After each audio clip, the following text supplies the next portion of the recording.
ECS owner, ECS staff match winner ×2. And I'm here to tell you today, in my dressing gown, that this is it.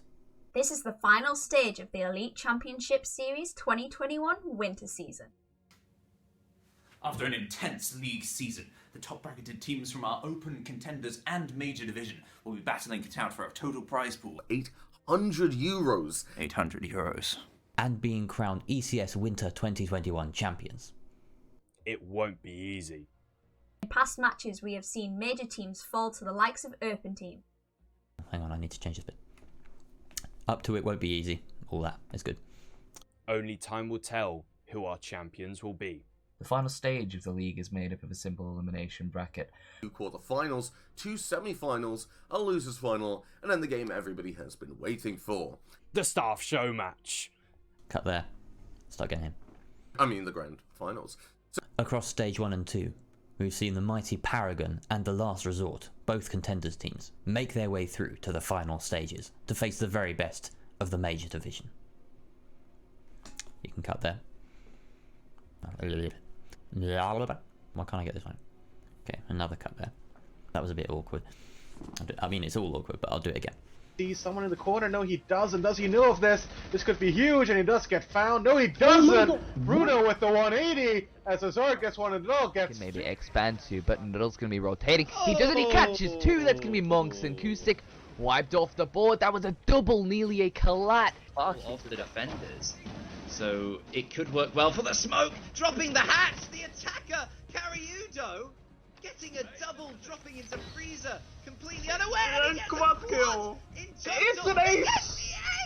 Cariudo drops into Even if freezer. he does, so dynamic that even if they do manage to grab this diffuser, which they look like they're about to, does pick up 1 kill for himself to win. But Bill will set the diffuser down beneath that hatch. Ash now has to do double duty, trying to cover from the pinch, and she will do it perfectly. Kaz with the swing on both defenders. There's go, but he's not going to spot the player by AK. No, Texrolo sneaks on in, and he's going to be able to get one of the Choco. Can't find 3 as as the Legion's going to walk on in against the yellow ping, but he's going to be able to get Frenzy. 2 more to go. He's going to be able to get it. Oh, 1 more on Junior. Can he hold it out together? So before that, Hazard left DBNO will finally be cleaned up as well, and just like that, TLR. So, without further ado, fasten your seatbelts. It's time to dance. Ready your angled grips. It's now or never. Hold on to your hats. Now let's head over to our desk. Jerry out.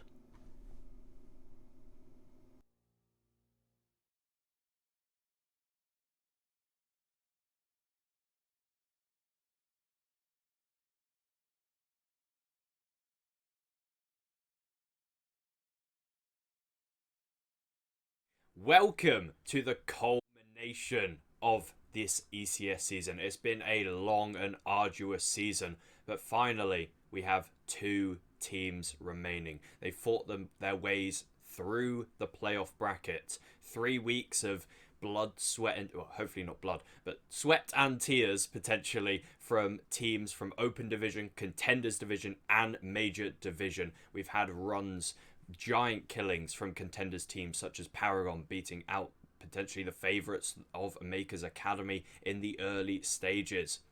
We then had our quarter-finals. The final stage, we had Arctic against TLR. TLR came out on top in that matchup. TLR then went on to play LionsCreed, and that's where our first grand finalist had emerged. LionsCreed in an max overtime victory on map 3, 8-7 against TLR, booked their ticket into the grand final. And then Jaegers Academy, they came up against Skittle, a 2-1 victory. That one also went to map 3. They came out on top on Villa, and that sees them into the grand final. So our grand finalists, LionsCreed and Jaegers Academy, are going to battle it out this evening in a best of 5 grand final for an €800 prize pool. My name is Kangaroo Kenny, and I will be joined by Elder Brain and Ebac, who will be your casters for this evening. Please welcome them both dearly. Don't know which tie to pick. Is this Probably, tie or let's this go. tie? Let's go with the left. Wait, you're right. The lighter blue one. Screw these ties. This tie is the key one. LionsCreed versus Jaegers. We're There's your coming cringe exactly right off the bat. Elder Brain, pleasure to be here with you, and Kenny as well up above. What a game this is going to be. We were saying this earlier in the season. I think it was Elder Brain and I brought you Jaegers versus LionsCreed earlier on in the season, and somewhat lopsided actually in favours of LionsCreed. I think it's going to be a bit different today. The format's different. I think the teams have evolved and changed over time, and it's going to be a bit dramatic, I think. Yeah, we've certainly seen the changes in especially LionsCreed's roster throughout the season. They finally settled on a solid 5, and now they've come through the playoffs victory against TLR, which was absolute barn burner of a match, I have to say. That was incredible. Map 3, 8-7, and it all came down to a 1 versus 1 post plan. Incredible. But that LionsCreed, they look a lot stronger, even though, I mean, we're not doing them enough due diligence here. They finished top of Major Division. Jaegers Academy finished second. What better grand final could we have than the top 2 teams from Major Division? So, Elder Brain, obviously it's going to be a long match, but Ebac said he hopes for a closer tie this evening. Do you think that we're going to see something along the same lines? How many maps do you think we're going to be seeing this evening? I'm going to throw out my prediction right off the bat. I think we're going to go to 4 maps. I don't think we will need the full 5, because I think we'll have an answer fairly early on as to whether or not Jaegers are switched on. As we saw earlier on, as Ebac mentioned, we saw that lopsided display from Jaegers, and throughout the season we've seen that same thing. When Jaegers come activated, they are absolutely incredible. Sometimes they just arrive and they're not quite in the right gear, and LionsCreed are the opposite. LionsCreed are reliably fiery as hell. And so if Jaegers turn up and they're not quite switched on, I don't think we'll need all 5 for LionsCreed to take it. If Jaegers come with their seatbelts buckled and their angled grips prepared, said. Exactly. Then I think we might go to 5 if Jaegers can put it on hard. I think as a favourite for this one, I'm regrettably leaning towards LionsCreed, but I'm hoping to be proven wrong. Yeah, so we're going to bring up the 2 rosters this evening, and who are on these rosters? Names that are quite arduous inside of T4. On the side of LionsCreed, it will be Heavy, Steno, Flown, Verns, and Suspended. 5 incredibly skilled players that have time and time again shown their manner in being able to absolutely demolish every team that comes in front of them. And then Jaegers Academy, made up of Paws, Panda, Tazzy, Demantis, and Uhis. So, Ebac, I think one rivalry tonight that will be quite interesting to see. The 2 fragging duos of Steno and Demantis going head-to-head. Yeah, that is a key focus. I mean, there's battles, you can draw lines across both rosters all around. I mean, it's a bit disappointing, even with the huge rosters from these teams, there are sub-players who you could see in a final. Big players like Encryptions for a lot of this season has been absolutely incredible. Not even here. LionsCreed, I guess they don't even need him, they're that strong. Look at this cool lineup graphic. I mean, we've not got the stats necessarily, they're not completely right, but these 2 players, they can't really set a foot wrong. Demantis and Steno, probably the only thing I'm thinking is occasionally on one particular map in a series, they might just not have those entry frags go their way, and it makes a big difference to the team. So especially Steno on Cafe, that's quite a big one as to whether we can do that. We haven't gone through the maps yet, but that's probably a good transition, and we can have a look. The big difference in that earlier game we mentioned at the start of the season, I think it was Playday 2 or 3, something to that effect, we had Coastline come up with these 2, which was hugely in the favour of LionsCreed. And this time, no such thing. They've managed to ban that out, thankfully, Jaegers, and instead we've got quite a casual spread, and community predictions I don't think are also sorted either. I think we double-checked this, though some of our graphics have been a little bit problematic throughout the season. This is confirmed correct. Our Twitter poll predicts Jaegers LionsCreed direct 50-50, which, to be honest, I've got to agree with. I don't know which side of the coin we're going to land on after this one. I mean, as you pointed out, right, we've got incredible fraggers on both teams, to the point where it needs one misstep.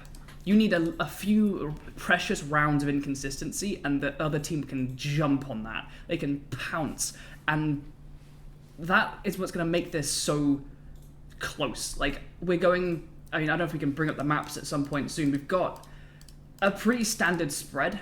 Thank you so much. Yeah, we've got a pretty standard spread here, and we've seen these teams go across most of these throughout the season and demonstrate. I mean, there's a reason they hit the top of Major Division. And as much as we like to get excited about people coming up from contenders and firing their way forward from Open Division, Jaegers and LionsCreed are teams we have known about for a long time. They've been with ECS the whole way through. They've been with us back since we were in EEG. And there's a reason they have stuck around this long. We've got these absolute mainstays of the league who have shown themselves to just get better and better and better, more and more stable, and that's the key they need to be really stepping on. Nailing that consistency, not just relying on one or two, which these teams haven't really done. And especially in that match yesterday, not yesterday, the day before that, where we had, I think was it Jaegers versus TLR? Skittle.jpg. Yeah. No, TLR LionsCreed. TLR LionsCreed, that was the one. I mean, they're looking so good right now. Yeah, I think, from my opinion, Clubhouse may be the map that changes who wins the whole damn thing. Clubhouse is such a good map for both teams. I've noted throughout the season that Jaegers have such a dominant Clubhouse that teams who take them to it, they've got to be questioning something there, because their SSG style roam, where they bring the Mute Mozzie, the Vigil, the Castle, and then I think it's Malusi on site. I haven't seen a team successfully attack it until the semi-final against Skittle JPEG. Skittle actually won that map against Jaegers, so it's something that LionsCreed could potentially find a weakness in, like Skittle did. I don't think Jaegers had actually lost Clubhouse throughout the entire league season, so them losing Clubhouse knocks their confidence, and I know that LionsCreed are an exceptional Clubhouse team. They won against TLR 8-7 on their map. They had a run for their money. My question is, where does Clubhouse go? And Ebac, Cafe and Oregon, do you think we're just going to follow the tide on who picked the maps? and Well, who's going to win just them? talking about Clubhouse for a second, I said I think on Playday 1, maybe Playday 2, if you take Jaegers to Clubhouse, you've lost. I said something to that effect. I can't remember exactly what it was. It was very definitive, and it's proven true through a lot of the league. So that's going to be a real battleground. Well pointed out, Kenny. That's a really exciting one. But starting off is Cafe, then Oregon. LionsCreed for Cafe, Oregon Jaegers. I don't think there's really anything in that. I'd probably put them the other way round in terms of those two teams and where they've picked that. I think Jaegers probably have the hand on Cafe. We've seen it recently as well, more recently than LionsCreed. And Oregon as well is going to be a big battleground. Oregon and Club going to be the really, really tough ones to separate these teams on. Jaegers, famously statistically strong Villa. They do very, very good job at beating out teams, especially on their attacks. But I was saying this to Elderbrain the other day, just behind closed doors. I never feel that confident with them on it, despite their victories. It's never that wholly convincing. At the same time, it's always very, very scrappy. And if you give LionsCreed a scrap, they will, it's not a good situation for you if you're that team. No, they're a very emotional team, and they're a team that can do really, really well and then get a little bit complacent. And I think that is a testament to the way that Villa plays, in the way that you can... If you figure out your attacks, then you can win a lot of your attacks. If you are a very tight team on your... Like, Villa used to be defensive-sided. Now I think just whatever team is more confident on, you can pretty much win on either side. And LionsCreed often do that. They succeed a lot, get a bit complacent, and then it gets drawn out into a much more protracted match. But, like you say, right, scrappy is where LionsCreed are most comfortable. And when you then get them back up against the wall and they start having to fight for it, they can usually pull that through. And I think that kind of emotional playstyle is going to come really, really evident through a lot of these. I mean, especially the Oregon Clubhouse, right? These are maps that we've seen these teams on over and over and over again, to the point where they have practiced their strategies a lot. And I think LionsCreed pointed out, especially on Oregon, they attack it in ways that are slightly unusual. We see so many teams across ECS do the same kind of strategies. They push through bunker. They have very mundane strategies, and they focus on perfecting them rather than coming with interesting, different attacks to take advantage of their foes. Every time I try and find a way to make this seem even, LionsCreed in my head have some kind of advantage, and so I'm really looking forward to seeing Jaegers, especially on Clubhouse, try and overcome that kind of scrappiness. Yeah, I think that Villa is an interesting one. I think that's an interesting map that LionsCreed didn't actually pick when they got the first and third map picks. From my opinion, Villa has historically been LionsCreed's best map throughout the entire pool. I've seen them on Villa, I've played them on Villa. It is not a fun time. They are a ridiculously good Villa team. I think that the openness and the openness of the map, the rooms are quite large. It thrives in LionsCreed's playstyle. They like to take these off-angle gunfights that 9 times out of 10 they win. And yeah, it's all a bit kind of crazy. It's all that back and forth element which both teams have on that particular map. And also keep in mind, with the best of 5 format, it's the 4th map. So by then, someone's going to have to have won one. They've at least both got one map. So the game has at least been somewhat contested all the way through. It's not been one-sided at all. By the time we get there, the tensions are going to be high. The plays are going to be coming through. We're going to see individual moments of magic. And every single one of these players on the roster, even on the subs bench, as I mentioned earlier, can pull out anything just at any moment, and you're not ready for it. Yeah, I certainly agree. Well, those are the maps that we're heading to. The first map will be Cafe whenever we hit the hour on the clock, and we will be heading into the game. But just before we go into it... No. I'm not doing it. I'm not predicting. You can't make me do this. So, well... Ebak, I'll miss you out for this one. Okay, good. Elderbrain. We start off on Cafe. We saw both teams play this map in their semi-final. One team came out slightly better than the other. LionsCreed won it 7-1 against TLR in their semi-final, and Jaegers won it 7-4 against Skittle. I think this is going to be a hotly contested first map. Where do you think this map, scoreline-wise, is going to be going? So I'm, as a caster, I don't really care who wins. I just want an absolute shredding battle of a match. I want to see things go close and tense. And so I want to see Jaegers come to life from the start. I want to see them firing on all cylinders and bringing the fight to LionsCreed, which is not something many teams can do, especially to someone as aggressive as LionsCreed. And so I'm going to try and manifest some destiny right now, and I'm going to say I want Jaegers to take Cafe 7-4. You back? I think Jaegers, they do need a good start, and Cafe is a great place to do that. Then they could potentially have a rough Oregon. That Oregon and Villa are my kind of danger zones for them. And there's the kind of big elephant in the room now that we've not mentioned the whole time, which is, if it is even the way that Elderbrain wants it to be all the way through the game, 5th map, we've got Theme Park as well. And last time we saw LionsCreed here, it was against Skittle.jpg. I mean, that was the end of the league season, where of course there weren't too many stakes because they'd already won first position. So you could argue, taking the foot off the gas. I mean, Kenny, you were playing in that match, so maybe you could give us a bit more information necessarily as what do you expect from them. I think that slightly favours Jaegers, potentially, as the decider.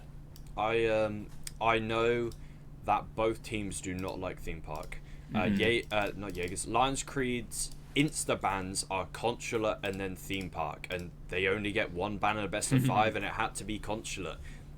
Even if it was an end of the map, end of the season map that had nothing riding on it, I think that LionsCreed don't play Theme Park. They don't like Theme Park, and I know that Jaegers, from along the grapevine, they are not very well versed on Theme Park either. That they haven't played it in the league season.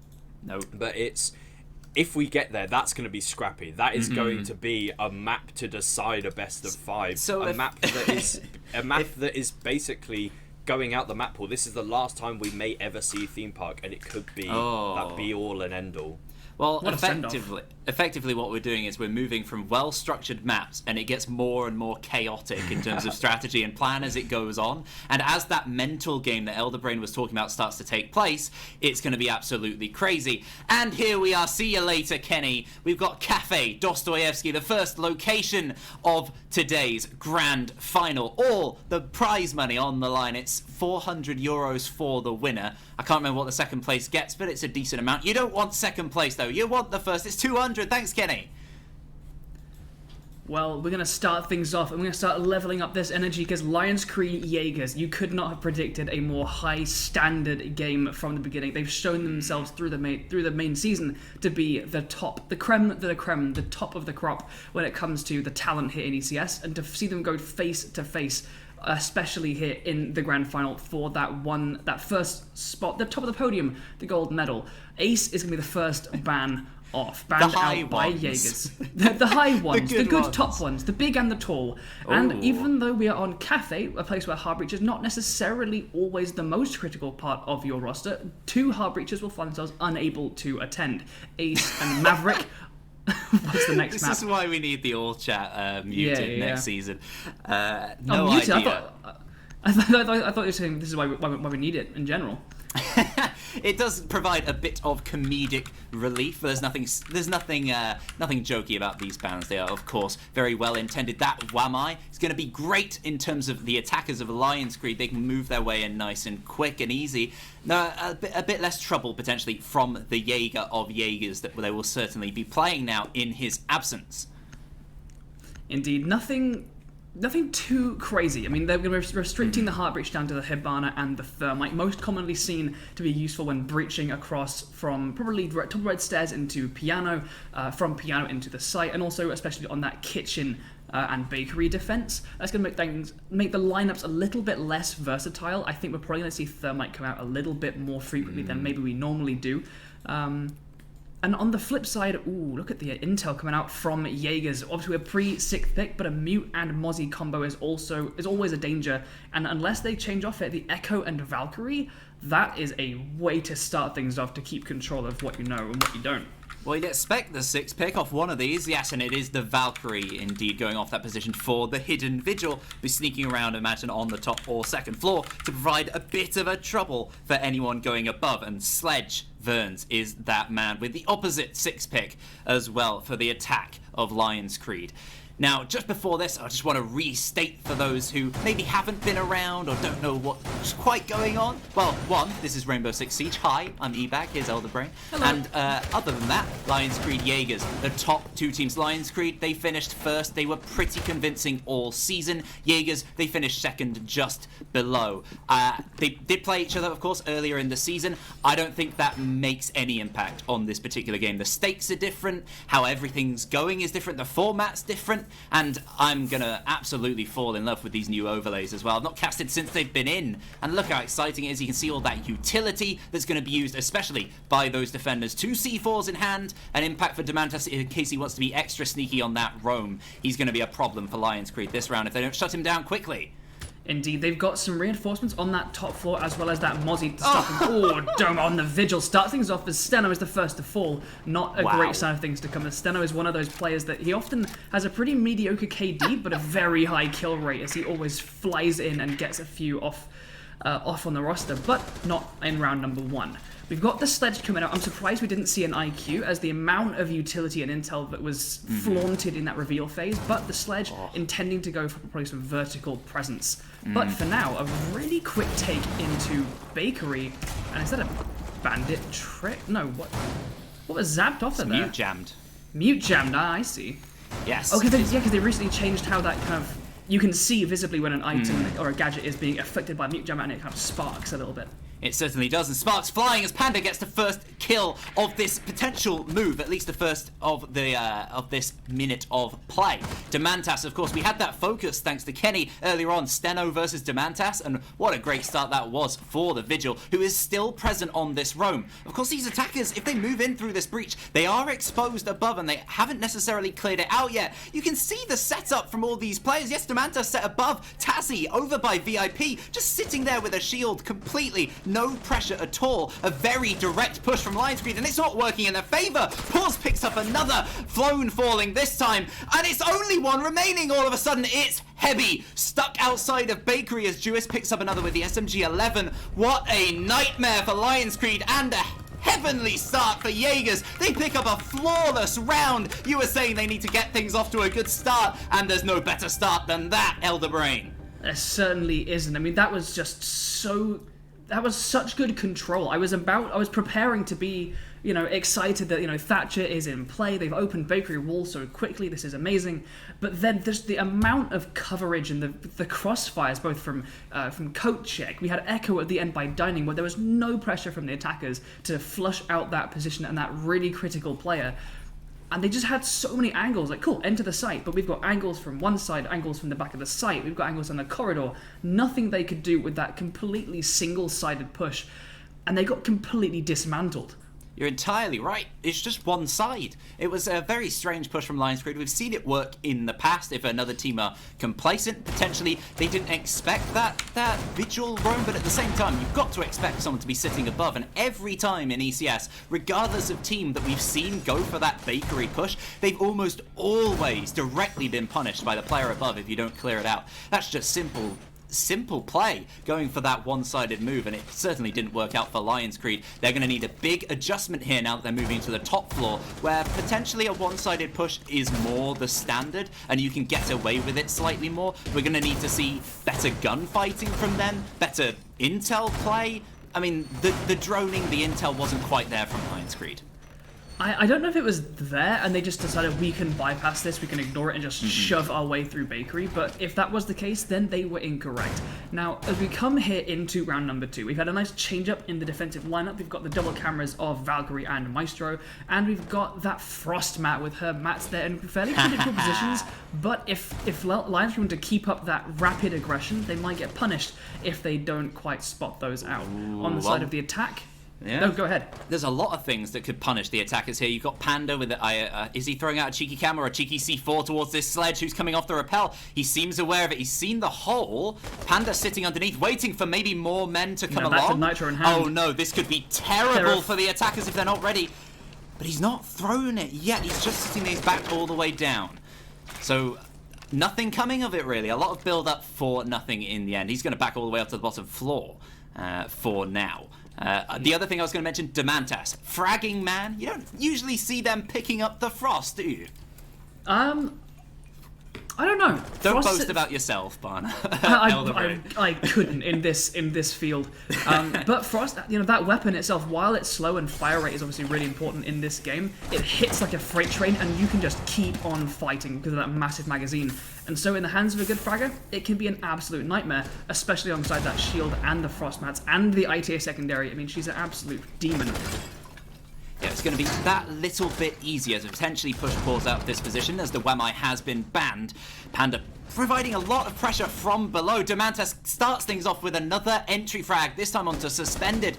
Probably the entry frag role within the team, you'd imagine themselves as Steno. Slightly more passive, not necessarily passive, he is Steno still, but on this particular Zofia role on this top floor, he's got a lot more utility to use to especially flush this Jaeger out position. Panda's still sitting underneath. He doesn't have a C4 in hand. I don't know if he used it already or if he's pre-placed it, which could be a problem for anyone inside of Cigar. Certainly could. The Jaeger ADSs out there in Cigar still persisting, and they will begin to reset should any utility flow out toward them. He's got support there in the bathroom as he's going to be able to hold off this location, but finally Steno, he's going to shut down Demantas. He's not going to get spawn peeked again, and this time he has time to have an impact on the round, and he's going to start off in good fashion. Still plenty of utility. He's going to flash that east balcony and show that there's no one exactly on there, and Heavy picks up Paws. Well, it's the first kill for the attack, and then they pick up another one straight away, and a team kill to follow that from Steno. They built up some momentum and then threw it all away. 25 seconds left, the smoke's still on the board, 2 canisters, he's starting to burn them now. Steno, though, picks up Tazzy. The Maestro won't be able to use those Evil Eyes. 2 kills come out from Jaegers in response to that. Utility, no, but men advantage is going to be crucial. Flown not aware of the last 2 players' positions. He's pushing a position no one's in as the ping is incorrect. He's floundering with 5 seconds left. He's going to have to plant in the corner, and you imagine with the intel available for Jaegers, they'll certainly be ready. They'll know via this clock, and there we go, US with the final swing with the SMG-11. Jaegers take round 2, still thoroughly convincing from them. Not quite flawless as we saw on round number 1, but looking really, really good. I mean, we've mentioned beforehand how really any member of these rosters can fire off and make a massive, massive impact, and that's where you can see that in action, right? Those late round flurry of kills to swing something from a problem into your advantage. You have LionsCreed picking people off, making that fortress of that west hand balcony, and then just suddenly US and Panda step up, step in, and shut down that man advantage and bring it back into their control. It's what we need to see from Jaegers to make sure they don't slip away from this one, and they're making a really nice beginning. Yep, well, they've gone from the bottom floor to the top. Now we're going down to Reading and Fireplace. Certainly a more favoured site. We've seen some absolute nightmares throughout this season on this particular site. I can remember so many different things. So much. The chat is going to be a nightmare today. I'm just going to ignore it absolutely, completely, right off the bat. Because that's another point I wish to make. Kenny was talking about it earlier. Is the mental game that's going on here. Because I think you brought it up as well, Elder Brain. Is that LionsCreed, they have that complacency factor that we've seen, especially last season. I think they were very surprised by what Free Up Tom offered in last year's semi-final, which knocked them out. I think if Jaegers can unnerve them somewhat, it might be a long way back, as you want to provoke players like Steno. You certainly do, by your play, maybe even by some cheeky good nights in the chat, but you don't want to anger him, because an angry Steno who's on a good day will absolutely destroy you. Yeah, I mean, emotional is the name of the game, and I think in this we definitely have that contrast of LionsCreed being that fiery team and Jaegers. The the personality they have to bring to this is that kind of clinical precision. They need to bring that discipline and make sure they're not giving LionsCreed any room to start to level up the pace. Because this is not against a lot of lower teams that struggle a little bit to fend off this aggression. LionsCreed can come in swinging right off the first round and utterly dominate. Jaegers aren't going to give them that room, and if you don't give them a chance to accelerate, then they might struggle. Well, accelerating is suspended right past that C4 from underneath. Just evades it from Tazzy as his C4 is off the board. Now 2 still remaining for the defenders. Panda taking some early damage. Not sure if that was an aggressive peek or where that was from necessarily. But he stays alive at least. Of course, the intel priority for Jaegers has been quite strong so far this game, and I expect that not to change at all. Those sneaky Valkyrie cameras placed around the map could provide some crucial intel, especially on this east hold, which LionsCreed are pushing rather quickly. They're not wasting any time, and I think that's really the line they have to take, is to pick up that pace, get into their pace and rhythm, and we're going to start things off with Heavy, that's shutting down Demantas. A really nice start there. I've got to comment on the lineups. Ooh, and Nitrocell answers back onto Flown, who hasn't had a chance to really make an impact on this round, and Hardbreach won't get the chance on this round at all, as that is the only option they have. Now, attacking reading, this is one of the ones where Hardbreach can be quite important. If you can take control of pillars and open up that reading wall, you really turn it into a bit of a no-go place for those defenders. But vertical is the default, and vertical is what we're going to be what we see coming out from the side of LionsCreed.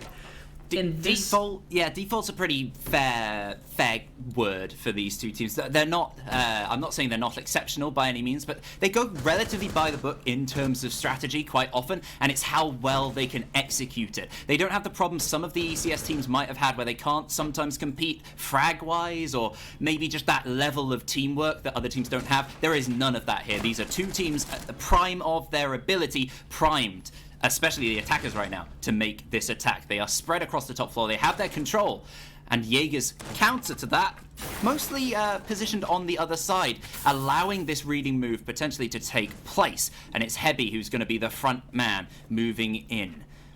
Because he doesn't have the diffuser in the hands of Verns, who is now planting his suspended, picks up Lewis. So it's a great move for LionsCreed, and they pick up another. They pick up two more with one traded, but Tazzy denies almost the plant just too late, a split second, and he's going to have to stick the diffuser. He goes for it, 2 men above, Steno and suspended. He's trying to contest them, he doesn't go for the stick. It's a sensible decision to go for the fight, but he can't win it out. Great play from the attackers. They've secured the ground, efficient in terms of time, in terms of defeating men consistently so that they win in terms of man count, time, all good for LionsCreed. A much better round from them. Yeah, I mean, they took that top control, and especially somewhere like reading, like we mentioned, the key of reading is that vertical control, because in the same way that we saw Jaegers have so much coverage and crossfires in their kitchen defense, LionsCreed had that in spades from above. When the second that plant was down, they had all the coverage, they had all the lines of sight they needed to make sure that Tazzy was really just a fish in a barrel. And he tried to bite back, but a spear against a little angry fish with some sharp teeth is usually going to win out. And it did just then. And that's going to send us into the end of that rotation, and most likely, if my call stuff gets out of the way, down to that kitchen we're going back to. It is. Yes. Bit of the UI there covering up that information. But kitchen we return to for a flawless defense is what Jaegers showed us last time. Now, Alliance are going to change things up. Well, in terms of their operator choice, no. They've been sticking to this Thatcher, Sledge, Zofia and Ashe, and a hard breacher. Usually, we've been trading backwards and forwards between that Thermite and the Hibana. What are we thinking in terms of that? These lineups, this rigidity in operator selection, Emac? Well, you can't harm Jaegers for bringing the same team they just completely destroyed LionsCreed with, so they're going to go for the same strategy. And why not? You've just got to hope that LionsCreed don't do the same thing. Suspended was so impactful. Those 3 kills in the last round were incredibly useful. Well-timed impact kills from that man. If you can keep that up here, they'll stand a much better chance. Strategy, though, is a big part. If they go for that similar just bakery take, they'll have a lot of trouble. They have opted for the Thermite over the Hibana compared to last time, so I don't think that's going to mix things up too much. They have to clear out Demantas. He's already started strong on this map. He looks like an absolute nightmare to deal with, and on the Vigil, he's going to be sneaking around. You've got to find him, shut him down, and then do the rest of your plan. Indeed, he's going to be up there holding exactly the same positions as he did last time, but LionsCreed are showing us a little bit of a difference. They're attacking much more towards the VIP and dining, a place where we had the Echo holding safely until late into the round in that last time over here, and not going to be the case now, as he's already taken some damage from the dining window. Pause is there in support-ish. He is in coat check, and he can impact across outside that reception window and swing on people who push in from dining, and Panda has joined the fray, but he's not going to be for the long. Steno's going to shut him down with a nice shot from Zofia, and that's going to make things a little bit more friendly for LionsCreed. They've taken bakery control in the meantime. They've opened up the site wall and preparation, and Steno's going to keep the bleeding coming. Pause hits the deck, and this is looking a lot more shaky for LionsCreed. The impact kills, absolutely fantastic for LionsCreed. They are so much more poised for a move, but they still haven't cleared out this vertical Vigil, sitting right above. Some nice alliteration there. They won't be happy nonetheless. They've got to deal with him. Tazzy deals with Steno, though. The key impact player I was just talking about, taken off the board. Tazzy, very important, and keep in mind, he's got those yokais as well as the team move on into the site. 3 players inside of one, 2 inside of the other for opposite teams. 3 versus 2 now as Duis is also down. It's only Demantas standing on the top floor. He's miles away. He's got a lot to do from this position. He's got a long way to go, and a teammate he could potentially revive, who I believe is down there in cooking. It can be a pretty difficult place to get to safely, to be honest. He's got full health, which is more than we said for Verns, and Flown, who both have yet to get a kill. But Heavy, I mean, when you think clutches in ECS, Heavy is a name that springs to mind pretty readily. Oh. And it's going to be him to close things out there as he shuts down US. Oh no, that was a down from the US. It was actually... Who is that to pick up the final kill? Regardless, it's going to be a victory for LionsCreed, evening out the score as 2-2. This is as close as we could have predicted, and as we head to our fifth round. It's 2 off, round 5. I was like, our 3rd site. We've been to 3 sites. This will be the 4th site. And my brain just got tied in a circle. Happens. You want to unwind it for me? I mean, there's not an awfully long way for it to go to be rewound. We're going to head back up to Bar. This is turning into a bit of a cyclical show. We're seeing a very similar lineup come out from both teams at this point. We've got the Maestro and Valkyrie, the Frost, Jaeger and Smoke. These are becoming, as we've talked about before, these teams are not necessarily the innovators. They will bring out consistency and quality, not necessarily unpredictability. So this turned into a bit of a... There was a good bit of like downstairs pressure and presence from Jaegers, but it got overlooked quite rapidly. It was shut down after a while, but they didn't manage to net an awful lot for it, and LionsCreed came quite close to establishing a really, really powerful attack from that western side.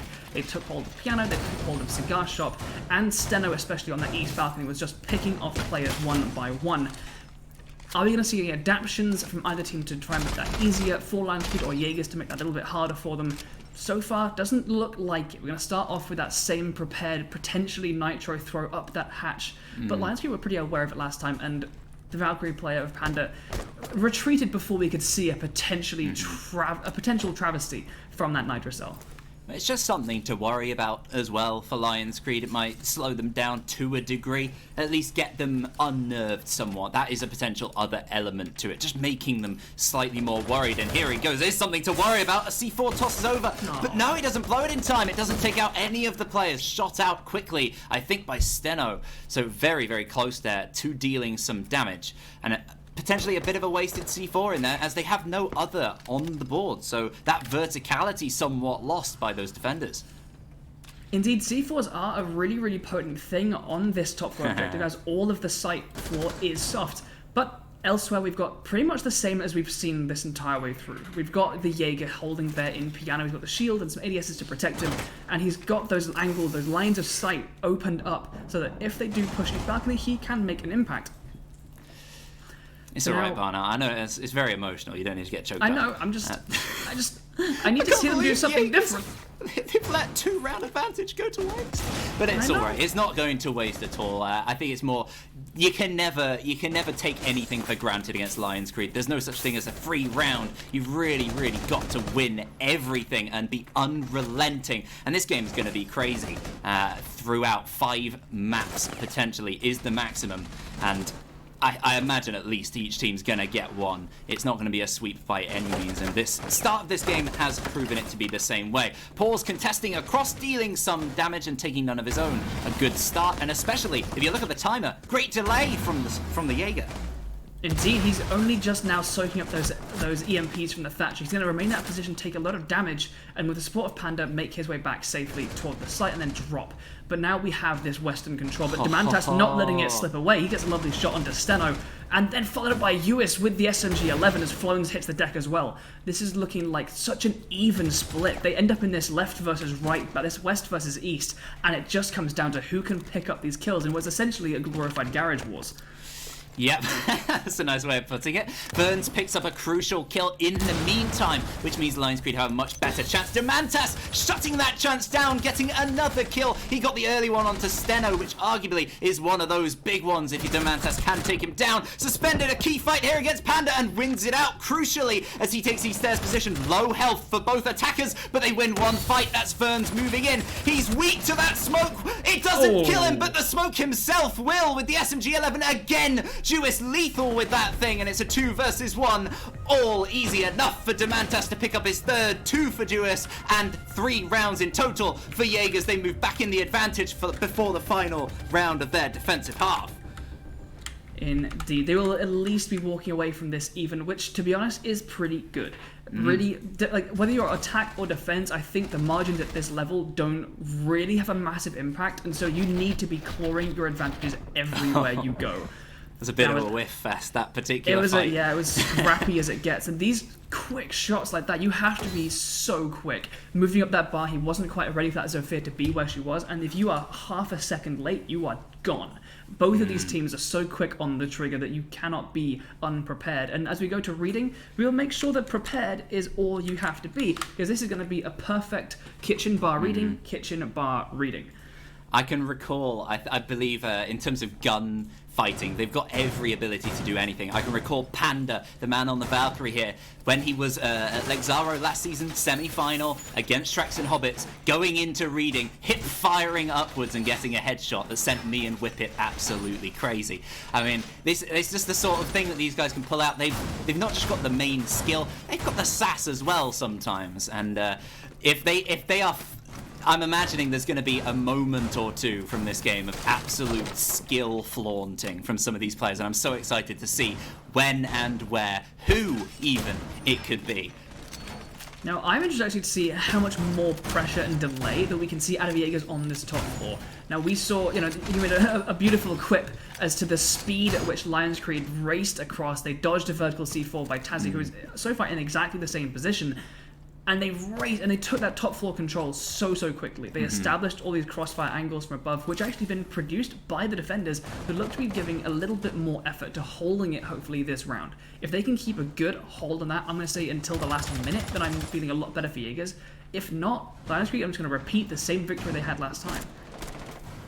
That Jackal is going to be a key difference from Steno. He's going to try and find mostly Demantas, but he is playing a slightly more passive role of the Mute this time, instead swapping the more aggressive roles to the likes of Tazzy. So I love the flexibility in terms of players who can play almost any operator. You do have the general anchor players, like you have your Jewis of Jaegers sitting on that smoke. Most often, my throat's really struggling. Elder Brain, what do you make of this Jackal and how he can make the best use out of it? Well, almost more so than the Jackal, I'm interested in that they have taken away the Sledge. They were bringing that solid lineup over and over again, and they've actually traded it out. Ooh, soft pings there, and from the Valkyrie camera, beautiful position. Then I don't think they can get a knife cell under him, but the calls will definitely be coming out. Oh, he's making a new angle. I think, yeah, shooting a hole open, but it's being shot right back from those attackers. Paul starts things off with the 416 onto Verns. An impact kill earlier in the last round did help out LionsCreed somewhat, but he's been taken out as the impact. Conversely, for Jaegers, and Demantas picks up an aggressive swing with the shotgun upstairs. I was saying, whoa, it's a flawless round. Before I can even finish the sentence, Jaegers somehow aggressively take out the entire team. We were speaking about aggression and how quick LionsCreed were on their executes, but they didn't even have the chance. They were taken out before they could do anything. I mean, they looked like they were doing...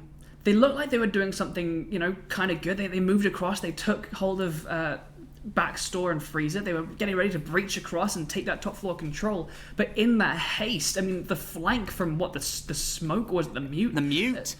That's the funniest thing, is that I was talking about Demantas taking a more passive role midway through the round and the other players going aggressive, like Tazzy. I mean, they certainly did as well, but then the Mute rotates upstairs with the shotgun and gets 2. I mean, just the amount of pressure that Jaegers were just applying, both from East Balcony, the Valkyrie below, making custom holes to try and get nitro kills, firing, keeping, like, the LionsCreed players in Freezer just could not look in any single direction without fearing somewhere else. You can't ignore East Balcony, you can't ignore the hole that you made into Piano, or even the floor as Valkyrie is beneath, firing up with that MPX. Elder Brain, name some big things. Elephants, buildings, stadiums. Yeah, those are pretty big, but not as big as that round could be for Jaegers, moving instead from the 3-3 that could have happened to the 4-2 on their cafe attack here. That is a huge, huge benefit for them. Recall, this is LionsCreed's map pick, if I'm not mistaken, and that's a great, great start for them as Cafe, one of those maps where attacking, you'd expect maybe even an advantage for the attackers potentially here. It's debatable, certainly, but I fancy Jaegers, especially on the attack of Cafe. They proved themselves to be very strong across multiple seasons here, and it's poised very strongly for them. LionsCreed, they're going to need to come back again from a 2-round disadvantage. Indeed. Now, if we look toward the lineups, we see something relatively standard. We've got the Castle coming out on our top floor defense, which is not necessarily a default pick, but the Echo as well, starting off nicely. Oh, Steno's going to start things off, shutting down Tazzy, I believe from a downstairs position. Going to be a really nice start for them. But interestingly, we've got the Nomad coming out for the first time this game. It'll be really useful, especially as we just saw that Demantas on that flank with the mute, making sure that LionsCreed can't emulate that themselves. Well, Steno's taken some heavy damage. Not sure exactly where that was from, but Jaegers starting to try and make their way on in.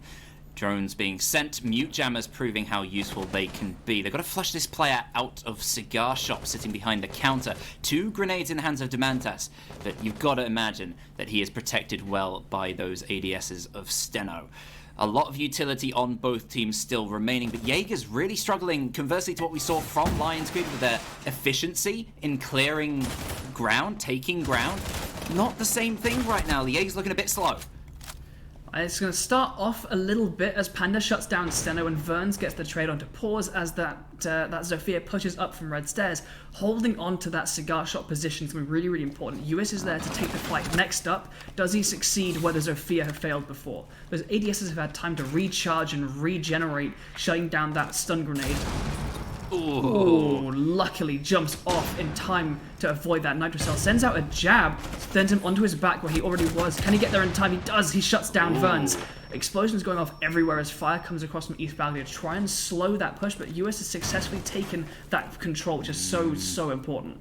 Well, the good thing for the attackers, they still do have a bit of time, and they've brought the man count back. So from a rough start for Jaegers, they're in a pretty solid position here as utility is starting to be burned heavy, still 2 smoke canisters in pocket. It's going to be an unpredictable, a slightly unconventional plant spot if that's what Jaegers go for. And they're taking across all the sides. This 3-pronged attack, you can see them left, right, center, moving in. This is player on white stairs, though. Demantas isn't aware. He's going to walk right into the crossfire. He's taken out by Flown. A predictable move. Suspended picks up another. Panda in return gets 1, but it's all Duris by himself, and he can't deal with Flown. Again, the UMP coming alive over on that white side of the corridor. That was just so critical, that move down white corridor, not quite ready for that position on white stairs. If that had gone differently, that was Jaegers with a bow on top. But just that slightly unpredictable positioning. That is how I like my there. cake. Some people like cherries, I like bows. I mean, yeah, I like a bow on the box, and I don't like cherries, so... Nice little replay there as the final move collapsed there at the hands of LionsCreed. And we move on towards round number 8, and we're going to be seeing Kitchen and Service as our battleground for this particular one. We've seen, still with a round advantage in the hands of Jaegers. They're going to switch things up a little bit, a Bandit for a Kaid. This is the first time we're not seeing a Mute be our wall denial option, and also seeing the Warden coming out. I'm really interested to see if we're going to actually see Warden's ability come into play. I hope so, because we saw US especially really using those flash grenades to flush out that position in Cigar Shop. Well, this lineup from the defense indicates, to me at least, you'd expect maybe Steno suspended being slightly more extended in terms of the hold, but there's a lot of focus on players who can sit deep, keep things closed and tight, which resonates with the way that they attack the site themselves, certainly, LionsCreed. So I'd imagine that to be the case. Jaegers, on the other side, they brought that Nomad. They've brought a lot of operators such as Sledge as well, who can persecute these players by taking that top floor control. So I imagine it'll be slightly more by the books, that top-down clear from them to try and deal with their opponents. Last round, I just wanted to focus on Jaegers at the end there. They had a rough start, they brought it back, but then they were relying upon individual players a little bit too much to win a fight each. They were very split up, they weren't there for the refrag. So there's a lot of reliance upon their individual players. When you've got the players to do that, great idea, but it can come to bite you in the bottom, and it certainly did there. I'm not sure how reliable that can be against LionsCreed long form throughout this best of 5. I would hazard a guess as not, as you really need to be there, and because anyone on LionsCreed can step out and really elevate that fragging potential, to be there for a refrag that's the difference, I think, of reliably taking out those LionsCreed players, is making sure if it goes wrong, you have the refrag. Because if not, you can let things slip very quickly. Yeah. I'm interested here. We've got the Hibana coming out. We saw the Kite Claw going onto that hatch, when actually that vertical presence being taken by the attackers might find Steno to be an obstacle, as he is up. As he descended down White Stairs completely. I think he's still hanging out there on White Stairs. They'll fire that drone and back off a little bit more. Where's that second line, that second Kite Claw? Because we've got one on it's on the bakery wall, okay. Because we've got the Hibana and only one Kite there to deny. So Hibana really has quite a lot of free real estate when it comes to either the bakery wall or that side wall near Coach Deck, which is a really important one. Well, there it is. Pause shuts down Steno over by Brown Stairs. Flown striking back very quickly with a vertical C4 onto the sledge. It's going to be that much harder to get the angles open. Thankfully, Pause is here with his breaching charges and some impacts potentially as well from Panda alike to get these angles open, which will be possibly the biggest weakness of these players sitting so deep inside of the site. Those vertical angles could punish, and Jaegers, thankfully for them, they have enough men left to, if someone's pushed back, they can act upon it, and they've certainly taken the ground across the entire map, forcing LionsCreed all the way back in. They're getting more and more compressed as the round goes on, almost entirely restrained to the site, aside from that one player over by Bakery. So that breaching has gotten rid of the Kite Claw, and that hatch in Bakery is open now, so really Jaegers, they have their pick of the litter when it comes to how to enter the site. They execute style they want to go for. And as the time begins to run out, we have access through Freezer. It's going to come down to what we said, right? Being there for the refrag, because if they split up too much, then they can just get picked off in these 1v1s in the last 30 seconds. Well, here we go. Things start off for the move poorly for Jaegers. Burns takes out Panda, which is a bit of a nightmare because one player above, two players pushing from a similar direction. They've got to do so much here. They've got to win so many individual fights, and Pause wins his. Jewis, can he do the same? No, he can't. Burns picks up another. It's a double for him, and there are two players remaining. Make that one for Jaegers as Tazzy is shut down by Heavy. Pause moving into the freezer. He picks up one. He's in the default planting spot, but he's only got 2 seconds. There's very little time. There's no way he can stick this plant here, given the pressure from the two remaining men. And LionsCreed, very professionally played. I think time was the biggest factor there throughout that round. It certainly was, and I will keep criticizing this until it seems the day I die. Vertical presence and pressure is good. It can get you access. It might get you a kill, but only if you have the pressure to force the defenders into your lines of sight, which they never had. They opened up the hatch, they opened up vertical angles, and they got nothing for it. The fact that we saw Hibana opening an entry hole into Freezer with 18 seconds on the clock just screams to me that they spent too long hoping to pick up something vertically, didn't get it, and then were pushed too low on time for the execute, and we see that over and over again. Yeah, a bit of a masterclass, I must say, from Steno in delaying. He did very little in terms of those gunfights. He didn't have any fights and pushing players back in that particular manner, holding them off. He just persisted. He was roaming around. He led those drones on a little journey around the floor until he went all the way back down. But by the time he got to the bottom floor, there was only a minute left of time, and Jaegers just not efficient enough on their attacks. The complete opposite of what we saw from the latter rounds of LionsCreed's attacks. Just not efficient enough, which is bizarre from Jaegers, because they are one of those teams you can rely on to almost always just be doing things by the book, but very slick. Indeed, and especially bringing out someone like the Nomad.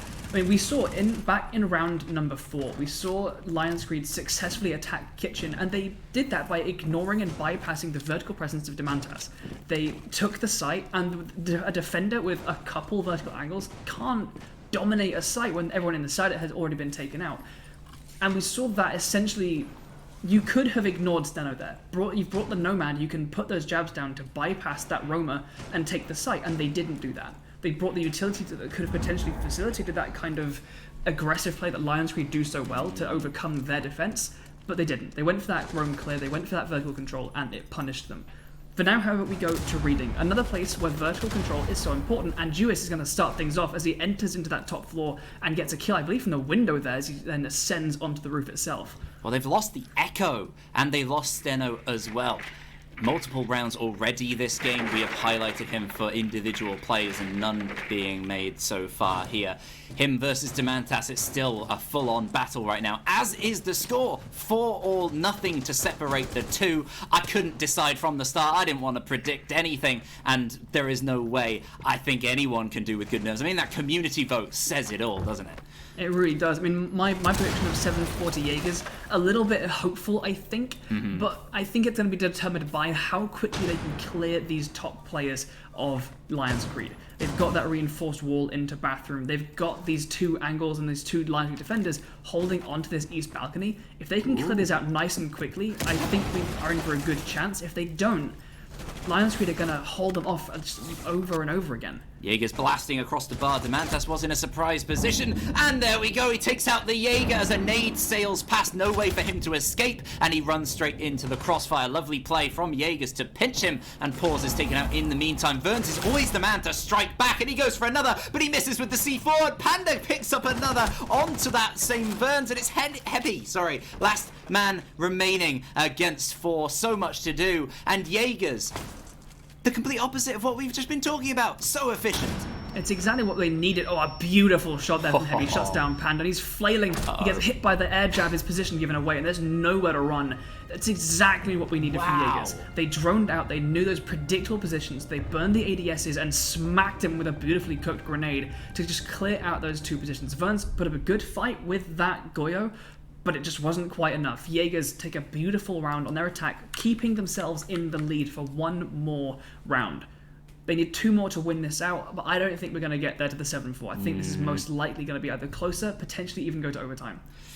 Yeah, it's going to be a tough one, but it is good to see from Jaegers. That's their first attacking win of this half so far. And if they can keep up that sort of momentum on the rest of these sites, it's going to be great. They return to Bar Cocktail, where it was a very weak attack. They did well in the middle of the round last time on this top floor attack to bring it back to the 3-3 after losing the first 2 men, but really didn't offer enough at the end. They needed that slight more bit of 2 players go one, maybe one on the other side in terms of pushing from different directions. Just a bit too split up, a bit too focused on individual plays and moments of magic. I mean, you look at the scoreboard right now.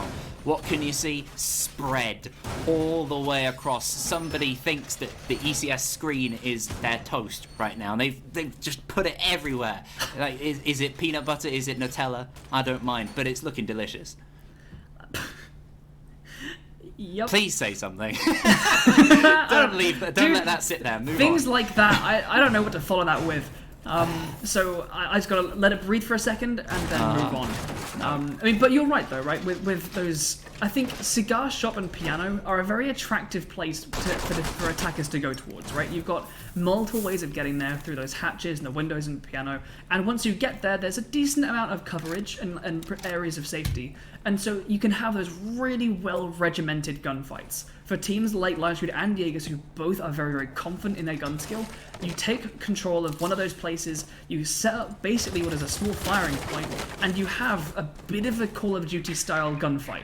You just one team on one side, one team on the other, take the fights.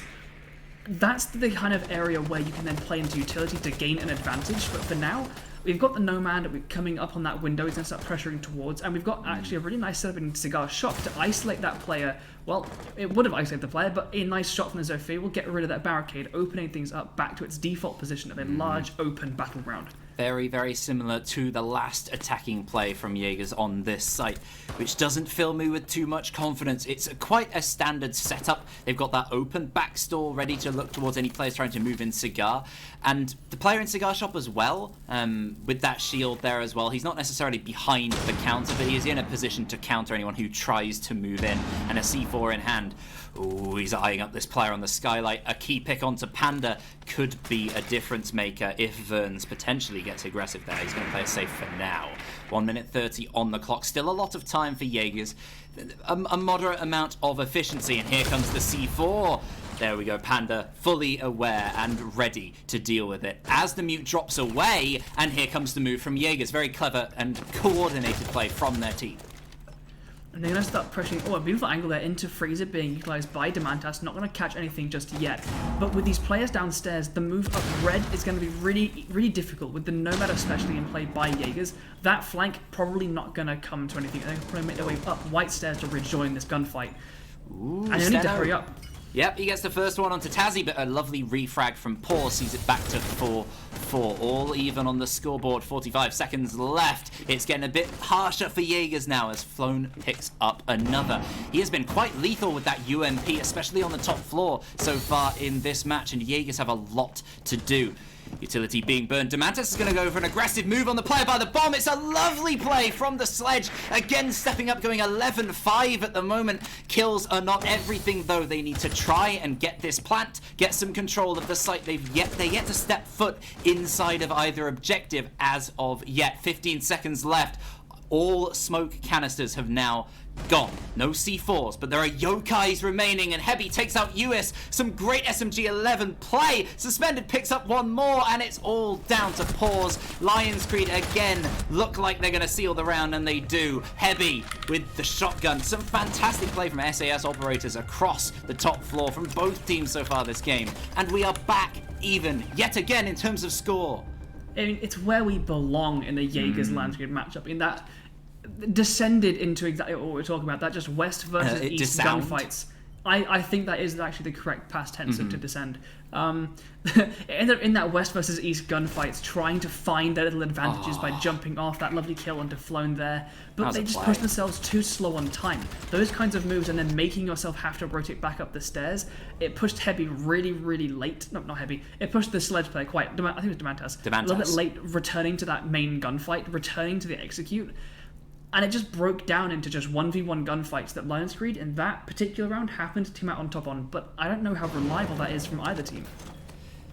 Yeah, well, what we can rely on is this just unrelenting game of quality versus quality, and it's so hard to separate them. LionsCreed, they're going to try and make that difference. They're going to try and take the lead, which they haven't managed to do this entire game. They've always been trailing and then bringing it back even. But still, Jaegers have always had the ever so slight advantage. If it does go to overtime, that's also quite a big signal as to who starts on what side and how that's going to work out. But we've got a long way to go till then. 2 rounds could be the difference. We are 2 rounds away, potentially, from one of these 2 teams winning out the first map, which will be so useful in this grand final, especially as it's so different from the league season because we've got 5 maps. We could go all the way through. Imagine like the fatigue could start to come into it. There's so many different elements.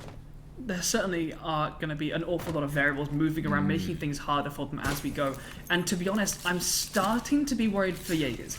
We talked about Cathay being a place they need to start strong on, and they did on their defense, going 4-2 on their half. But on this particular half, currently, LionsCreed are winning 3-1 with their defensive half.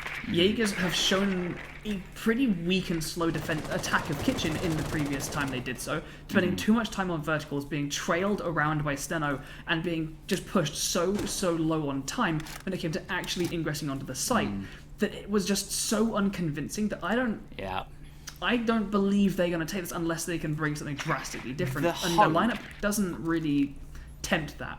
I'd say that the hope is that second round where they just flushed on in and took out all the players so quickly, and that just seems like maybe a flash in the pan. Maybe we won't be seeing that again. Jaegers fans will certainly be hoping so. And here we go, Demantas trying to get some angles open.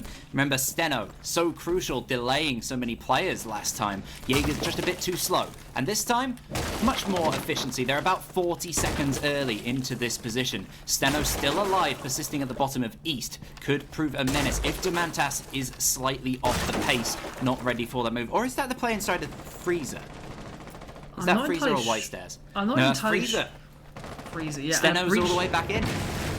And this is identical positions to last time, but the position's slightly different. Pause gets downed by the Nitro Cell, a key difference to what we saw in the last time. But that charge will get rid of the Kaid Claw and allow the Hitman to start opening up free. Oh, it didn't. How did that not get rid of the Kaid Claw? But either way, that's going to make incredibly skilled throw. Potentially. Lucy.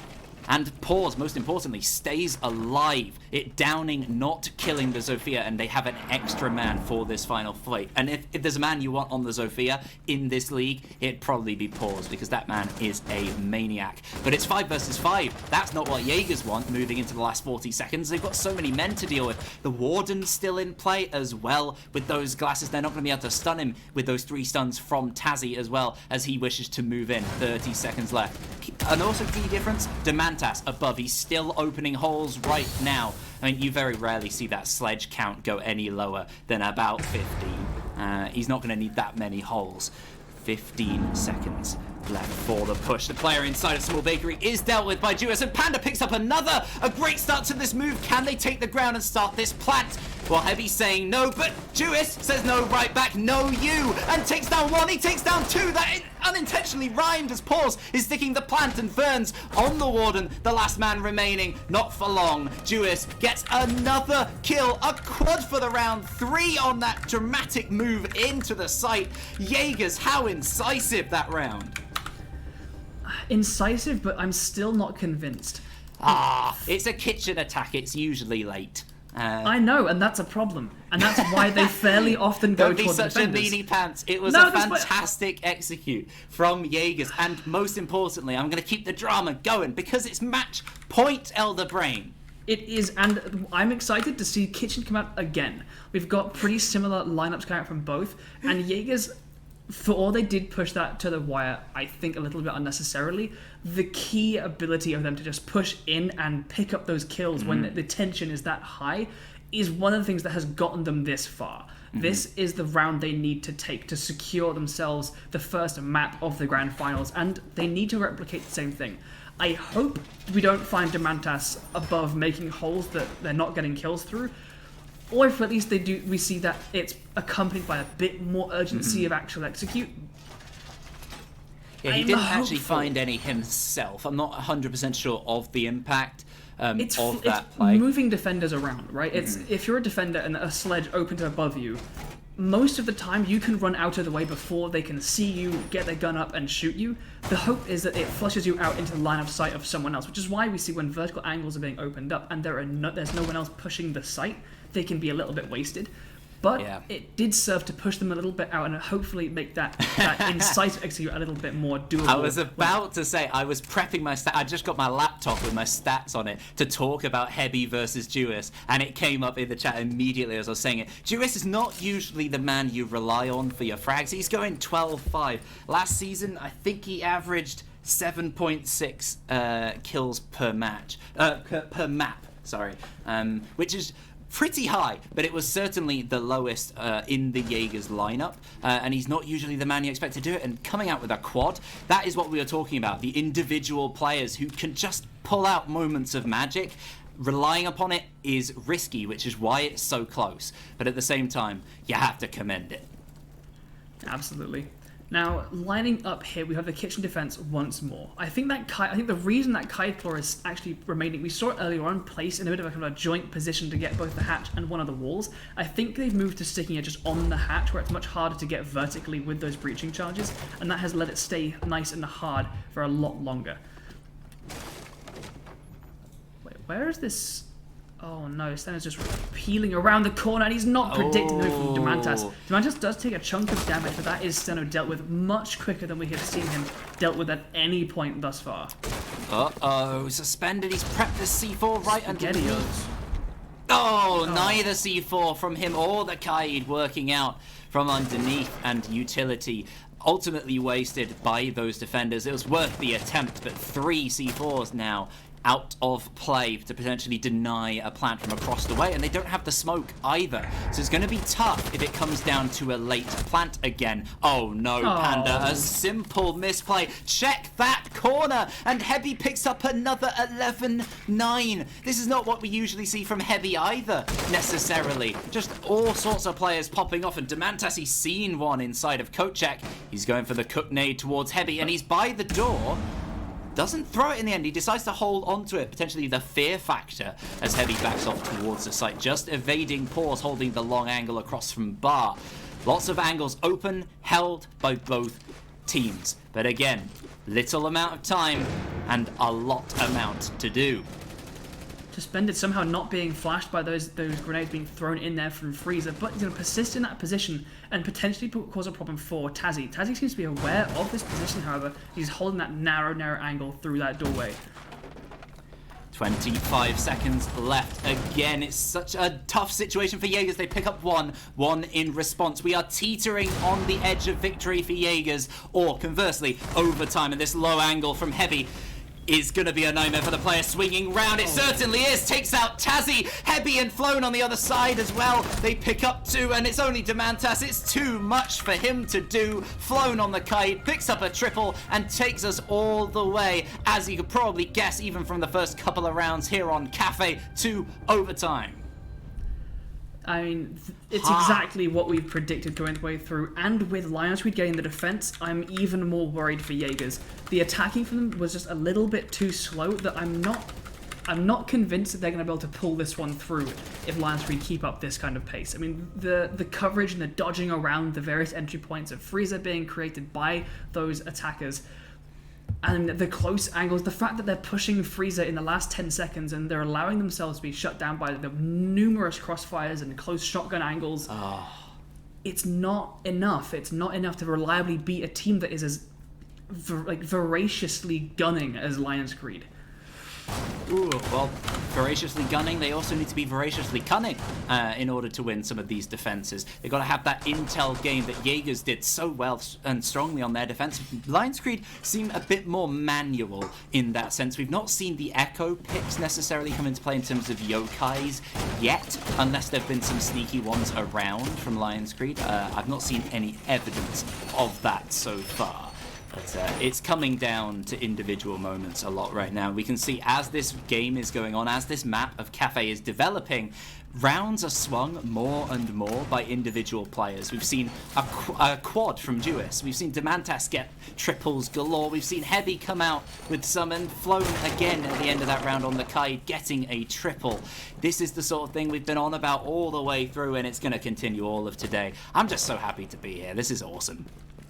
You couldn't ask for a better pair of teams to show off some just powerful gunning skills and show what the best that ECS has to offer when it comes to running these pretty predictable strats just really, really precisely. And those really exciting moments when one of them steps out of line to give something unpredictable to take the W's.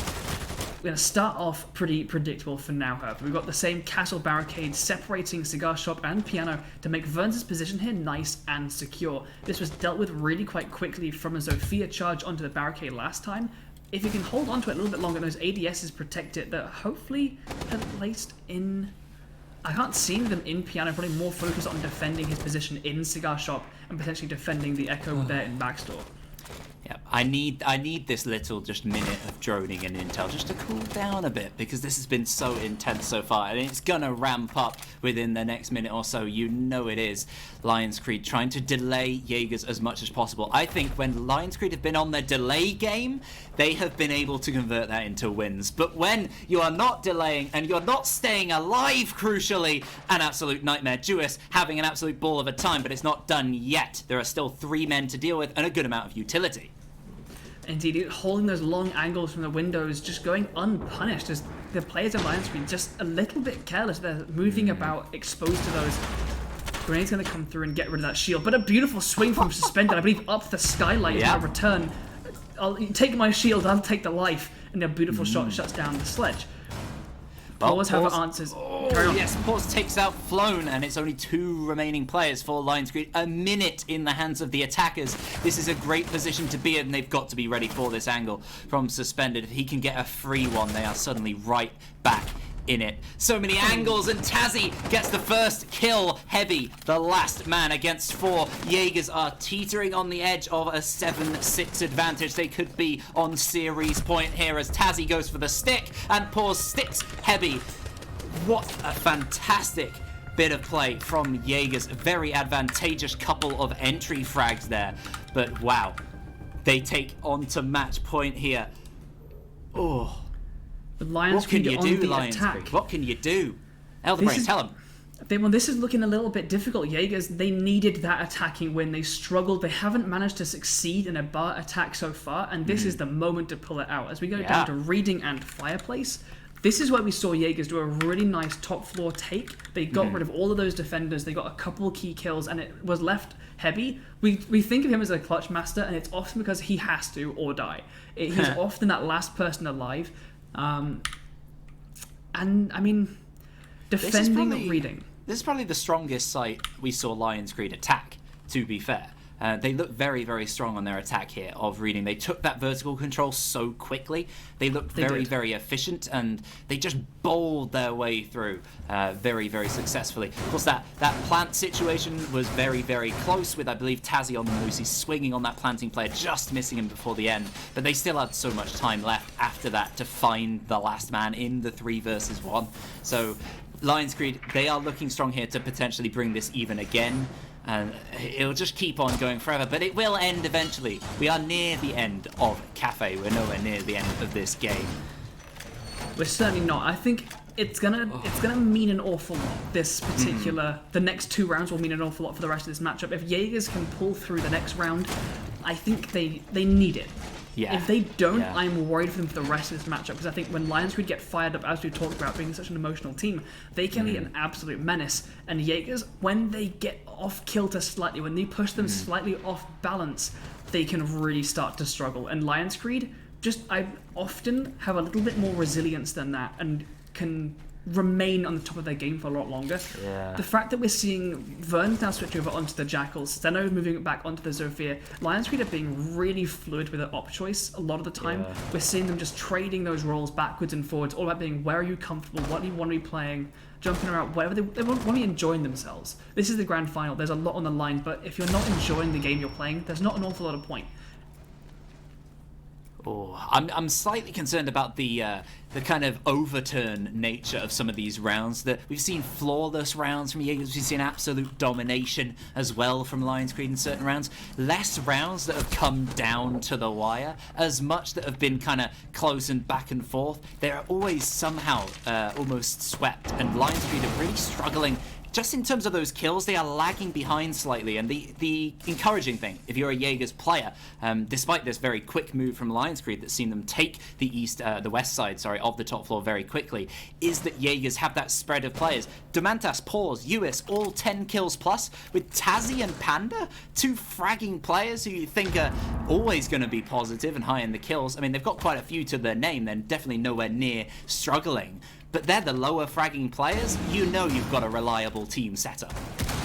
You really do. Now, this fell apart from the side of LionsCreed last time when they lost a couple from the east balcony and then Demantas on a flank with the mute. He's not going to be teasing that out. Tazzy will try, but he's going to get pushed back from that red skylight. That hatch is going to be pushing him back down, restricting that roam and flank. And now the defenders have that top floor control they so desperately need. They've got a minute left on the clock to use it. They're going to start establishing some of these areas of mobility. The vertical angle's already fairly well established actually by the defenders themselves. And now with a minute left to work with, this is looking pretty decent. However, Suspended being this low on health is not going to be a comfortable place to be. Yep, at the same time, I think the focus on Suspended is due to his heroics. I think he got a 3k last time he was here from these vertical angles, protecting the plant as well late on.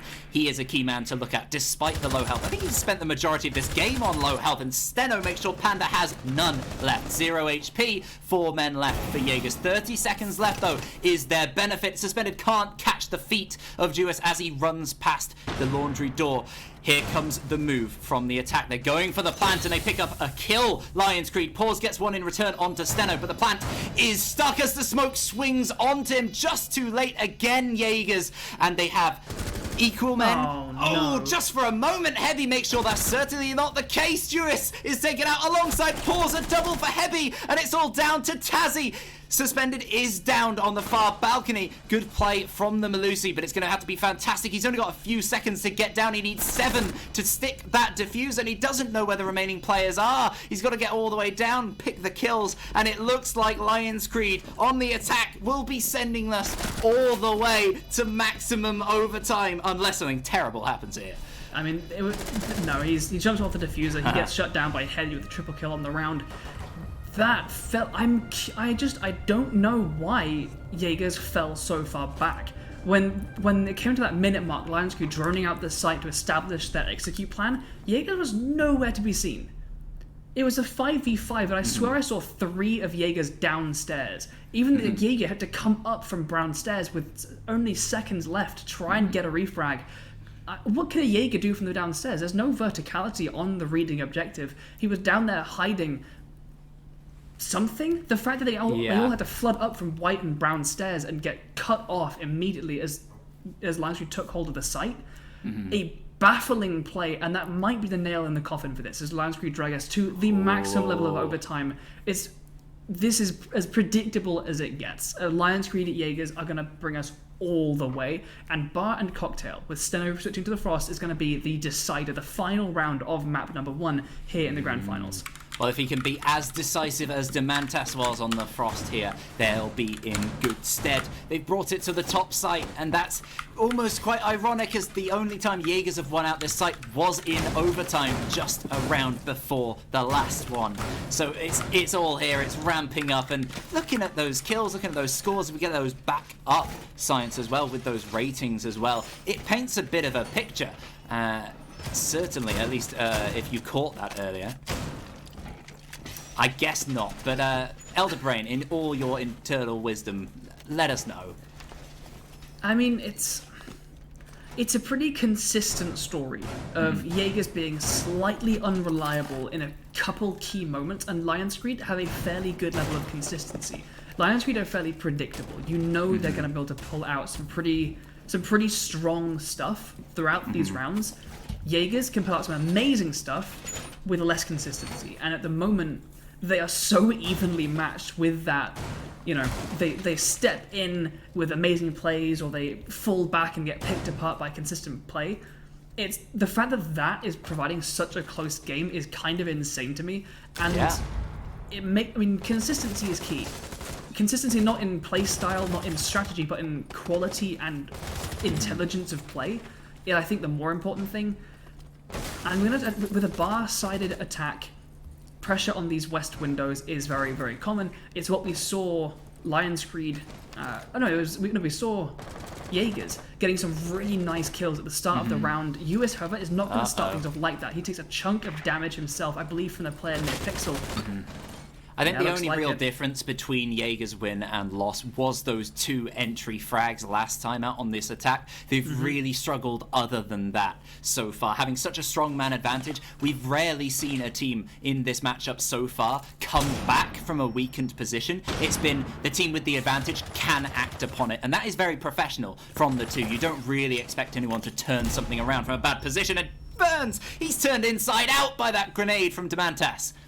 Really nice burning out there of the ADSs, and you could see he looked at the nade, was like, I'm a bit screwed here, aren't I? And so he gets a bit sent graphic, flying. A thing to say. I mean, this is an 18+. He got inverted, yeah. Heavy is going to answer back though. Demantas is going to get shut down. That expert with the grenades not going to be able to continue. But beautiful shot, Panda from the skylight. Heavy is going to be shut down, and that's going to put Jaegers in a pretty decent position.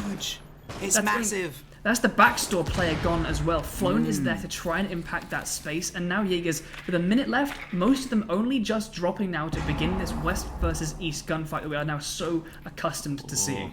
You speak nothing but truth. It's such a good position for Jaegers, but Steno, is that key man underneath on the Frost. We've seen impactful Frost plays. I don't think we've seen anyone in the mat, but at least he's got a decent powered gun to deal with anyone moving from this side. We've got 4 men versus 3. The difference between that 3-3 earlier on this site was Jaegers didn't have the support for the refrags, and if they don't change that here, they could be in trouble. Both Frost match shot out there by the bomb. They're not going to fall for those. There's still one by the default plant spot. Nope, just been taken out. Great intel play from Jaegers with the drone, and now they have to act. 15 seconds left. Is it LionsCreed a win? Is it Jaegers win? Well, Flown, he puts his head on the line. He takes out Tazzy. Pause. He's covering the plant. He takes out one as Eurus tries to stick. Flown is down, and it's only Steno remaining on the Frost. All their hopes on him, and he can't do it. Panda picks up a double, and Jaegers wins map 1 Cafe for Jaegers. Panicked, last minute, and scrappy as hell, but Jaegers managed to bring things out. 8-7, a sign of things to come, absolutely, and I am worried. I'm maybe wrongfully so. Maybe I am over nervous here, but the fact that we saw 30 seconds left, they had the 4 versus 3 man advantage, and then it was lots of just waiting. It was lots of sitting on the roof and kind of droning out before they dropped. To push it that late, obviously droning is important, knowing where your opponents are is important, but pushing it so frequently to the last 15 seconds, they're leaving themselves exposed to those last minute flurries of kills that LionsCreed can bring out so well. Hi, Kenny. Hello, Kenny. Hello. Well, what a first map. If we're in for a ride, it's going to be a long time. Let me try and sit above my name. But something I noted, I think it was the batter of the supports. We had Uhis on 15 kills and Heavy on 16, both playing the smoke role and then obviously differing attacking roles with the Nomad on Uhis and then the Thatcher on Heavy. That was a game that was won by the support players. We had massive impact frags from both Heavy and Uhis, and the 2-star players, Steno and Demantis. Yes, Demantis did have a high kill game. I think 12 or 13 potentially towards the end. We never saw Steno really get going, and he was left in that 1 versus 3 at 7-7 OT. He could have potentially denied the plant, but the cover was good enough from Panda inside of Piano.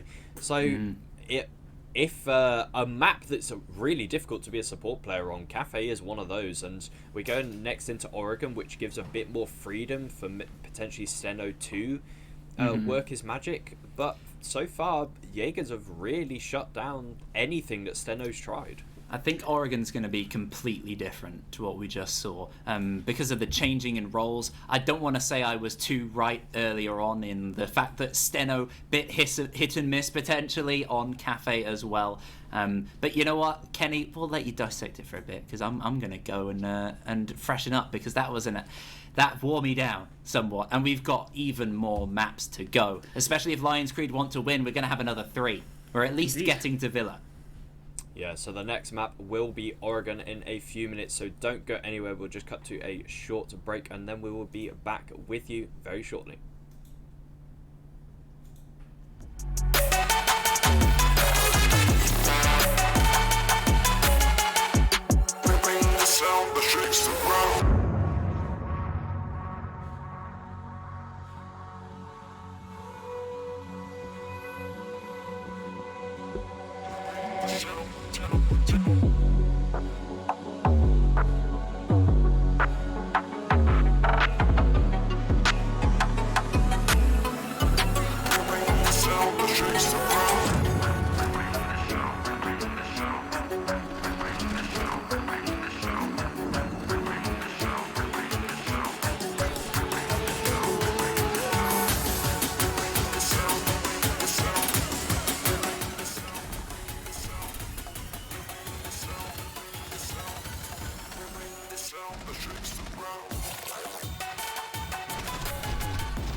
Welcome back, everyone, to Map 2 of the Grand Final of ECS Winter Season. Ebac Barnal, we had maximum overtime. All 15 rounds were needed in the first map on Cafe, and it was Jaegers that came out on top. LionsCreed, they've been there before. In their best of 3 semi-final against TLR, their first map, they lost 8-7 on Coastline, but they still managed to fire up the troops, and next map, it was a 7-1 victory. And heading on to Oregon, this is a map that obviously both teams are going to be well versed at. It's Oregon, it's T4. Every team knows how to play this, but I think if gun skill may be slightly more emphasized on Oregon because there's more room for the likes of Steno to work as Magic, and Suspended as well. We've seen Suspended running that Ash Malusi role, which is, I think the Ash Malusi's become more of a fragger than the Ash Jaeger itself in recent times. So if those two just have more room to be able to work their magic, LionsCreed definitely are able to bring us level 1 map count. Yeah, I expect good things from Steno and Suspended alike on this particular map as well. It allows for a bit more aggression, I think, from them. And if we see Steno getting aggressive, that's when you're in trouble a lot of the time. Assuming that it does work, and a lot of the time it does, because, I mean, he's self-proclaimed the best player in ECS, so who would argue with him? I certainly wouldn't. I personally think Verns is the best player in ECS. Oh, you know what? I was actually thinking... the kill record.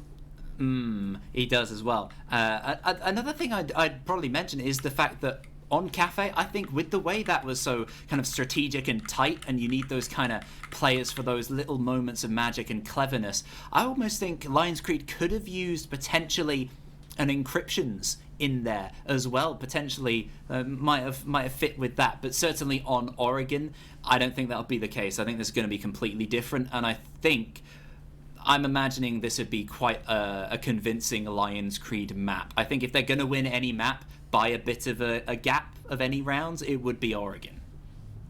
Yeah, I think in the story of this matchup, I think Jaegers pulling through a bloody and beaten up victory on Cafe to start things off.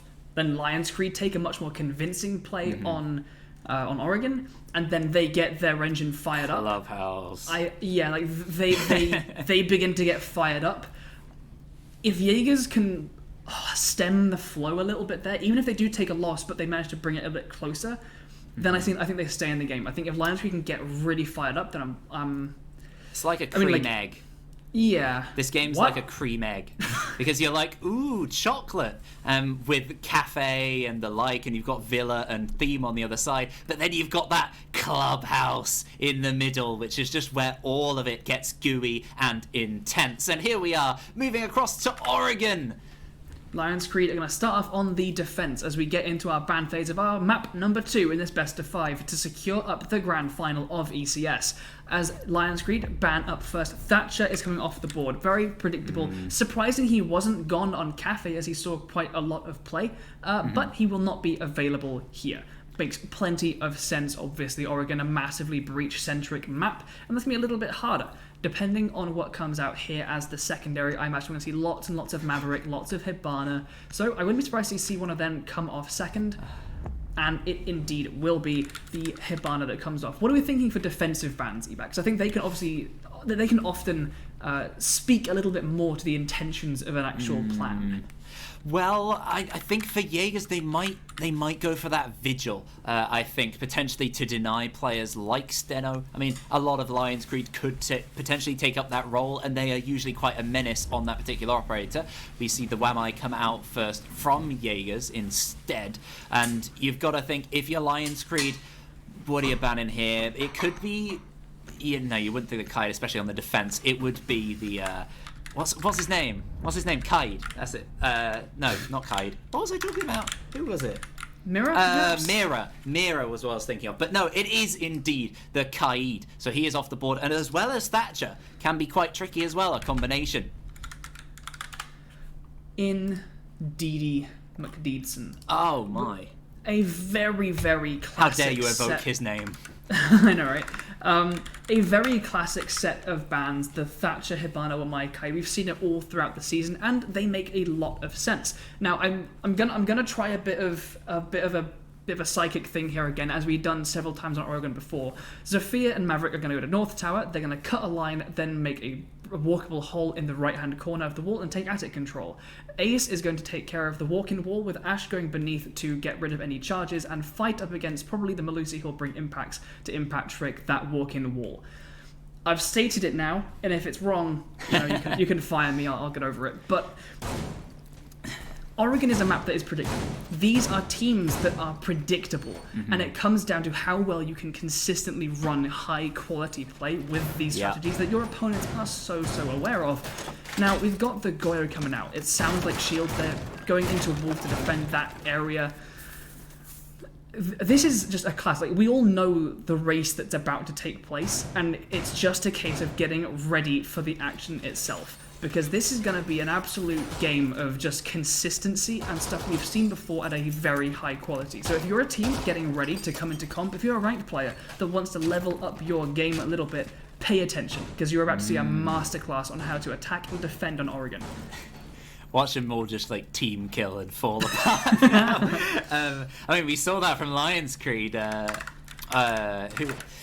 Who was it? Oh no, it was actually it was Jaegers in the last game. It was Panda, thank you Science, being taken out by a Goyo shield whilst reinforcing red on Clubhouse. What a disaster. I mean, hopefully the likes of that won't happen, but the Goyo is in play and one shield has gone. Goyo taking a lot of damage himself from an early fight as well. So a pretty decent start from Jaegers, starting to burn utility, and they're taking ground already. No contention over by North. They'll move on in and set themselves up to move on in towards the site a little bit closer. Indeed, Suspended is downstairs. He's got a horrible bullet hole staring down toward that main doorway. Doesn't quite catch anything yet, but he's close in case Panda needs to make an entry into kitchen classroom. There's that Ash charge I spoke about, getting rid of those bandit batteries. And here's this line from the Maverick. So far, my psychic predictions are currently 2 for 2, but they have plenty of time yet to move around and bring out something different. There's the Ace opening up walk-in. Okay, no, it seems to be a pretty... Oh, I think an impact trick successful there from Verns has destroyed the first of those Selmas. He's got one left, and a beautiful shot from Verns into Panda's head as the Ash tries to deny that move. Making opening walk-in is going to be a whole lot more difficult right now. It certainly is. Tazzy left with pause over on the attic side to try and get that open. A lot more pressure on them to push this Goyo back. Verns, in the meantime, shut down by Demantas. The entry frag for his team again on that sledge. What a maniac this guy is. And shutting down Verns, who's been very crucial with those late impact kills, could be fantastic. No! Did he manage to hit with this? No, he didn't hit with the frag grenade. So close. And suddenly LionsCreed pick up 3 kills. And suddenly it's all down to pause. A collapse from Jaegers, but a full step up from LionsCreed, more so than a collapse, I would say. And pause, too much to do here, you'd imagine, from the man. He's got 50 seconds, but LionsCreed look like they've nailed on this first round. They certainly do. They just need to pick off this one final player. The position is going to be very well known. And as we start to think about what's going to happen next, with LionsCreed probably winning out on this defense of kids in dormitory, we'll most likely head towards... Ooh, a nice shot there from Pause, shuts down Steno. You'd be worried if LionsCreed throw away many more lives than this. Oh, well, they have done. Pause gets another onto Suspended, and 20 seconds left is not impossible. It's a difficult task, but with Flown on low health, it could certainly still be possible here. They've smoked off one entryway, so it's going to be really difficult. He has to move through an obvious spot into a line of sight, or he's going to have to go through the smoke. And no, it certainly seems a round conceded for Jaegers. One taken well by LionsCreed. Round 1 in the hands of the defenders. It's always the danger of these really predictable things. Is players like LionsCreed, players like Jaegers as well, to be honest, they have defended against these lines of sight, against these particular... You practice a gunfight, right? If you're a player that plays Attic all the time, you are so familiar with exactly where to look, where to predict people's heads as they crouch peek and they peek and pre-fire at you. And so you're so very proficient at defending those places. And so when you're given such a default attack as that of open up walk-in, of open up attic, of actually Demantis' move was really nice. I think he actually ducked in that site doorway to shut down Verns, which is what opened up a potential way into the round. Wasn't quite enough for them, however. Oh.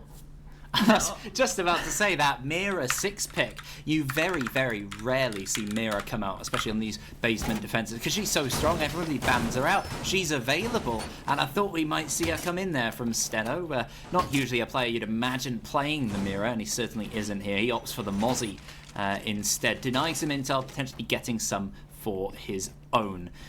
Now, I want to draw some attention to Heavy for that fantastic performance on Cafe. It's not all about the kills, but he's staying alive so long through most of these rounds and proving to be so crucial with these late kills that assist the rest of the team if they want to pop off in that moment. He is just a demon right now, and I just like I like talking about that because there's always so much attention on, for example, Steno suspended, Verns at times as well, as those big men. The whole team is so strong, and Steno not really getting to use that Mozzie very much. He's taken out straight away again by Demantas. This man is an entry frag machine. He is. Steno punished for a spawn peek, suspended, peeking potentially the same as the sledge gets up, I believe, onto that balcony.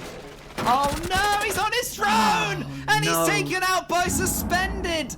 Oh, dearie me, a little bit of a mistake there. He's not ready for the player to be close inside of Master. I mean, how expected can you be of that being the case? And Panda certainly ready to catch suspended off in return. Somehow, for a player who was ready to pounce on a lax player, is pounced on himself in quite a predictable way. Bit of laziness from Steno, then Demantas, and suspended, all one after another.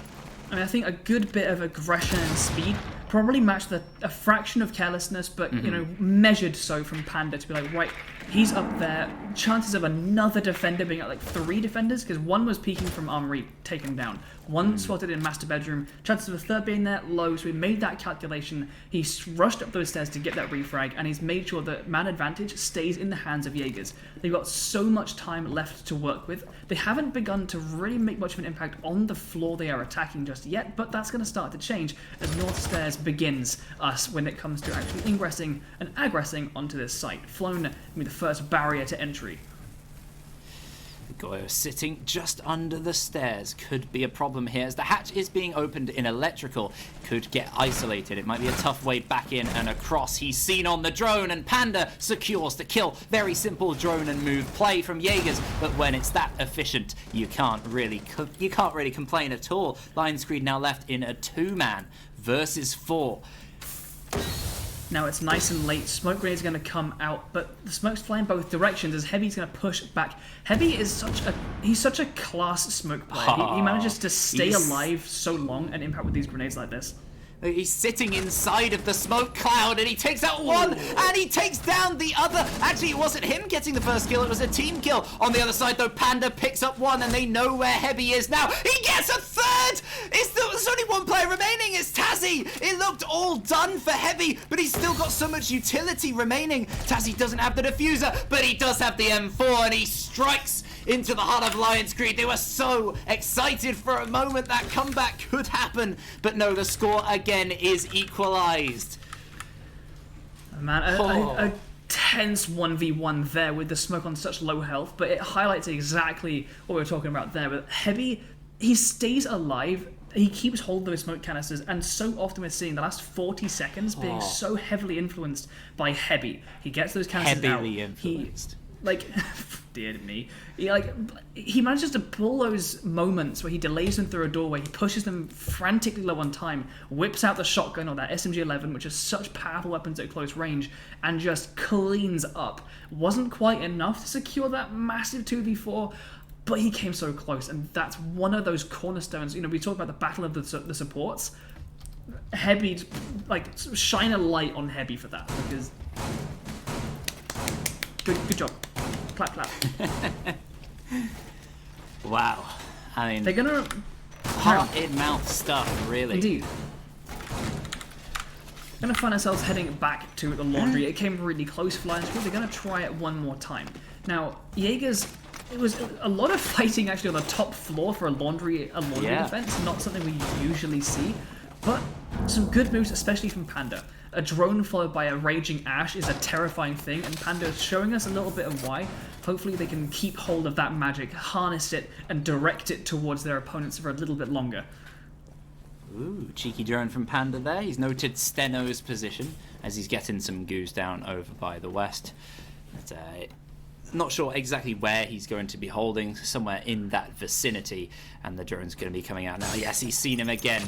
And that fight should be taking place early on in this round. The entry frags being quite a key part of this match so far, but again, it's coming around to these end of round moves in general. There's such a huge reliance on those clutch players, those support players, Heavy, Jewis, all these guys, just pulling out miraculous moments, and there's only so much you can keep doing that for until this game just turns into a really strange match. It's true. I want to highlight right now, and we saw that, we highlighted the fact that Steno, the Legion, was playing by the west, and we anticipated a really quick engagement. Seconds later, as Panda was prepared to take a fight, was pre-firing showers, Steno back downstairs, reinforced laundry stairs. Yeah. Panda is still droning out the west. Panda is still outside of West Tower right now, and that's so much time wasted that could be spent pressuring the site itself, pressuring down laundry, pressuring down north, getting stuff done over by bunker. Ooh. A really slow entry from Jaegers. They do things carefully, they do things by the book, and they do things slowly. That can afford them an awful lot of precision. But, Steno steps out. He gets one. He picks up the second. Two beautiful headshots. Panda is close to get the refrag potentially. Steno knows he's going to be being watched right now. The drone's there. No! He gets the third. Steno! He picks up 3! I was about to say his position, very well known by the drones and by the fact he's having a gunfight inside of Garage, and now he goes outside! He's miles away! I mean... What a crazy and ballsy play from the man, but with 4 men inside the site, his position was known. You might as well go for it. Tazzy shuts him down eventually. I guess you can see a lot of action. Oh, from outside even. Oh, man. What? I'm taken aback by that. And there's only 2 players remaining for Jaegers after that fantastic play from the individual man, Steno. 38 seconds left for this execute. Pause and Tazzy. A lot to do. Indeed, with 4 of LionsCreed remaining, Heavy as well. Those smoke canisters going out. Not quite enough to lock it for the full 30, but it's going to bring him very, very close. It's going to get rid of those shields, and the shots ring out. 2 beautiful shots from Pause. Well, suddenly, it's turned back even, but there's 15 seconds left. 2 C4s in the hands of those defenders. I think a Goyo shield still in position. There's so much to do. He tries to deny a laundry plant, and now Pause uses that as his cue to move on, and he's taken out. And it's the planting player who has to jump up and win these fights. He's only got a few seconds to do so, and it looks like LionsCreed secure the round. They do. Flown picks up a kill for his trouble as well on top. Pad those stats and pad the scoreboard, most importantly. Let's head over to our man in the field with the live report. Ebac, are you there?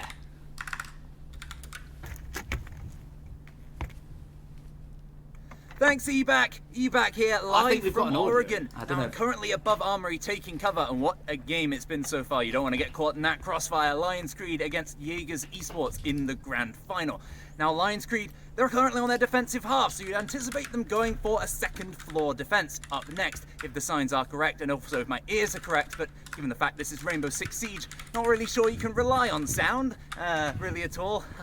Funny joke. What are we talking about? Strategy. Well, LionsCreed, they're relatively by the book in terms of strategy quite often, but I'd expect a lot of aggression coming from the likes of Steno, and certainly Suspended as well, from the likes of North Tower, potentially to put some pressure on the street. Let's have a look.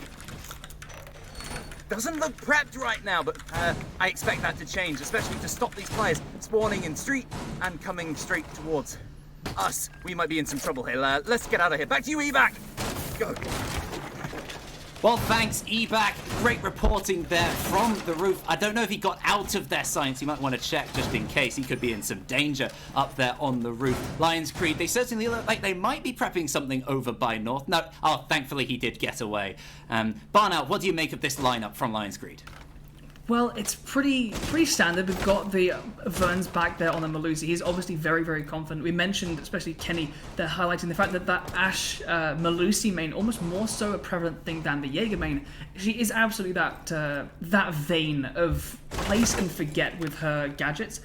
Chucks them down, she can run off and die. She's done her bit as far as providing that delay, that intel that those Banshees provide.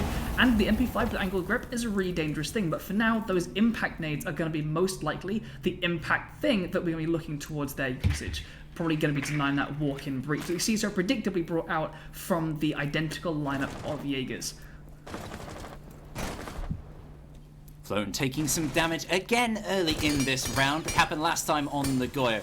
But LionsCreed rather convincing last time out. And Pause taking some damage across... he fell off. I thought he might have been damaged through the Maverick holes, but there weren't any open. Tazzy is seeing to that, though. He's starting on it. But he's got a teammate on much lower health trying to contest across towards Suspended, sitting nice and comfortable behind this Goyo shield. It's protected by a couple of ADS as well, so he's going to be nice and difficult to flush out, especially if Pause can't get rid of it with his those concussions first off. Most likely going to come in for the bit more of an entry before he starts firing those off. Not going to want to catch one of those off on the actual electrified wall. I think, yeah, Tazzy's made his entry, he's got rid of the electrification, and there come those burns off concussions. Gets rid of that nice and close Banshee, and now that shield is gone. Suspended is pushed back a little bit by the Flames as they consider taking this, while elsewhere Verns is still holding tight. The Ashe beneath going to get rid of those Bandit batteries. Well, one of them still persisted actually. Oh, because of the reduced radius of explosions of Ashe and Zofia. Nice seeing in action there the impact of that nerf. It's nice for you. It's not nice for Jaegers, is it? Certainly not. We've got one hole opened up by the Ace, but an impact trick. Tazzy with a beautiful shot there, shuts down Flown, puts things in the man advantage for Jaegers, but they've got quite a lot of work left to do. Yeah, they've left themselves enough time. It wasn't that efficient from them. And Tazzy being shot down in return by Heavy is not ideal. Now 45 seconds left. They've taken very little in terms of ground. Despite the angles they have opened, they've still got to win some fights. They've got to move into these positions and get the plant going. They do have the Ace with the diffuser, smokes in hand. Steno's roaming around on the bottom floor right now, so potentially this is the time to move, whilst less men are in the site. Suspended takes out Pause. Less men for Jaegers to try and execute, and Steno might come up behind here and cause a problem. Suspended is causing the main problem on the front. He gets one, Steno behind does get one, and Heavy sees things out with a quick trade onto Panda. LionsCreed take round 4.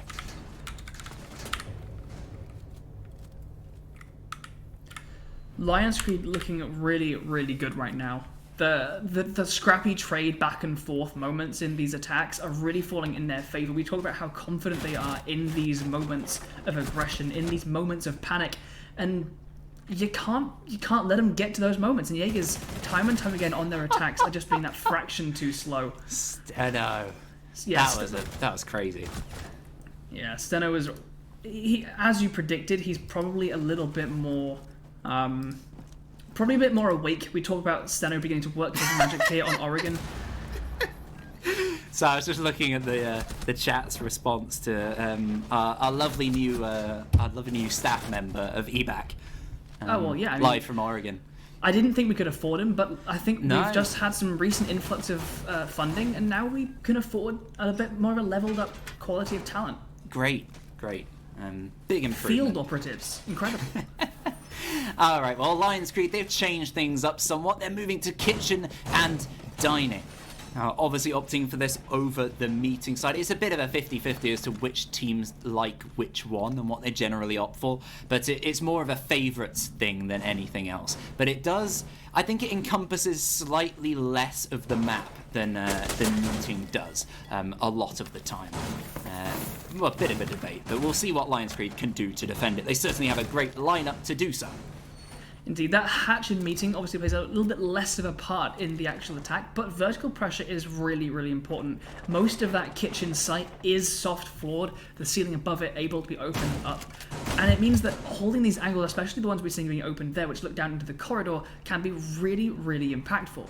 We're going to probably see Demantas heading upstairs. Hopefully he doesn't get picked up like he does before by Suspended, who's going to be roaming up there as well. Dealing with this top floor or bypassing it and hard attacking from the west is going to be the choice here that we're going to see get made. Well, first minute is... Sorry, my voice. It's already started. We've got so many maps left, potentially, from here, especially if LionsCreed have their way. If we're going to see 3 maps, Jaeger's going to need to step up now in order to win 3 in a row. But I don't see that happening at all. Not necessarily here, though. LionsCreed's still a long way to go to win this out. An Oregon defensive win is relatively standard. You would expect it from teams of this quality. You would expect the defensive team to be pretty stalwart. Certainly would. So with these angles being opened up by Maverick from the hatch, there's so much coverage there. The smoke is below, along with Heavy on the Maestro, and Verns is there playing up in kids' dorms, and the coverage from White Stairs. Attacking this site is really difficult. The nade will push back the Jaeger, but not for long. As the breach begins to come out, I think that's on the games wall. Looks like it is going to be pushing back Suspended ever further. Well, Panda starts things off with a kill onto Verns, but quickly traded out by Heavy from underneath with the Order. There's a lot to do here for both teams. But Jaegers, I think their main advantage is time. They have lots of it to do whatever they want with these vertical angles, especially Demantas opening them from above, put pressure onto the... Is the Maestro right next to that hole and did not flinch whatsoever? Potentially. I mean, we've seen all the way back on Cafe the vertical angles being opened up, and they didn't net much from them, and we saw Jaegers push themselves really, really strapped for time on their executes. Here, however, they've shut down Verns, and they've gotten hold of Suspended. They've opened up loads of angles onto Kitchen. Just Hard here. Angles. They've got Don't 40 forget the seconds. flangles. The floor flangles angles. also. Yeah, of course. Oh, but it's the Beautiful tangle, shot. it's the tight angle from flowing from underneath of the SMG-11. I mean, basically any SMG-11 play so far this game has been fantastic, and mostly those have been in the hands of the defenders so far today. 20 seconds left for the attackers to exact their will, and it's going to be tough. They've got utility to burn all the way through. Flown starting to expend some grenades, and damage traded all across so many players now, less than half health, and Steno takes out Tazzy, and another, it's Pause, Flown finishes things off, another SMG-11 kill. Great work done by both men throughout the end of that round, getting 2 each, and LionsCreed move even further in the advantage. 4-1. They've already taken their 4 on their defensive half. They're going to be vying for a 5th as we head towards round number 6, the end of this half of map number 2. LionsCreed are starting to look a lot more alive. Steno looks like he's just enjoying himself a little bit more. You suggested that Oregon is going to feel a bit more free, and I think you're absolutely right. He's been just roaming about. Steno and Suspended back in there. Kenny said the 2-star player. I'm not sure how well that translates with Verns and Hebby and the Flown being with the supports being kind of the highlights of Cafe. Steno and Suspended stepping a little bit more into the frag zone here on Oregon. Yeah, definitely. I mean, that's what we were saying all the way through. It supports that sort of play, and we know from them they can certainly bring it out. They can bring it out on demand. Steno's kills so far have been nothing short of legendary. Fantastic play from the man, and he's going to need to keep it up in order to win. Jaegers, they have to take that 4-2. We saw LionsCreed come back from it last time on Cafe in that 4-2 position, but they still had to make it to that 4-2 position. Jaegers cannot afford to go 5-1 here on their attack. They certainly can't. Jaegers, what is it that we need to see from them to have them come out on top? They've only won a laundry attack so far, then immediately lost it as LionsCreed re-attempted it. Here, as we are downstairs once again, we've got that same standard lineup. Nothing in terms of the operator selection is really preaching anything of a crazy difference, anything of a change in mentality. So they're going to be trying for most likely similar things. Steno on this roam once again, an absolute menace on that Legion. Just getting these goo mines out. He's loving barricading off these doors, flexing back around the site, and then re-emerging at roughly the half-round mark to strike on the flanks as Jaegers begin to kind of settle on their execute plan. How long it takes Jaegers to get to this planning stage, I think, is going to make a big difference on this round. They're spending a lot of time droning, exacting this care on the rounds, which is really good. Obviously, knowing where your attackers need to go, knowing where the defenders are lying is really important, but Laundry defenses so far come across very minimal roam, at least so far on this round. Opening up these angles across into Attic to afford plenty of mobility should they need to move around, but with all the defenders on the bottom floor, this roam clear and ground taking could be happening a little bit faster. It's the same thing from Jaegers that we saw on Cafe as well. Just a little bit too hesitant sometimes. They are doing a pretty decent job, though, in the end. Enough that you can just about validate it. It's a bit of a debate, because it's not paying off right now. It's not. The problem is, with LionsCreed able to take scrappy fights so well, and having players that can at any moment pop off, and having Heavy, who if you let yourself have to attack in the final 30 seconds and Heavy's alive, that's a problem. Which means you need to be impacting the site a lot earlier than that. And with Jaegers, they're exacting this care in this roam clear, they're exacting this caution and a little bit of hesitation, and LionsCreed thrive on that. Pause, just waiting for sound cues, waiting to see where this Jaeger is, if he might go aggressive, potentially trying to bait into a move so he can jump off his drone, take him out. Just playing the patience game, which certainly plays into the hands of the defenders at the moment. Suspended still strong in that position. The hatch is open above Flown, but he's going to use that to be a surprise angle, and he takes out one, and Suspended gets the other onto Pause, winning out that fight over on North. And Panda now replacing that man. There's no one to replace Uis as he dies over outside Bunk. Another man to fall from that position, and it's just down to Tazzy and Panda. Panda takes a lot of damage, but he just about hangs on and takes out Flown. So keeping Jaeger's hopes alive. But that candle is flickering. It's flickering and waving. It spurts to life as Panda shuts down Suspended behind the pillar, getting a narrow angle, but Panda is so low, and with Heavy, I believe he still has canisters in pocket with 17 seconds left on the clock, and this many cross angles. It's going to be a series of 1v1s. Prefire gives away the position as he steps around. Doesn't notice the Heavy steps through into sight. Oh! Beautiful spin there, shuts down one, but a prone angle, I believe, from Steno there at the end, shuts down Panda, and LionsCreed take 5-1 on their defending half of Oregon. Wow, looking pretty good from them. 5-1.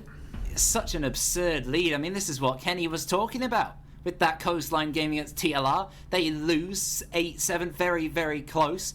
Last time out, I mean, it could be exactly the same. Then they won 7-1, I believe he said, or 7-2 on the next one. They're well poised to do that. They're now on their attack, and they are 2 rounds away from winning already. Jaegers, they're going to have to turn this around on their defenses quite a bit. I mean, looking at even just rankings, Jewis right now, given how impactful he was, that's a bit of a nightmare after 6 rounds. Yeah, when we were seeing his praises back on Cafe as he was having a really, really good showing, and it's just ringing that same bell. It's getting monotonous, that death toll of Jaegers of consistent inconsistency. The fact that US can have a great game on Cafe, come to Oregon, and really struggle. In contrast, LionsCreed, we saw, you're talking about your toast of the scoreboard being well buttered and even with kills. LionsCreed have maintained that. They've the players have switched around a little bit. Steno stepping up, obviously, in terms of the numbers. Vern's stepping back a little bit, but it is still much closer to that mean average from Cafe. On the flip side, Jaegers, it's a toss-up. Demantas is going 2-6. US is going 0-6. This is not what Jaegers needed. Jaegers needed to take that momentum forward, to really settle themselves, to steel themselves against the constant, ever-flowing rush that is LionsCreed's attacks and defenses and aggression, the roams we've seen from Steno and Suspended, and something inside them, it looks like it has been turned off. A counter is that Jaegers seeming obviously stronger on their defenses right now, and Demantas proving it yes again with another aggressive peak, this time onto Suspended, getting them off to a good start on their defense. They have looked stronger on their defenses regardless of map, and if you're looking at the map pool that we've got for this match, pretty, I mean, we're playing 5 of the 7, so it's not the most exclusive, but in general, they've cut away Coastline and Consulate, which you can argue are pretty tough defensively across the board. And they've got a lot of sites, they've got these maps like Oregon Clubhouse, where they can rely on those defenses a little bit more. So that is a bit of a positive for them. In future, we might see that coming out. Jamantas grabbing a C4 from underneath Flown, and he detonates it to perfection, taking out the man with the diffuser inside of Master. Once again, regardless of team, regardless of strat, we have exactly identical movements. We've got the Zofia and the Maverick over on Attic. Vern's left by himself over by Master. He has got an open angle, however, which means he's been able to cut up the site. He's been able to shut in that player in Attic, but Paws is creeping close. He has an impact in hand, but the MPX is more likely that he can come to life and shut down this close angle.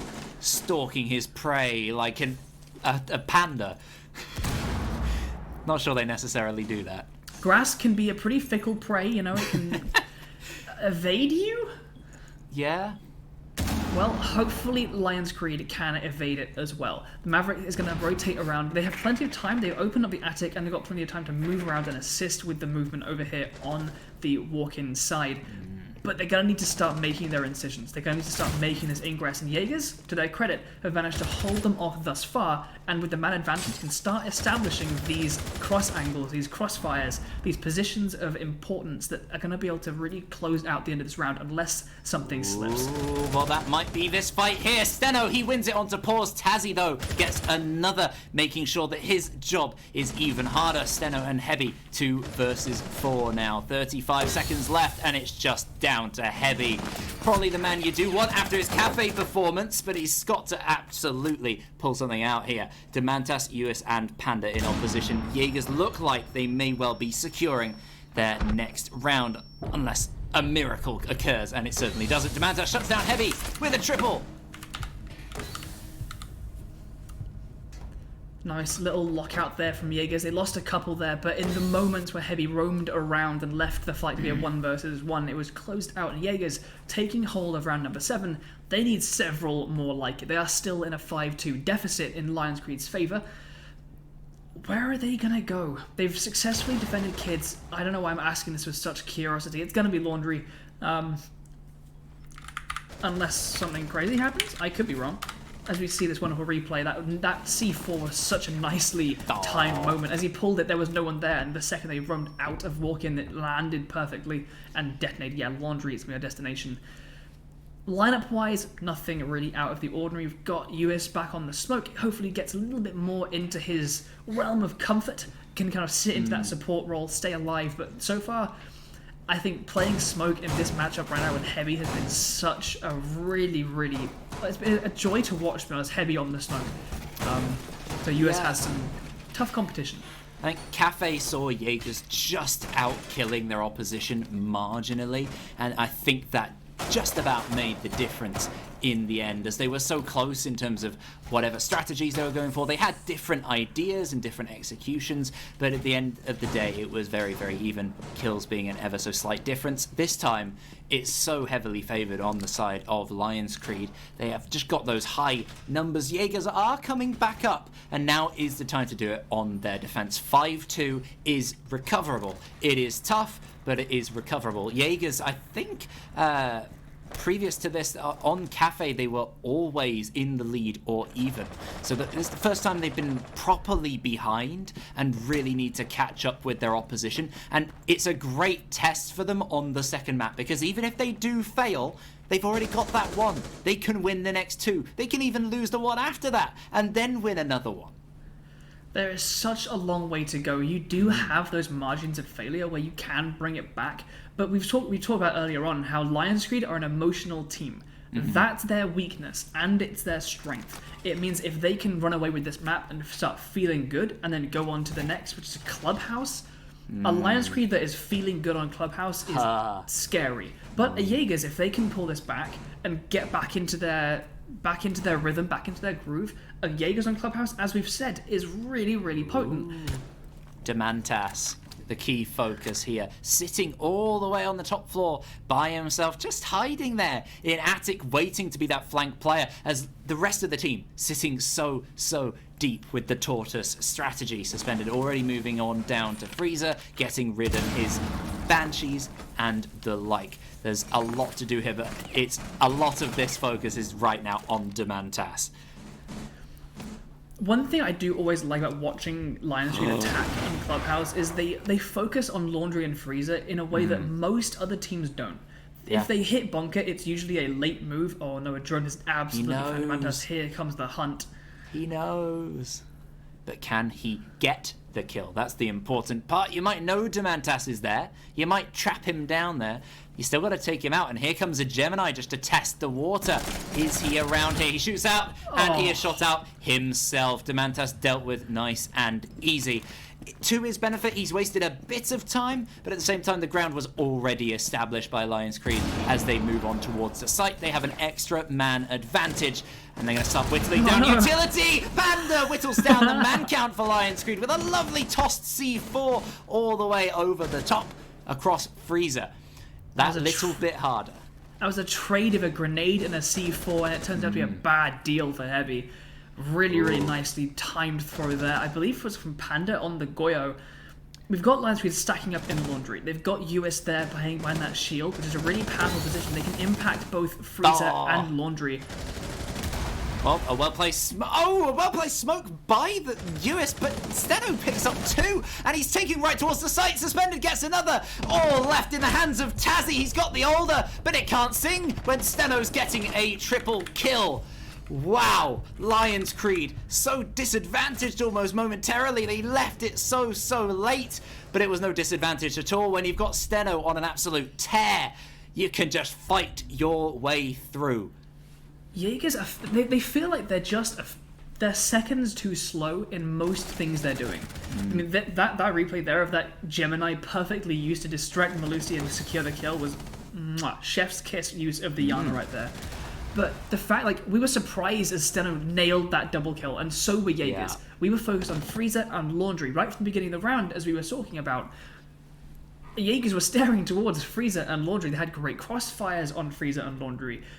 And then Steno sweeps in. He descended down north from Demantas' position, and while the rest of the team was distracting the Jaegers entirely, a lack of intel, to be honest, allowed Steno to come down north, strike, and crack the spine of that Jaegers defense. And we find ourselves already, round number 9, it is match point for LionsCreed. I think this feels like a turning point, and LionsCreed, when they get fired up, is a problem. And so this, I think, is going to be a really impactful round, an impactful map regarding the rest of this grand final. Yeah, I mean, they're fired up in every way. Everything is up. The kills are up. The rounds are up. It's looking fantastic. Steno in particular, 13-4 right now. He is going insane, given his potentially underwhelming performance. He was certainly part of a team unit over on Cafe. I don't wish to harm his play too much when he's not necessarily just getting kills, but looking so strong here. Very difficult to deal with as the basement is reattempted. What can Jaegers do to switch this up? They had Demantas on the solo roam with no support, and we saw, as you mentioned, great use of that Gemini. They don't even need it this time. Steno picks up Demantas straight away by picking him off, I think, through the garage soft wall? That looked like he was peeking at the garage doorway, and he just blasted through the soft wall and nailed him. Ouchies. Is probably what he was saying. Yeah. We've got a complete switch up as well. We talked about how predictable certain styles of attack are, especially in Oregon. LionsCreed, this time, straight for bunker. We saw them previously hitting Laundry and Freezer with their late flank into North Stairs. This time, straight into bunker. With good numbers to burn out these ADSs and to start going for the shield and US. The nade comes out with a nice advanced movement there. He gets almost caught on the return with the follow-ups there. So close from the smoke, he hangs on, and suddenly Tazzy and Paws pull it back. From a weakened position, it looked like it was all LionsCreed, but no, they've struck back and they've taken the strong positions left. by Jewis. Potentially weak on the other side. LionsCreed have adopted a completely different strategy on this attack. They've gone from the south push to the north push, and it's worked to mixed effect. Certainly, they still have the man advantage, and looking at the clock, a lot of benefits still for them. Until Pause gets the man count equalised, and the wall is reinforced.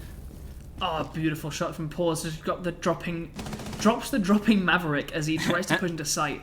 And this looked so good for LionsCreed. What a player! Again, stepping up a quad kill from a disadvantaged man position. I think from the 4-2 that they were in. He gets all 4 players. Fantastic for the Jaeger.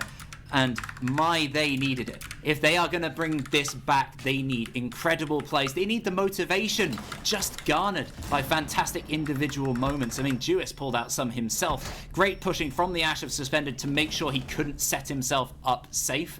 But it was all in vain in the end. I gotta credit LionsCreed for the fact that they will take rounds like this where they will immediately completely switch up their attacking strategy. Moves like that to catch off your opposition are really, really important. Jaegers, in that sense, though, were just saved by Pause and Tazzy. It was completely falling apart, and those two just managed to, in those really important moments, grasp hold of those kills. And that's something that Jaegers have really in spades, and when they don't have it, they're so vulnerable. But the fact that just occasionally, you just roll the dice, and if you get something good, then they're fine. Yeah, but they the fact can that they're capitalise upon a strong point. Right? Exactly. Gotta say, I was just going to draw attention to Jewis right now, because he managed to down that player over by the tunnel. He was so close to making it happen, but still couldn't pull it out. He's on 0-8. It's unfortunate, given how many kills he got last time. What was it, 13? It was definitely about 10. Yeah, it was a lot. To see such a stark difference between 2 maps is crazy. It certainly indicates a different style of play from Jaegers, a different map. Obviously, different players also have their different strengths on different maps. I've always considered Cafe one that Panda's not a bit too up and down on as an individual player. I'm never too confident with him there, and I think he proved he was pretty solid all the way through, so we never know. Starting things off, an Ash charge is going to go below. There's no denial on that wall, so maybe a lack of information there, thinking there would be bandit batteries or a mute jammer, or perhaps just opening the angle so that when it comes to it, opening it, they can fight back against the impact trigger. Either way, that's one Ash charge down, and that position definitely open to try and open up that wall.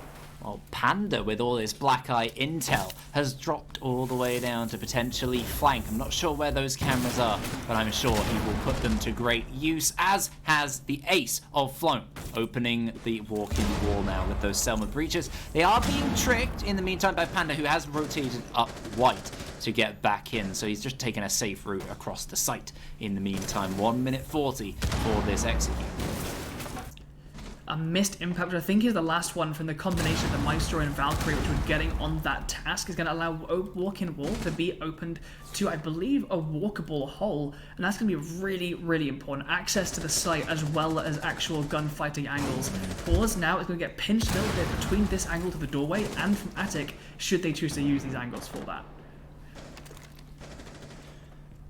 Again, LionsCreed have been efficient. They've got a lot of time here. The one thing that they haven't got is any early picks onto some of these players, and that means utility still in the hands. Even if they lose a man, they've got so much intel on the hands of Jaegers. That's what they really enjoyed on Cafe.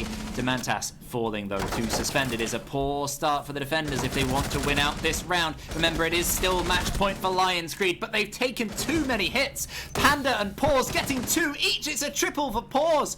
It's not 2 each, it's 1 for Panda and 3 for Pause, leaving only Steno left, stuck outside of the site, and jumps in virtually in vain. Tazzy seals another round for Jaegers, and from the 5-1 deficit, they've brought it back pretty far. Could we see the full comeback here, Elderbrain? I would not be surprised. We've talked about how close this matchup is, and Jaegers, they're just tightening down the hatches. which is exactly what they need. They're a team that can do things clinically, if inconsistent, and they're just managing to tie up these little moments. I worry slightly, and I keep saying that I'm worrying, which I've noticed I'm saying it a lot, and I'm realizing that I'm looking for Jaegers to find something to keep this contested, and I'm constantly worried for Jaegers because they're relying now on pause. He's had several moments in the last couple of rounds, which has allowed them to pull back closer and closer to overtime as LionsCreed sit still on match point. But I think you can afford to rely on pause. If there's a player who is incredibly consistent across a league season, across games, even across individual maps, it's usually that man. As long as the Zofia is available for his attack as well, especially, you can almost always rely on pause. But it's not quite enough just for the one man. I think the biggest absence would be Demantas so far this match. His huge amount of kills and those kind of impact, whether it's entry frags or just mid-round gets a key double sort of plays we saw on Cafe, are sorely missed here. And Jewiss's extra 1 or 2 here and there could be quite useful for them as well. Starting to step up more though, the whole team. Jaegers 2 rounds away from bringing it to overtime. Certainly a possibility, and what a story it would be. They only need 1 more win, however. We're going to be down in dining and kitchen. We haven't yet seen LionsCreed actually attack this, as the defense has successfully done both kids and laundry with some reattempts sprinkled in there. This is the first time we see an attack of LionsCreed onto dining. I'm interested to see how they take this. Obviously, we mentioned before how vertical control is quite an important thing here on dining and kitchen, as kitchen is all soft, but West Tower attacks can be so fruitful. As long as you can grasp hold of that shower corridor and showers, and you can make an entry, you have a nice access to that single, like that wide section of reinforced wall, which can give you access to a planting position in that A-bomb site in dining. And they've taken the vertical control to begin that work, making sure there's no denial on that wall. They're pinging it a little bit, double checking it, and it does appear to be clear. Jaegers relatively tight together at the moment. Heavy going for that cheeky little hole towards the shower. A lovely little math trick. You can throw a grenade through there. You can get an angle. We've seen it a lot from these teams this season. Obviously, Elderbrain hasn't seen it before, so there you go. Isn't it cool? I'm wowed. That's so cool. I've never seen it before. Mav just has enough range to be able to do that on his blowtorch, but he's not netting anything for it yet. Demantas instead starts things off with a lovely kill. He's got that entry. Steno striking back onto Tazzy. 4-4 is the man count, and there's a lot to do. 1 minute 30 to do it in for LionsCreed if they want that victory. Demantas with the TCSGs putting the work in. There was actually a beautiful run out from... No! Oh, no! Exposed to the angle. Heavy shuts down Panda beautifully. Jaegers are dropping like flies. Double from the Steno. This could be the final round of map number 2. All they need is 2 more kills. Again, they're relying on pause. I mean, Jewis is in it as well. This is the time to get some kills, man, on this map if you need it. And here comes the plant. Jewis trying to deny through the wall. I think the ace will probably stick it at this point, given his health and given his man advantage. He's taken down by the pause on the other side, is taken out, so it's all to Jewis. Effectively a 1 versus 4, and he cannot do it. LionsCreed seal their first map win of the game. It's 1-1. Going 7-4. It's not quite the storming resurgence that we talked about previously in the season. How they lost 8-7. They go to the second map and win 7-1 in a crazy jump in form. Jaegers have still got a handle on this. They're not slipping completely away from it, but that performance from US and Demantas is such a decline from their display on Cafe that... Woof. Be going to Clubhouse next. And with that display... Kenny, Jaegers on Clubhouse, we've talked about it, we've raved about it, but with that being what they've shown us in Oregon, please. Please. Please. Yeah, well, I mean, that was... Please turn your mic on. Go on. Right, I was unmuted. I was muted in Discord. Okay. Oh, okay, fair enough. Well, yeah, well, welcome myself back. I don't know why I'd welcome myself back. Welcome back, Kenny. You two back onto the screen, and in return, I'll have a welcome for myself. But I just did it for my own colloquial. LionsCreed, They take the second map. As we said, against TLR, they lost the first map 8-7 and came back with a Stormwind victory. It could have been quicker. It could have ended at that 9th round being 7-2 scoreline in the 5 versus 2, but Pause came up huge, and we saw Pause absolutely step up in those final rounds. Really impressive stuff. And if Cafe was the war of the supports, Oregon was the war of the fraggers. 17 kills there for Steno, and Pause ended up on 14, I think, as well. Absolutely incredible from both of those. It's going to be the flex players next on Clubhouse. The nade players we could see come alive. But yeah, it was absolutely stupendous stuff from LionsCreed on Oregon. And Ebac, we're following along with your prediction. You thought that Jaegers would take Cafe, LionsCreed would take Oregon. I'm just a genius. I know everything. Now, rub that crystal ball. Who's going for Clubhouse? I think that's not very PG. But thinking about it, where are we going? We're going Clubhouse. Oh, this is the hardest one. That's why we were and talking it's the one about that means the most as well. That whole cream egg. It's the middle one that could make the difference, because you could take one or the other for theme park or villa. It could kind of pretty much balance either way. Whereas Clubhouse is the deciding map, I think, of this entire series, and I can't decide between them. I think if the mental game goes right, Jaegers have got it. But if we continue on this train, it's all LionsCreed. It's going to come down to the first couple of rounds, I think. I agree. We said in the pre-show, before we had any action at all in the server, that the match was won or lost on Clubhouse, in my opinion. And I think you both agree that now that we do sit at level scoreline 1-1, Clubhouse changes it, because that team goes up 2 maps to 1. But we'll be seeing who takes Clubhouse very shortly. We're going into a lovely little break, so go and get some food. We're in the evening, and I'm sure we're in it for the long run. See you soon.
Welcome back, everyone, to map 3 of the grand final. Best of 5 between LionsCreed and Jaegers Academy. Or are they Jaegers Esports now? They are Jaegers Esports, but we call them Academy because the Jaegers Esports were an open division. Ah, alright. Just for continuity. Well, it's map 3. Map 3 will be battled out on Clubhouse. This is it for one of the teams to go onto map and series point if and when they take it. And this is the map that LionsCreed sent themselves through to the grand final on in the semi-finals. It was an 8-7 overtime victory against TLR in a 4 versus 5. At the start of overtime, they lost one of their members, and in overtime, Steno came up huge. The rest of LionsCreed rallied themselves in a 4 versus 5 to defeat TLR on Clubhouse, and Steno broke the ECS kill record for a single map on that particular time. So 22 kills for Steno on the last time he played Clubhouse. We've just seen him drop 17. This man, you say that LionsCreed are an emotional team. I'm pretty sure the emotions will be running high going into Clubhouse, Elderbrain. Definitely, I think the morale is definitely soaring after that display on Oregon. It's a place that we know they can do well in, and although Jaegers were holding them to it a little bit, they could not take them too easily. None of that was flawless, but a lot of it was convincing in the end. And I think coming to Clubhouse, the only hope right now is the fact that we know Jaegers are very confident on Clubhouse. We've seen them be very, very strong there all the way through the season. That's the only part that is holding me back from saying this is all LionsCreed. Because, you know, we said before, give them the right energy to go and LionsCreed can annihilate people. I'm beginning to see that spark in them, and that's scary if you're Jaegers. Yeah, I definitely agree, and especially with Heavy, you guys have spoken about him quite a lot. Heavy in both maps, he top fragged for LionsCreed on the first map of Cafe. Second map, he got really impactful kills and almost got a 1 versus 4 clutch, really close in killing the Maverick towards the end. Well, goodbye everyone, as we are heading into Clubhouse. Map 3. One of the teams will go onto map and series point 2-1 ahead. It's 1-1 at the moment, but Evac and Barnell take it away. Oh, well, it's not even Barnell anymore. That's the second time. It's Elderbrain. Don't you know the branding? I had It's a so rebrand, important. man. Well, welcome to map number 3. This is the turning point, the halfway point, potentially, or the nail in a coffin, if emotions are anything to go by. LionsCreed are on attack. Jaegers begin on the banning side, and Hibana is the first one to drop. Makes plenty of sense. Thatcher will have to be the second. Even though LionsCreed are on attack, I'd be very surprised not to see that SAS operator coming out. And there he goes. Evac on defense. LionsCreed up first. Defending bans often, I think, speak a little bit more to what you intend to do. It's a bit more of an active, I want to attack, what will you bring to stop me? Kai's first, what are your predictions for Jaegers ban? Well, LionsCreed are going for the same double ban duo that they banned out on Oregon, making sure that you can't zap any hatches, but you also can't unzap. You can't unzap anything as easily with the Thatcher. Over on the defensive side for Jaegers, I don't know, it depends whether they want that mirror in play. I imagine they might do. Jaegers, we've seen a lot of Wamai come out, which I imagine they might go for again, but no, it is indeed the mirror, so there we go. Not Wamai, the surprise from Heavy, surprise from everyone else, but mirror is never really surprising, as if she puts a window down in logistics, it's a nightmare. It certainly is. Mirror is one of those people that there are some sites where she is incredibly powerful. There are some where she has impact. But those where she does have impact, it's massive. And if you don't have something to bring against that in particular, then she can provide a massive So obstacle. good on Hereford. Top floor. Oh. She is. Don't think that's what you're all here for, though, surprisingly. I mean, this season, next season, Hereford is actually in it. It's not. I'm trying to. I wish. Come on. I was ready to commit to that. I mean, you're a senior admin, so you can. It's just in ECS we are adding Hereford to the map pool. And can we get Fortress 2? That'd be nice. Or Team Fortress 2. Yeah, ECS has a TF2 league now. All right, well, we're going to CCTV and Cash for the first sight. Defense of Jaegers. I mean, we've been talking about their defensive strengths as opposed to their attacking frailty so far in this game. And that's a great place to start, to get this momentum back, to slow down LionsCreed, to really make sure that they don't get too ahead of themselves as well, LionsCreed. They've got to start strongly here against Jaegers. It's going to be a tough fight over here, and they've got the Jaeger and Wamai combination for the first time in this matchup as well, to make sure that LionsCreed can't use all those projectiles. They've got the 2 smokes and the 2 frag grenades they want to utilize. Certainly is. Now, what I'm focusing on a little bit is, we've talked about how LionsCreed can get complacent. I'm actually I'm wondering whether or not the strength with which Jaeger is resisting them might play into LionsCreed's hands fractionally. We see in other teams that kind of LionsCreed kind of wipe in the first half, or in the first map or so. Teams then take advantage of that complacency and then can actually find success against LionsCreed. Yeah. Right now, LionsCreed aren't finding any of this easy enough that I think they're going to get into that space. They're fighting for each of these rounds, round by round by round. Jaegers aren't letting them have any of it. And that means that LionsCreed at no point so far have taken their foot off the gas, which means that they can keep that up, keep moving with that kind of energy.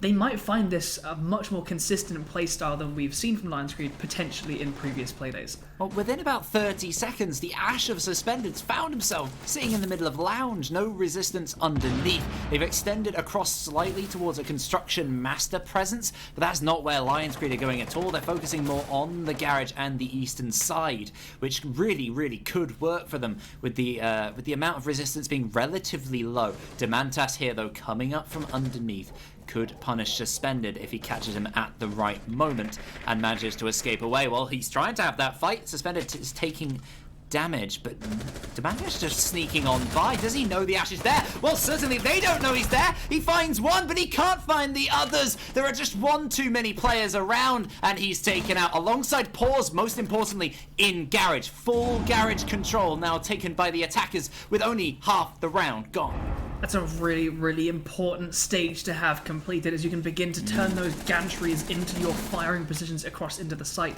You've got Lounge control, which is going to stop those defenders moving down red and beginning to try and retake that from multiple angles.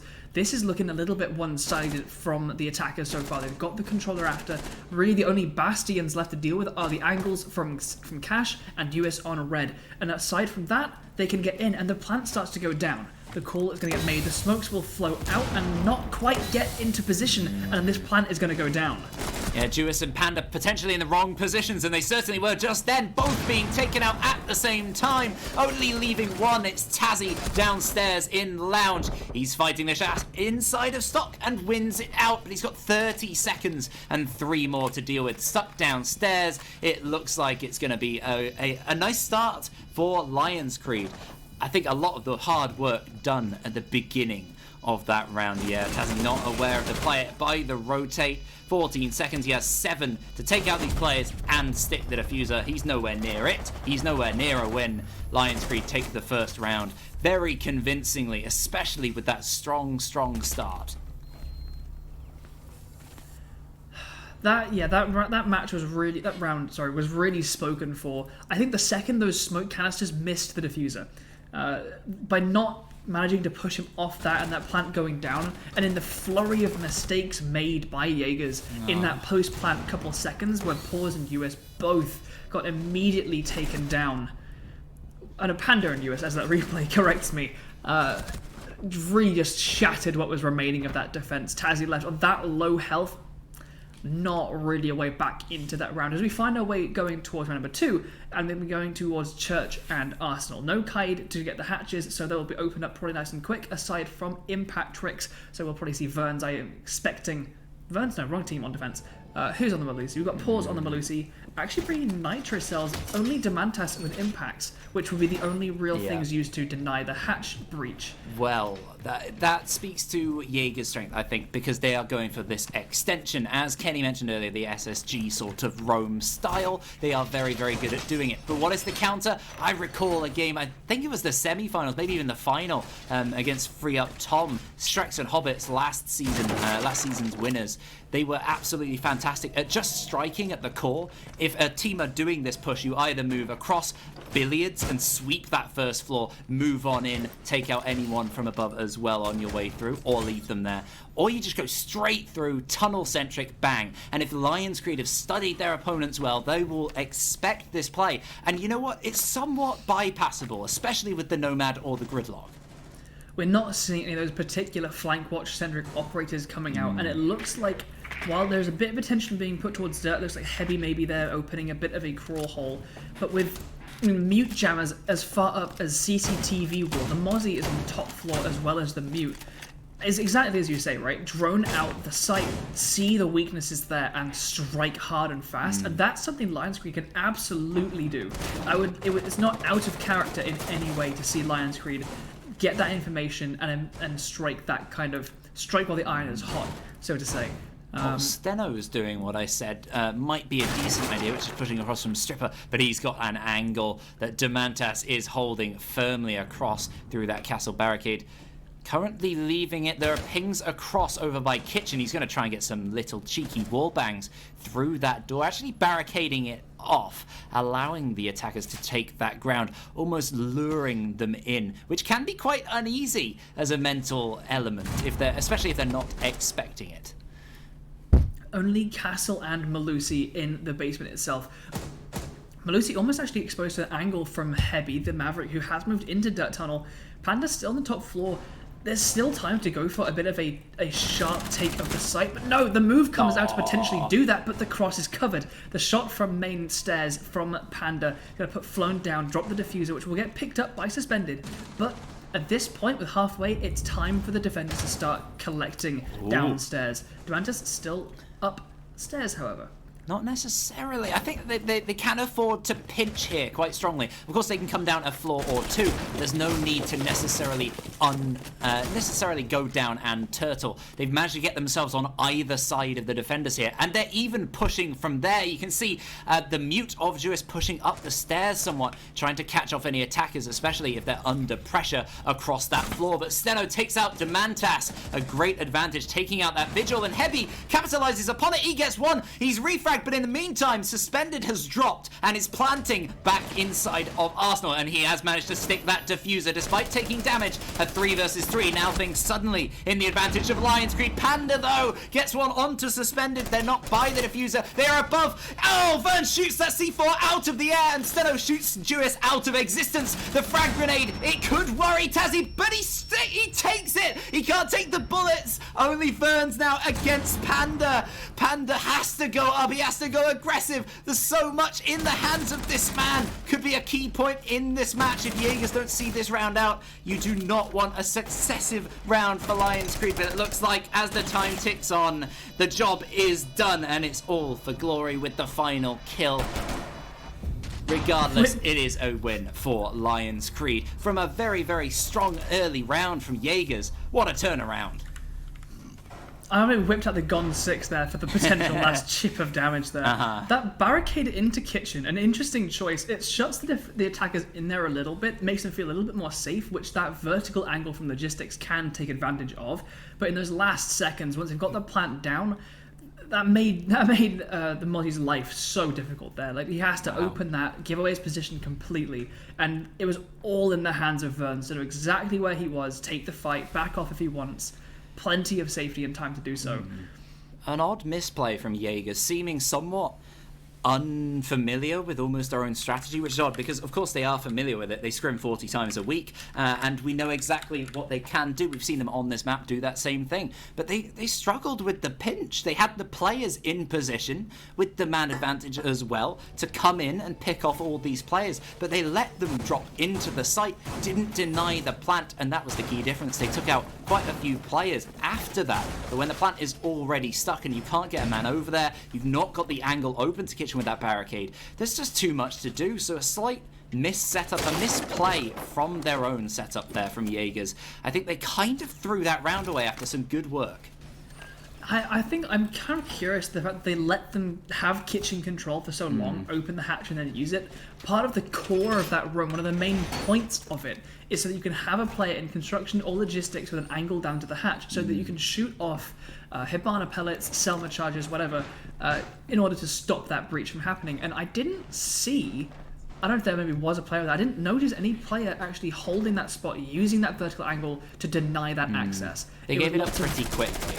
Yeah, they fell off of that. The attackers didn't actually really clear through the top floor at all, so you could have held onto that for a little bit longer, maybe held off from that vertical plant, that drop that LionsCreed used to then go on to the victory. But for now, round number 3 beckons us, and we defend Church once more. What are we going to see different? We're not seeing the castle, we're not seeing that hold of bar, and instead we're seeing a nice swift entry from Suspended.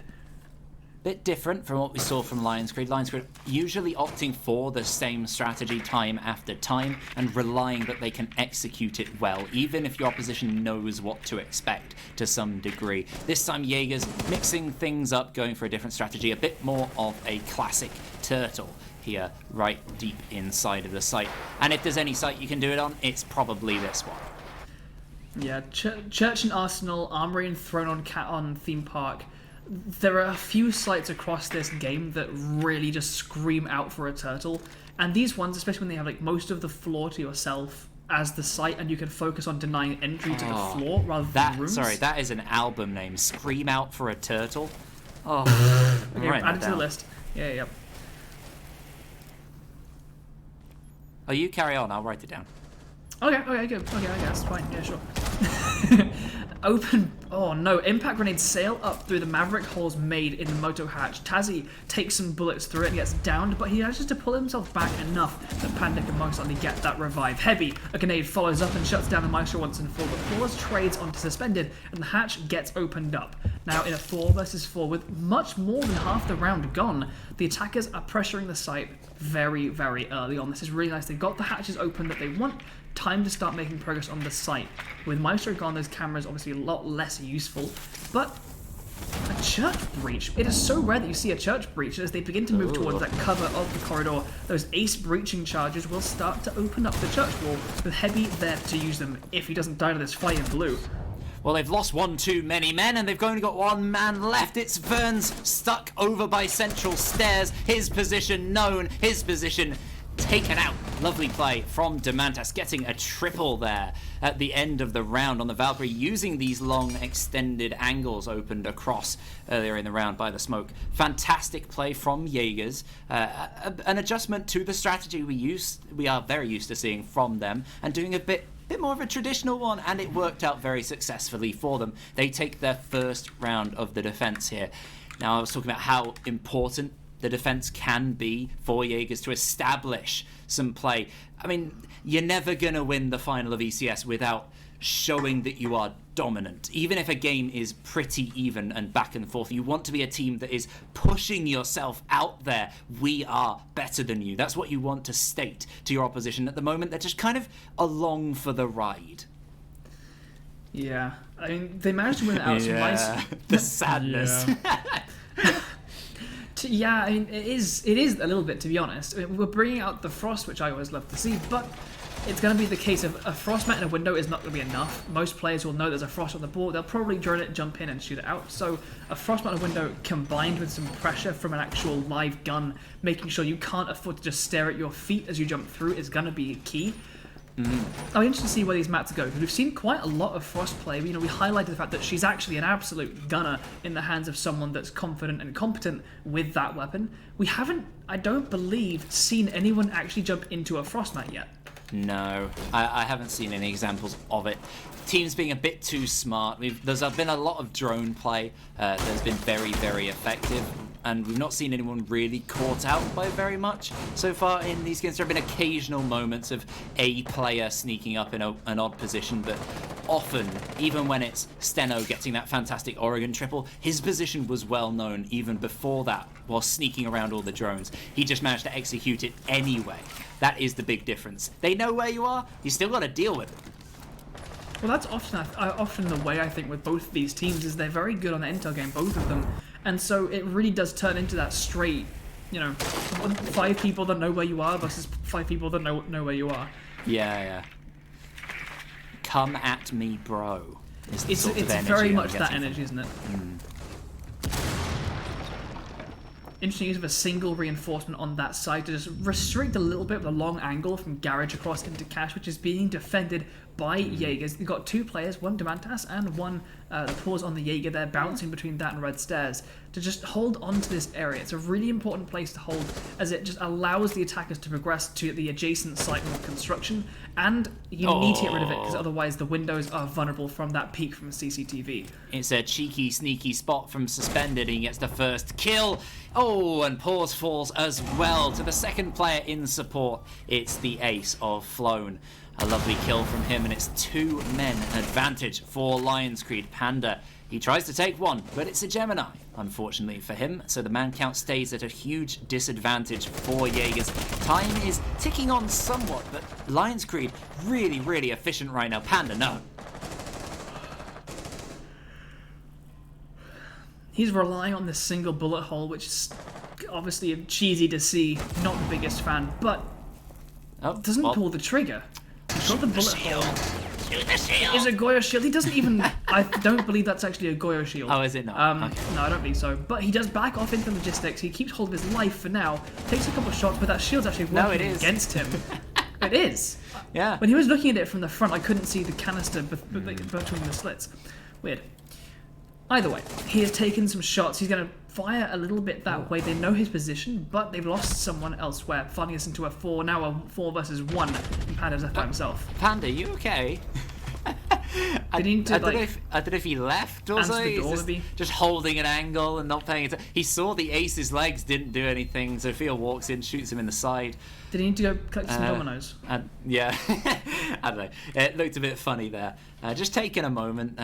I'm not quite sure, but Jaegers quite dominated their early play over by CCTV. A weak hold of Cash from Jaegers. LionsCreed so efficient. This is the LionsCreed we expect to see on Clubhouse. By no means, that's not a surprise at all. But it is a surprise. The Jaegers we've seen so far on Clubhouse.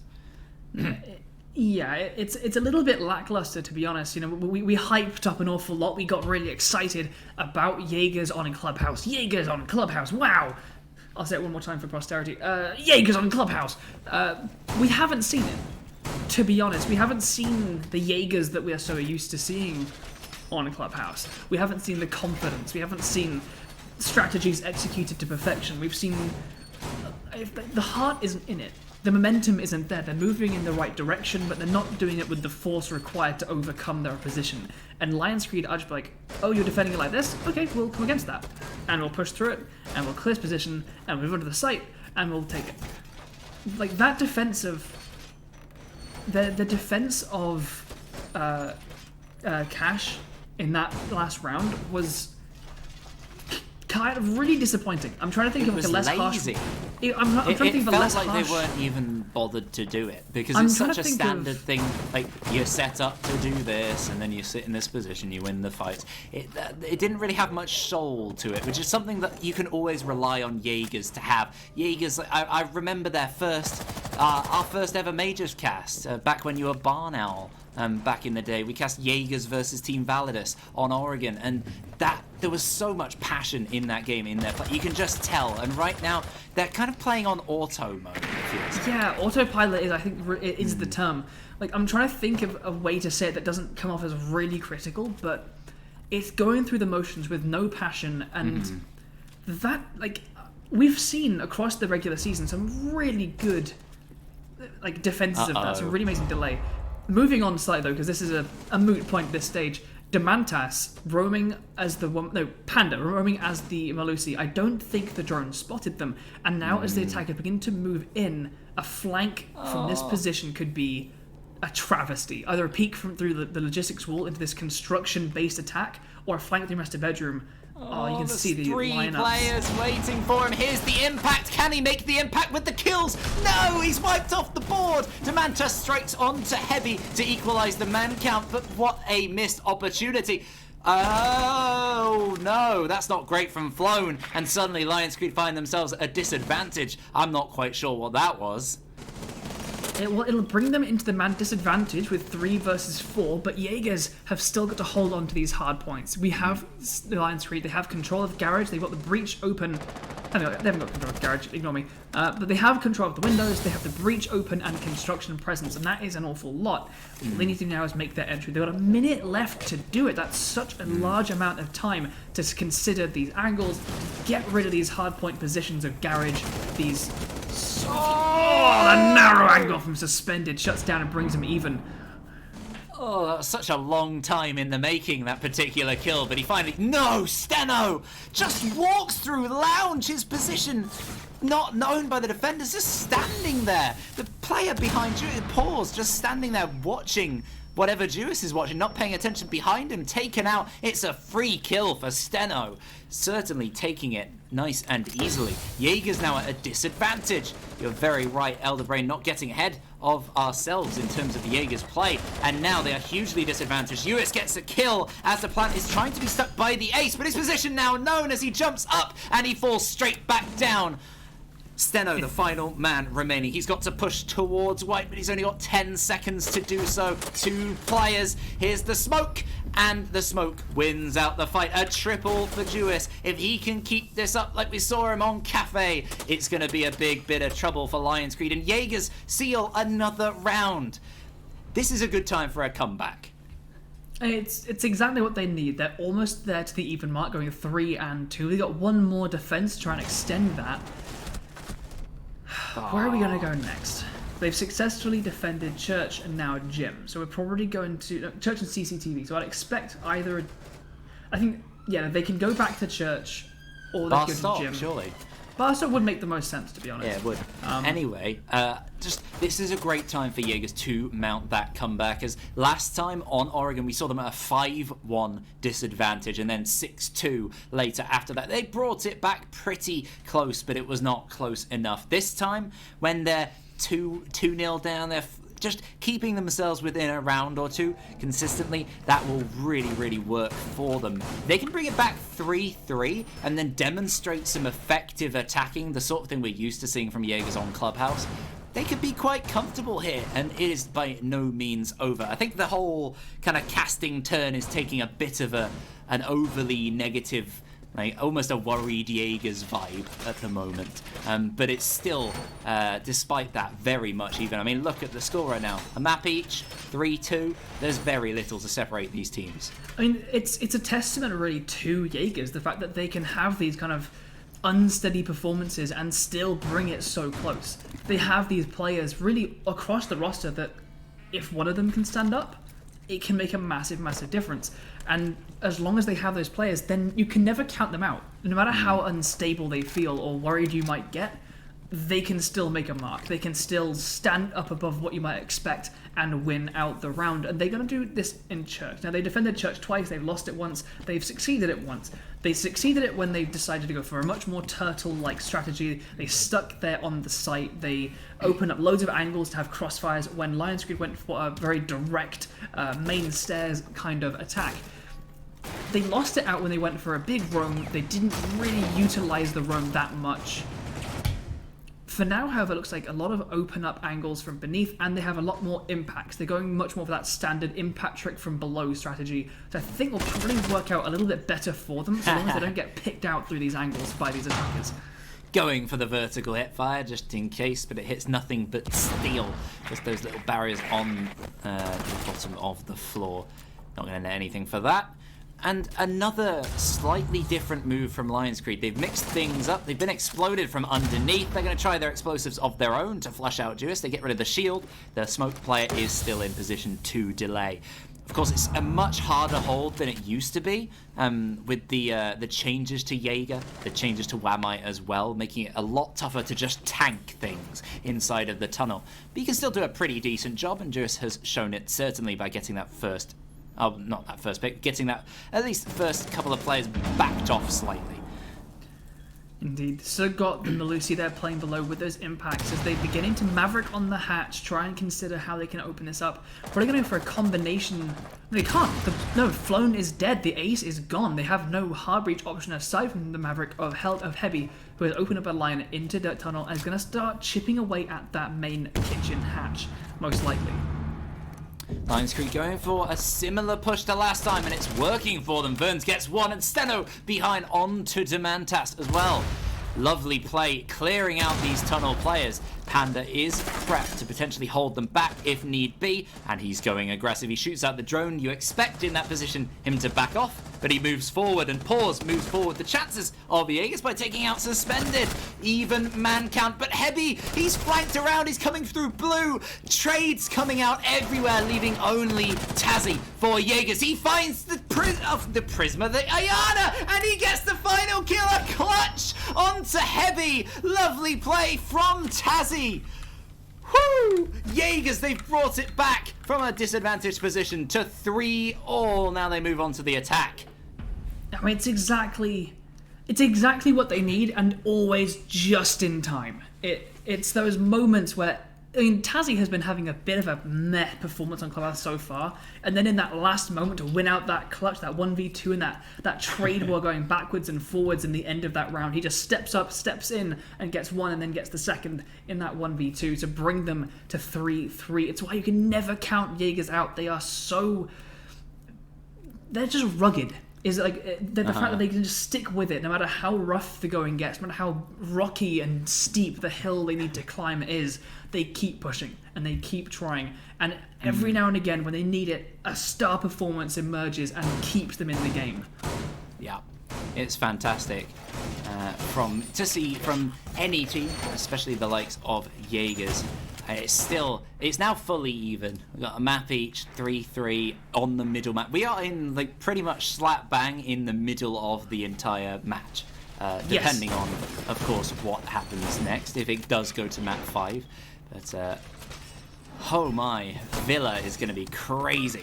Oh god, it is. We've still got a while to go. It's been very, very scrappy this game all the way through, and we were saying in the pre-match, it's going to get scrappier as the game goes on. Not just because players get tired or all these extra elements that can happen, just from the way that both teams play the maps and the way they rely on individual moments.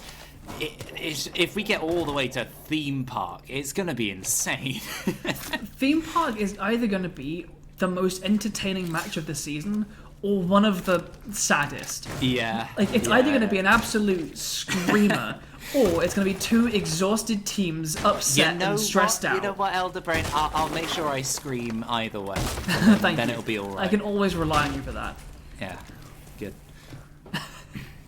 What we can also rely on is the double hard breach, and it's been brought here, the Maverick of Tazzy alongside Jewess on a similar operator lineup.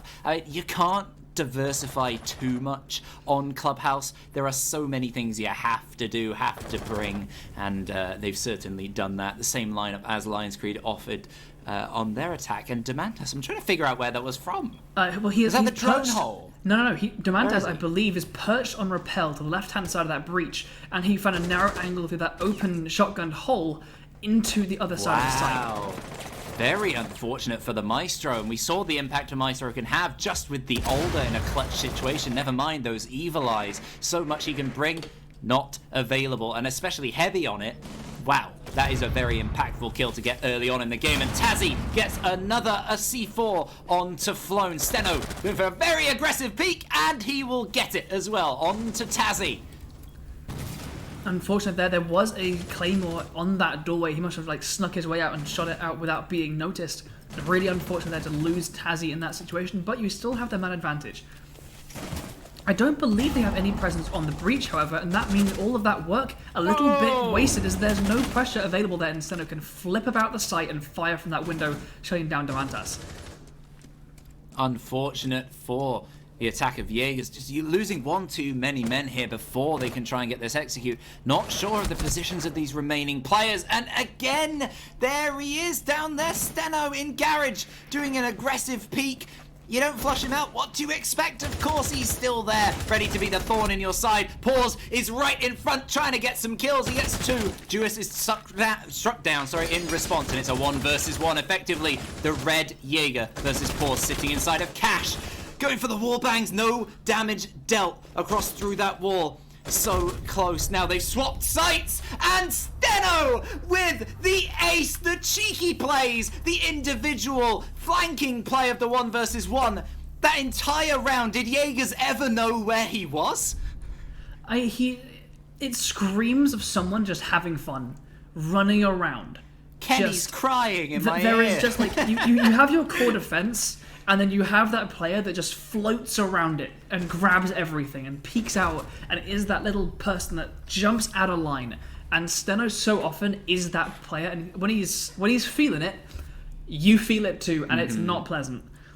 Well, he's just such a maniac on the Vigil in general, and he played that similar role of just being completely invisible to his opposition, and he's adopted the Vigil this round to nobody's surprise, especially on the bottom floor. They look like they're going to implement the first defense we saw from Jaegers, which was unsuccessful.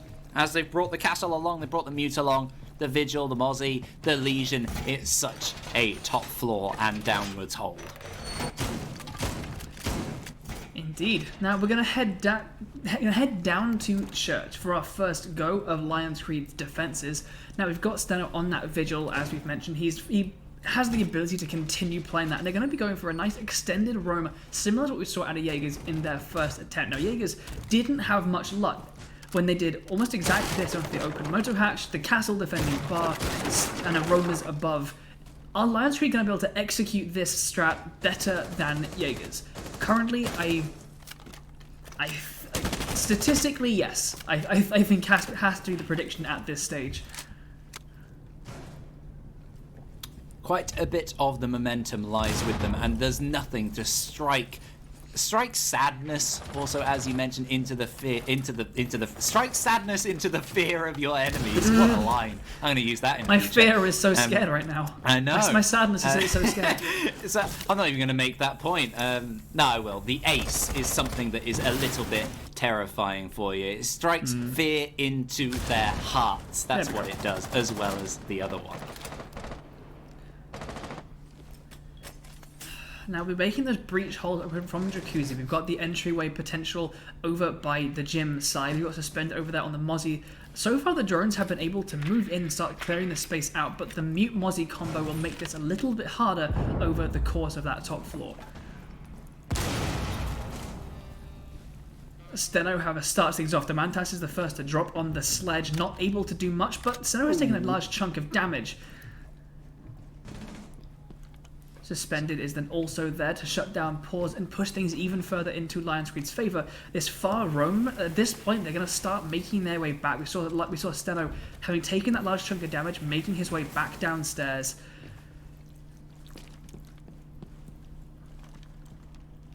You still there, back? Yeah. Alright, cool. I'm just enjoying. No, alright.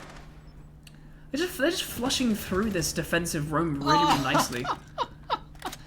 Oh dear, well they're trying to clear through the map, but every single player just isolated and taken out one by one. Steno picks up 2 for the round. He can't get the ace at this point, but he's certainly counting up the kills. Him and Suspended, 2 each now as he shoots up through the kitchen hatch. Quite an anticlimactic round. It's just falling apart one by one, very gradually. And one by one is the story of this whole round. I mean, I don't think a single one of those kills had even the potential. Suspended. Oh, flawless. Well, kind of flawless in the fact that none of the Jaegers players killed any. Dear, he ran out of kitchen and in the back. Oh my. I mean, cool, I guess, move from Steno, but that, I mean, left in that kind of 1v4. You know what it is? I said it during map 1, during Cafe. I'm excited to see when players get into the game, they get into the groove, and they go for those sassy plays. We've seen it from Steno once, outside of the garage with his Legion after getting a triple, and he's on a roll at the moment, and there's no surprise when he's running across to the tunnel like that, just to make sure that he has to pay pay attention to two angles. When you've got a 180 crossfire, you can't deal with it. No, very difficult situation to be in either sense. Jaegers, they're relying on these star moments from players to pull out clutches and to swing rounds midway through into their favor. When that's not happening, LionsCreed take it. And that kind of inconsistency of play from Jaegers right now is making me really doubtful that they're going to... I don't know, they're frankly good enough to win the championship against LionsCreed. A cool stat that I've got from Kangaroo Kenny, our stat man behind the scenes, that is the 4th LionsCreed team kill so far in this final. Quite a few are counting up at the moment, and they were doing it in the semis as well. I guess that's just part of their play. It's their style. So good job them. And speaking of other stats, one thing that might have helped Jaegers potentially at some point is the clash. She can be pretty good here. We've seen no clash so far this game. We've got Villa coming up next, and you know what? You ban out the Zofia, a good counter to Jaegers in general. Ban the Zofia, bring the clash. That's the sort of thing that could really, really work out for them to counter not just a style of play, but enhance your own. So maybe we'll see that. To be honest, I would be very, very surprised. LionsCreed and Jaegers are both very high-quality teams, but like I said earlier, they're not innovators. They're high-quality teams in counter to will they bring clash? No, they're high-quality teams, but they are not innovators. They will not bring crazy operated choices. The craziest attacker we've seen... LionsCreed, there were only 2 teams who brought clash during the Major League season at all, at any point, and LionsCreed were one of the teams to do that. And how many times did they bring her out? Once. It was Noodle on Oregon top floor. Yeah, okay. And they didn't open the rotate properly, and he got caught out because he couldn't go back into kids. The craziest attacker we've seen brought out by anyone is either a Jackal or a Nomad, and when that's your crazy 5th man of choice, I think a Clash is probably a little bit high on the wish list to get to. That's fair. Well, Panda, in terms of the wish list, things you want for the attack, getting the entry frag is probably quite high up there, and he's started things off very well for his team and deals damage onto Steno as well, and onto Flown. It had to happen at some point. Now we're attacking into Gym. We've got this nice kind of half open bathroom setup to impact onto the wall. Jaegers at the team kill Tazio de Mantas. He does redeem himself slightly as he shuts down Steno in return, and Flown is down still. This is looking pretty good for Jaegers. Attacking Gym is difficult. We've talked about this plenty in the past, but when you've chipped away this much at the man count, it's definitely doable. Flown is down. He looks... No, I'm not going to go on a rhyming spree.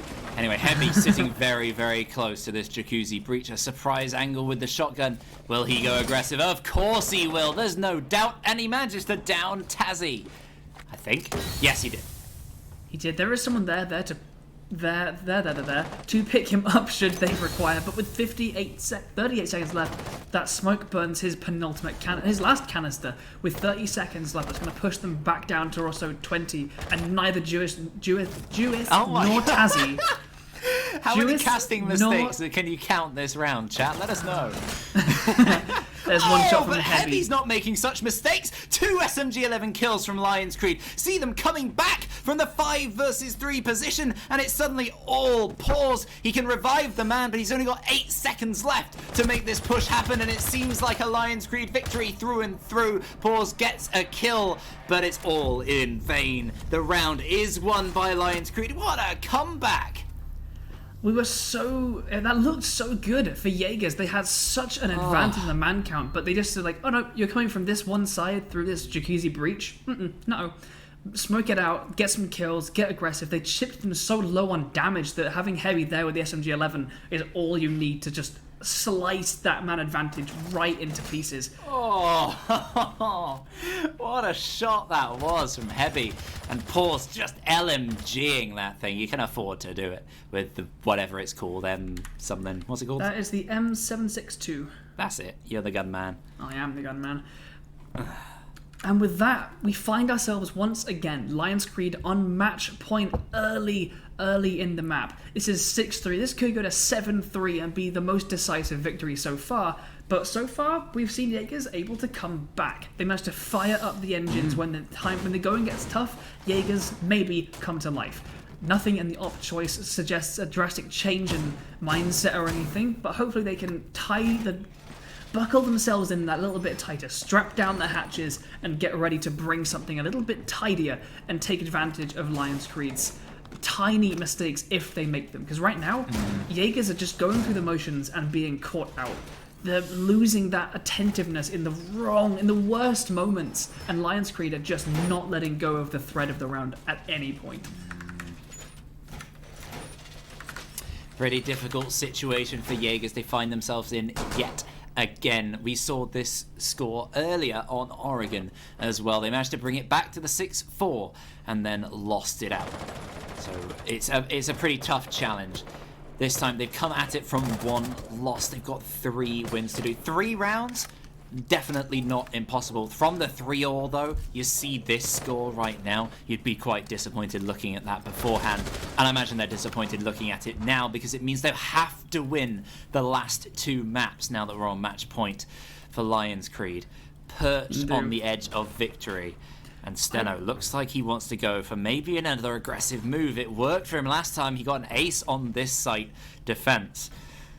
He did. Uh-oh. I mean, the noise that came out of both of us there just is exactly... it's all you need as commentary for that moment. That aggression that Steno ran away with previously, not going to be allowed to occur this time. And the opening frag goes in the hands of Jaegers. Flown also very low on health, just about 30 or so. I mean, taking those fights later on that little bit harder as the castle, low health in the UMP does not a great fragger make, so hopefully Flown can hold on to things for as long as he can. For now, however, the breach has been opened, and so access to the site has been in some degree worked upon. The Jaegers now have a little bit of the job done, but Flown is the only person in garage, and so access and control is within reach for sure. Well, he's not. Verns is down below as well. Hidden under that staircase as well, just tucked in the corner, so it could be a problem moving in. But it does mean that the site is a little bit weaker if they try and go for that pinch. There's just one too many angles from these defenders. They need that extra pick before the move, with a lot of focus on the construction and cash side. And there is the pick. Tazzy takes out Verns at the bottom of garage, and now the castle is all alone. Well, he's certainly even more alone, and he's going to go for a run out. It's now or never from the castle, and he connects. A lovely shot, and he's taken out in response. Panda is there for the triple, and it's only suspended left on red all by himself. So much more effective from Jaegers this round as they try and stick the plant. Some damage dealt with that impact, but he can make no further impact himself. Take it out, pause. Lovely kill with the RG-15 to seal out a round 4. Jaegers now only 2 rounds away from bringing it back to overtime. Whether it's real life or Rainbow Six Siege, being left on red is a pretty terrible place to be. And it'll find its way to LionsCreed, losing their round advantage by 1 more point.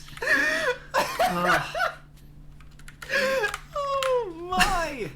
That's the best joke I've heard you do at ECS. Congratulations! Thank you. Wow. I almost tied it to your success on Tinder, but decided that would be a little bit too direct. No, you should have done it. I was just about to say, like, it strikes true to probably a lot of people right now, especially me. Yeah. I mean, any hot people in the audience, hit me up on Tinder. You back Clashmane? Underscore Clashmane, of course. Yeah. That, I mean, Panda's I've got name... 3 in my bio from console. Oh, That's yeah, what the ladies want to on hear, right? Xbox as well, that's impressive. Yeah. Against all those M&K players, it's nuts. Yeah. Now, Panda's name obviously keeps coming up. He's one of those players that can have really big moments, massive impacts. Really, anyone from Jaeger, we keep saying this, anyone from Jaegers can. Panda often does. And that was one of those moments. He came in, I think, with a triple kill on that round to bring it back within reach, and LionsCreed losing it out there. The fact that Jaegers time and time again are leaving it to those star performances, those lopsided contributions from their teammates, it's not enough. It's not convincing enough that I can rely on it or successfully predict with confidence that they can take it, but it's enough to make me think that you can't count them out. And so, if they take it, I'll feel bad for LionsCreed, essentially. Ooh. Again, we find ourselves at the 6-4. in favour of LionsCreed. Jaegers, they're starting to pull it together a bit more on the attack. If they had won that gym attack that they started so strongly on, it'd be a very different situation right now. That could have been a turning point. The 5-5, very, very different. LionsCreed still teetering on the edge of victory. They are on the edge. Yeah. Of glory. No. Flown first to start things off. Takes a load, and again, actually Demantos dealt a lot of damage to the castle, but loses out the fight, going negative, going 7 and 8. Phone again, he's doing so much work from low health. He is as well. UMP is not a weapon you want on low health, but he's been downed in the meantime. I think Panda getting a tricky shot up onto Rafters. He's aware of the supporting player, but he can't take him out. He gets a lot of damage onto Verns, but the headshot, the key factor. 1 bullet, 1 kill. That's all you need from the mute. And there's 2 men left for Jaegers. It's so close here. LionsCreed, all they need to do is see this out. They've got 1 minute and 30 to hold on. 2 men, 3 men to the advantage at this point. Make that 4. Everything in the hands of Paws. He was relied upon somewhat on Oregon, but here, everything is on his shoulders. Is looking a little bit unlikely. There's low health on Verns and on Flown, but at this point, Jaegers are going to be having a nice bit of a chat with each other as LionsCreed perched on the edge of victory for map number 3. This could be them moving one step closer to winning out the grand finals of ECS, moving one step closer to that max prize pool of €400. As Jaegers. Kenny said, I mean, LionsCreed, they're very, very strong on Villa. And if there's anywhere you expect them to win this out, it's there. And the goo mine takes out Paws, trying to clutch the 1 versus 5. And it's horrifying to witness. But there you go. LionsCreed take the 3rd map, the 2nd of theirs, 2-1 in the grand final. And we welcome back Kenny momentarily, just to tell us what that means as we head on to map 4, Villa. Just make some sounds until Kenny's back. Elderbrain. Hey. My sneeze fed into a yawn. Right, unfortunate. Yeah, hey, Kenny. Kenny. That's a shame. What'd you make of that? Afternoon. Well, LionsCreed pick apart the Jaegers clubhouse, and we saw the dominant attacking half that LionsCreed were able to exert. The SSG style roam just not working out for Jaegers, and then when they actually solidified themselves in a traditional 5-man on-site defense of Church Arsenal, it worked out for them. But they were already 3-1 down by the time they made that adaptation, and it was just impressive for LionsCreed. Obviously, the Steno ace, the highlight of that map, incredible play. They were in a 3 versus 5. Steno was able to make the aggressive peaks to take the one-on-one engagements in the isolated Jaegers members, and he did it perfectly. I think that Jaegers, they were at fault at their own rush. They didn't clear the Evil Eye inside of Cash, and that gave Steno the red pings and all the information to be able to capitalize and get the ace with the final kill. If that 1v1 goes the other way, you two on the final round said it could have been a 5v5 if they won their gym attack and everything. We go overtime in that case, but see, just tiny margins, and LionsCreed, it's not an overtime win, it's a 7-4 victory, but that's quite convincing in my eyes from what we just saw from them. Very impressive stuff from LionsCreed. It is the 2nd 7-4 victory for LionsCreed, and that's, to be honest, it's a sad story of Jaegers of the last couple round. It's lots of woulda, coulda, shoulda, didn't. Ending up in rounds lost that they could have won and should have won and haven't. Yeah, I totally agree. Well, next map up will be Villa, and this is historically a very strong map for LionsCreed. They won it against Jaegers in the regular season 7-4, so we could see a G2 style 7-4, 7-4, 7-4 final best of 5 victory. Will it happen? Stay tuned, a couple of minutes break, and we'll be right back into the action.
It is LionsCreed against Jaegers Academy, and boy, we have had an absolute treat so far. Jaegers with the first map victory 8-7, then LionsCreed with 2 consecutive 7-4 map wins on both Oregon and Clubhouse. So, moving on to Villa. LionsCreed could settle it all here.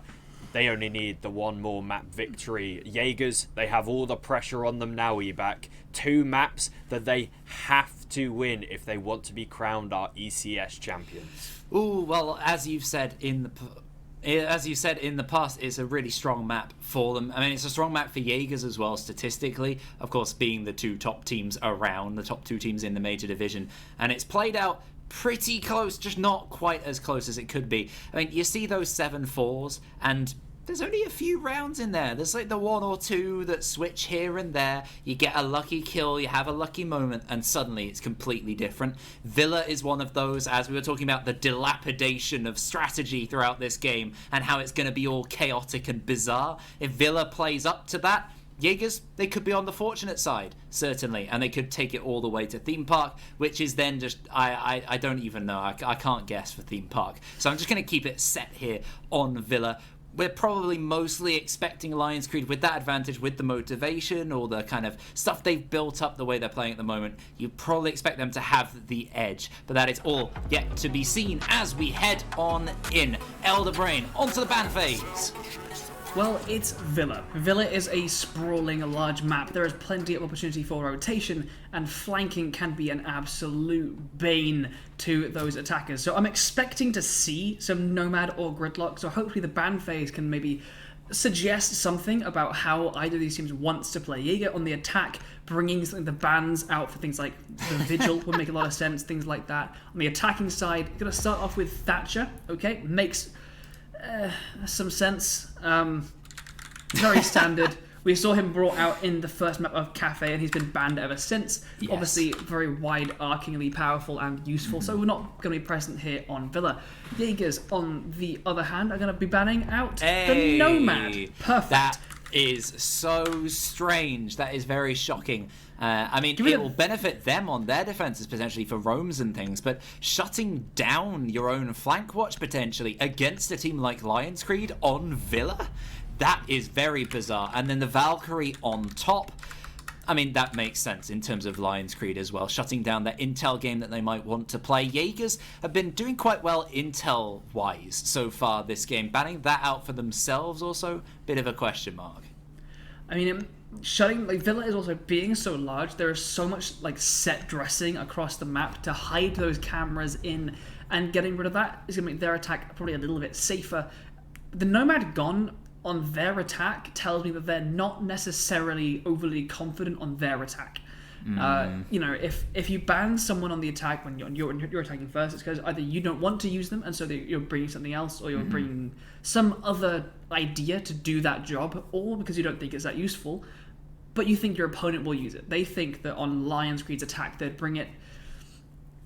Interesting to see. Given that our attacking lineup from the Jaegers is fairly default, we've got the triple softies of Ash, Zofia, and Sledge, Yana, and Ace. Nothing there is really filling the gap of the Nomad, and so I'm wondering how they're going to deal with the threat of those flanking roamers, whether it's a flank drone or claymores or whatever. I had a really good thought about the Nomad ban and what that would be, but I've completely forgotten it in the midst of that, unfortunately. But I'm sure I'll remember it at some point as it comes into effect. They're obviously... Oh, that was it. Is that they're almost playing into the Chaos meta by banning her out. Making sure that unless you've got the Gridlock or a bunch of Claymores, that sort of thing, you've just got to watch your angles manually. You've got to be ready to watch your own back, which can cause those frantic, maybe get a kill, some refrags, a bit of madness. If they can make all this craziness happen, they might be the benefactors of it, Jaegers, and I think there might be something in that. Indeed, and we've got on the flip side, on the defenders, we've got ourselves the Smoke and the Jaeger, as we've seen pretty much consistently every round so far. Maestro and Melusi, nice and classic, followed by Verns on the Warden, bringing that shield, bringing the MP5X. The MPX with probably that 1.5 scope. Pretty decent weapon there, pretty useful utility, especially against a team that are bringing smoke grenades alongside. No. Oh no. Oh no. Oh no. Oh, what the? What? What are we witnessing? No. What is this? Steno! He gets 2! He jumps past 2! He's losing it in the chat, and I'm sure you guys are as well. What? That was the weirdest thing I've ever seen. Panda, they vaulted together, the Ash and the Jaeger swapping places, and he picks up 2 before he can get taken up, and deals so much damage to Tazzy. This is why Steno's stats often don't necessarily throw a massive KD around, is because he swings around, he goes so aggro, picks a few kills and then dies.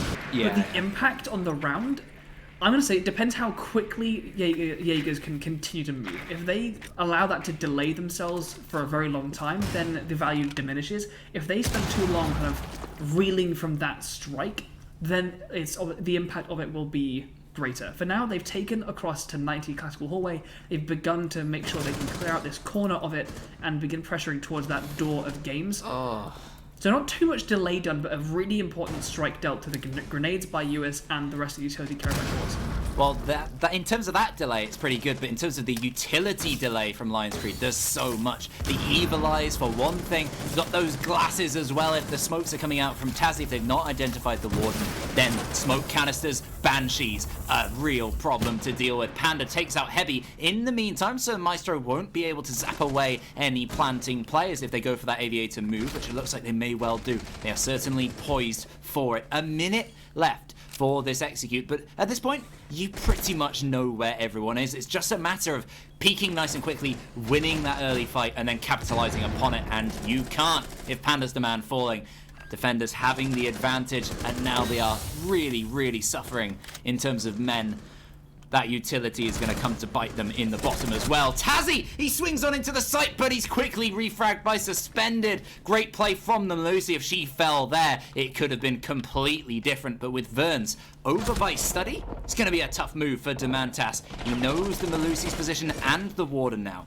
Can he win the fights? He's aware of the prone. He takes out the prone player. Oh, he preps the angle, but he doesn't fire in time. Verns swings on the final player of Demantas and takes the round for LionsCreed. So close. The fact that it came that close after Steno's initial really ballsy 2K, good from Jaegers. Like I'm impressed with how quickly they recovered from that blow at the start and managed to get to the site, open up the vault, start making impacts on the site.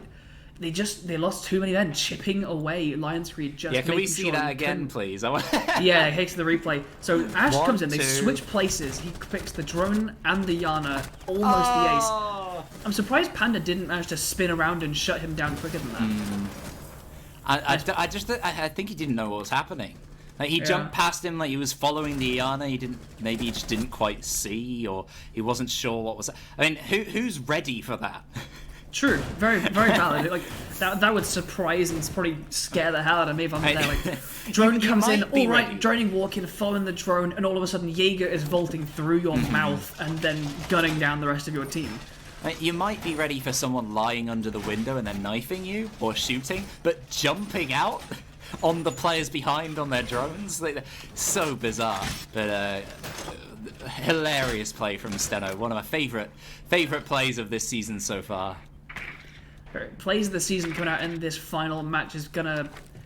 I mean, it's characteristic. You know, Steno especially. There's a reason that despite the fact that his KD often kind of hangs around a little bit less than the most impressive because of the way he often suicides when making those plays.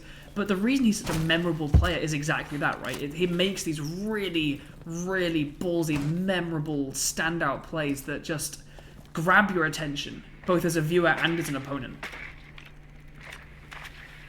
Well, Jaegers, they've got that 1 round deficit to start things off. It's not the start they wanted at all. They can't afford to go 2 rounds down again, because once they have, they've never come back. They've never managed to bring it back from a 2 round deficit. I mean, they've managed to get it just about even. There was that 3-1 to 3-all on Clubhouse, but they've never managed to bring that towards a victory. Whenever they've gone 2-0 down on a map so far here in the final, they've lost the map. It's been that simple. They can't necessarily bring it back all the way. They've struggled on that fight back, so they need to start stronger. If they can get on the front foot, it'll be so much better. Oh no, but they're on the back foot. Steno taking out Panda. Really nice. That slow move up the stairs and good long shot down classical hallway. Pause, drops next up suspended, the one to pick up the kill, as they're making a really standard looking push. They're in master bedroom. Oh, really nice. Was that a nade? There to detonate the shield, which finishes off suspended. A really nice throw and use of that Goyo shield to clear up a bit of the defense. But LionsCreed still with that man advantage as these attackers line up for a master bedroom sided push. Do they know that this bathroom player is there? Some shots ring in indicate the answer is a maybe, but the bath is pretty. Yeah, there it goes. And there's the gunshots as he's flushed out of position by the nade. Wow, 2 kills come out for Jaegers, and they have a 1-man advantage. Heavy going for a quick rotate around. Actually, no, he's going underneath to throw a crucial C4, potentially. Oh, he's located the player perfectly. You imagine the soft ping, or it's just general intel, but it's worked for him fantastically, bringing the man count even. They do know he is underneath, so the site is relatively clear. The angle's being covered by Demantis as Jewis sticks to plant. Doesn't quite get the shot as the player swings across. He finally picks up Verns on the swing.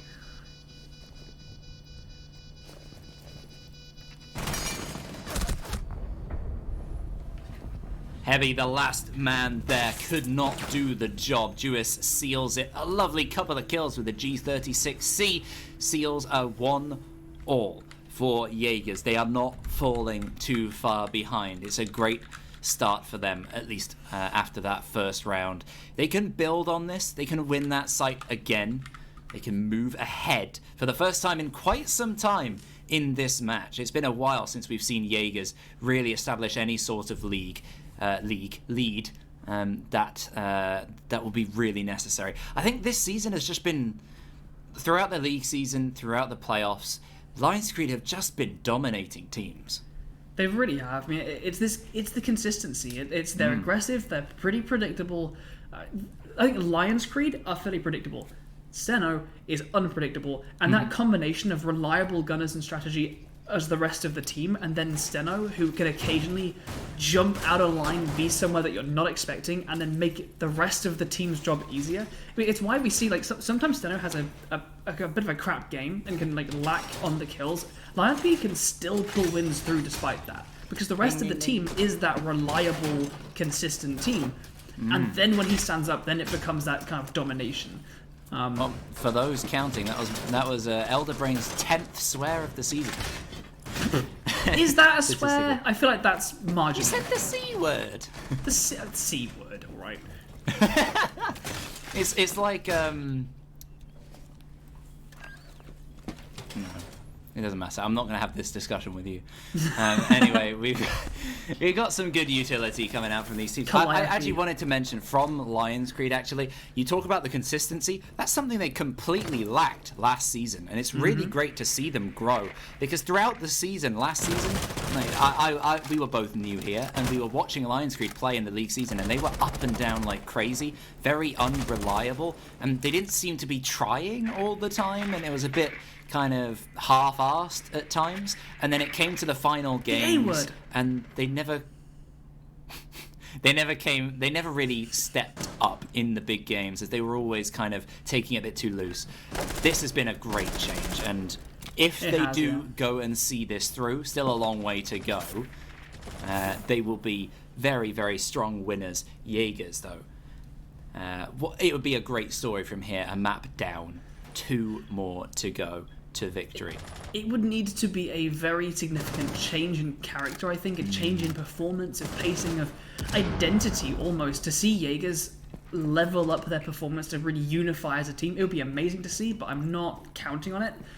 For now, I think it's all about how well they can come together as a team, level out those gaps in performance. Various players have had spikes on maps and then back off again. If they can level that out some, bring themselves together, and then be that unified, clinical team that they can absolutely be, that's what I'm watching out for from them. Well, only time will tell, and the time is ticking on right now for Jaegers. They've got 1 minute and a little bit on top of that to make this execute happen. They managed to get rid of the denial, and the wall towards the site is wide open, thanks to the Selmas. Angles being held now by both teams towards those holes. It's the question of who's going to aggress, who's going to make that first mistake, or that first fantastic play. Jaegers, they are poised all around the south and east sides, fighting towards the north and west of LionsCreed, perched inside of the site. Duis, though, he's quite safe to plant in this position as long as he's got the cover. Pause is behind, Demantas in front. He is in quite a safe spot, and he manages to stick the plant. Pause and Panda both pick up one. Panda gets a double, and it's a great position for the attackers. They pick up one more. Steno's down on the ground. The Naze surely will seal his fate, and Pause gets another 2. A flawless round from Jaegers. They take the lead for the first time in quite a while. First time in a very long while, and in really convincing fashion. As we spoke about, right? Coming together, knitting up their strategy and playing off of each other. That's exactly what we saw right there. They got open the wall that they wanted, they got into a good planting position, and they had the coverage. And then obviously Pause swinging in there for a nice taking control of the end of that round successfully. There were no gaps in that. That was really, really nice. Fantastic play from the big man, Pause. He has shown up when his team need him today. And it's usually not necessarily in conjunction with too many others. It's usually, say, Demantas will have a great round, Duis will have a great round, especially on the likes of Cafe. But over here, we've seen across the maps, even when other players have been up and down somewhat, Pause is the one who is regularly there, always quite consistently reliable to pull out those moments. And with Panda in support just then, they looked unstoppable, and they certainly were. And that was the tale of Trophy. They've won that twice now. They have not successfully won an attack that we know now, AVG, for round number 4. Now, when we were here last time, it came close. It started with some really, really ballsy play from Steno and descended into a bit of a trade-off that with that man disadvantage, Jaegers couldn't quite pull through to the end. Now, this time, I don't think Steno's going to pull off the same trick. Hopefully, Jaegers are wary and a little bit more careful of that, just in case. We've got the same lineup coming out from LionsCreed. We've got the Warden, got that Maestro, and the rest all identical to previously, and same with the attacking lineup, so most likely a similar move as the rest of Jaegers, all of them, they're flooding over towards Master Bedroom to make their entry. Well, they're going to be a bit more careful this time, you'd imagine. Just check and see if Steno is there. They're about to see him on Astro Stairs. Did Pause catch him on that drone just there? He just came off it. Demantas is on the window, potentially vulnerable. Steno surely hearing that repel. And no, they didn't see him on the drone. He takes out Panda. So unfortunate. Just a matter of inches, a split second there, and they would have been ready. You still have to be ready anyway. A huge mistake again at the start of this round. Steno, it's not like they're doing a far hold. It's not like they've got a mirror set up over by Statuary and they're doing an extended hold, then they'll back off, like we've seen a lot of teams do. It's just one man off on a mission, and you know what? He's being successful right now. I mean, and the perfect, bit of early presence and then run away. Oh, he gets shut down though. He's caught off as Demantas repositions to that 90 window, opens it, and immediately catches the Jaeger slightly off guard and brings the man count even. That's the change that we needed early on in this round. Maestro camera actually gets shot out as it's preparing to zap that Yana. Really nice timing there, getting rid of that utility nice and quick. This puts Jaegers in quite a decent position, able to take control of the classical hallway as the halfway mark. No, and double nitro! That's a big difference maker indeed. I think I was about to be praising Demantas and his switch around to surprisingly come through from study with all the distractions on the other side, but with 2 more players dead and now his position known, he's just isolated over there. He's going for a hopeful frag grenade all the way through to Aviator, but it's not going to work out. He does find 2 shots though. the nade doesn't work, but he moves on into the site. He's taken out nice and quickly in response. And again, it's all down to pause. He's pulled out moments here. He's seen the player behind the bar. He can see the top of his head, but he can't land the shot onto Flown. So close there, and the utility, of course, flushing him back away from that position. Banshee's still in place. There's so much for pause to do if LionsCreed aren't going to pull it even. Now with those 2 cross angles being held, Suspended gets a quad kill to finish off the Zofia, and that's going to put LionsCreed back even 2 rounds to 2, as Aviator and Games seem to be a bit of a stronghold of LionsCreed that Jaegers can't quite crack. Well, lucky for them, they won't be able to do it again on their defensive half after winning that out, and we're moving to Dining Room and Kitchen instead, which is a bit of a different strategy, something we might see something a bit more similar to the trophy side, and Jaegers were certainly competent in attacking that. So if they're going to take a round, now is a great time. Steno, please. I mean, you don't think you're really going to see a clash stuck to a clash necessarily. No, he's going to the Jaeger. That's just a bit mean towards me, really. I mean, there has been one instance of a clash that has not 6 picks off, which is the only time in Major Division and playoffs, which was Kaz. Hi, Pause, how's it going? Oh, Pause knows that that's hurt you and is feeling bad for you. That's cute. It's very sad.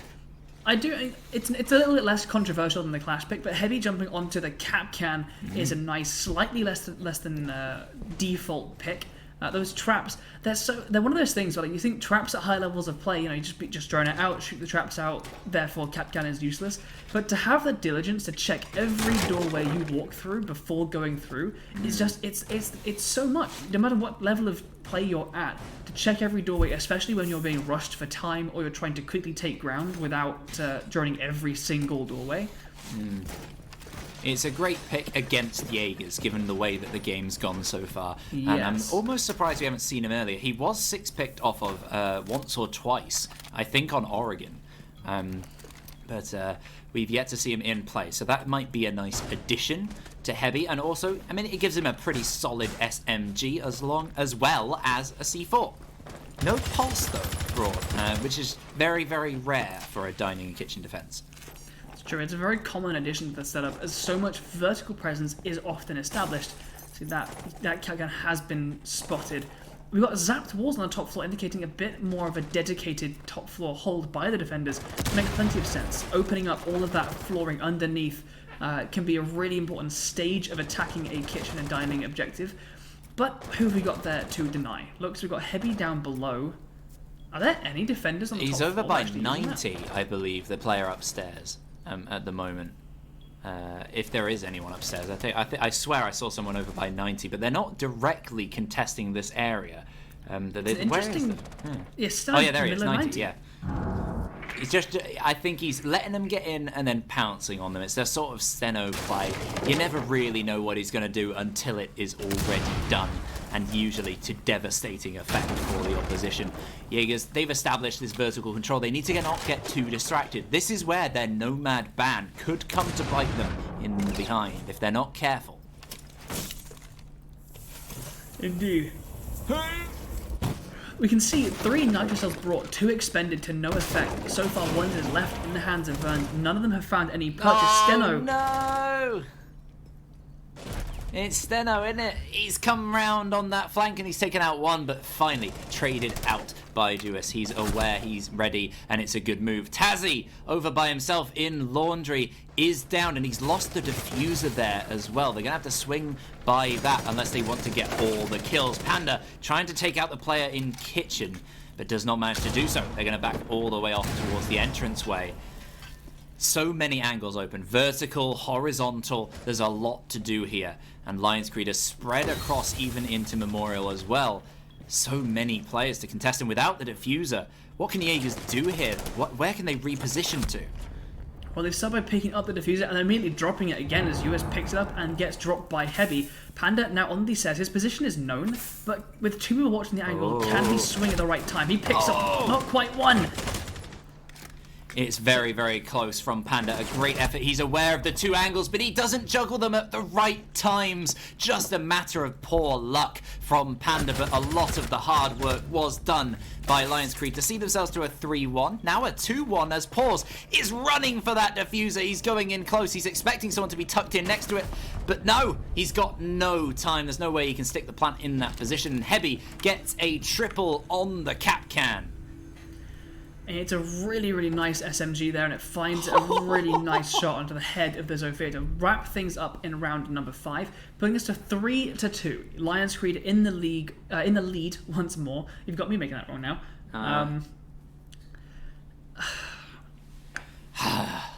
Indeed, that's what I said. Exasperation. Well, that's the opposite of what we need from Jaegers right now. They need to be pumping themselves up. They need to find that energy that they've been lacking somewhat. It's been diminishing over the course of this game. Now is the time to step up, bring it back even to the 3-3. They were there on Clubhouse last time to the 3-3, but they just lost way too many rounds after that in a row. 3 in a row, bringing it to the 6-3. Not what you want at all. They need a bit more consistency. Trophy, great place for consistency, because they've won it twice already.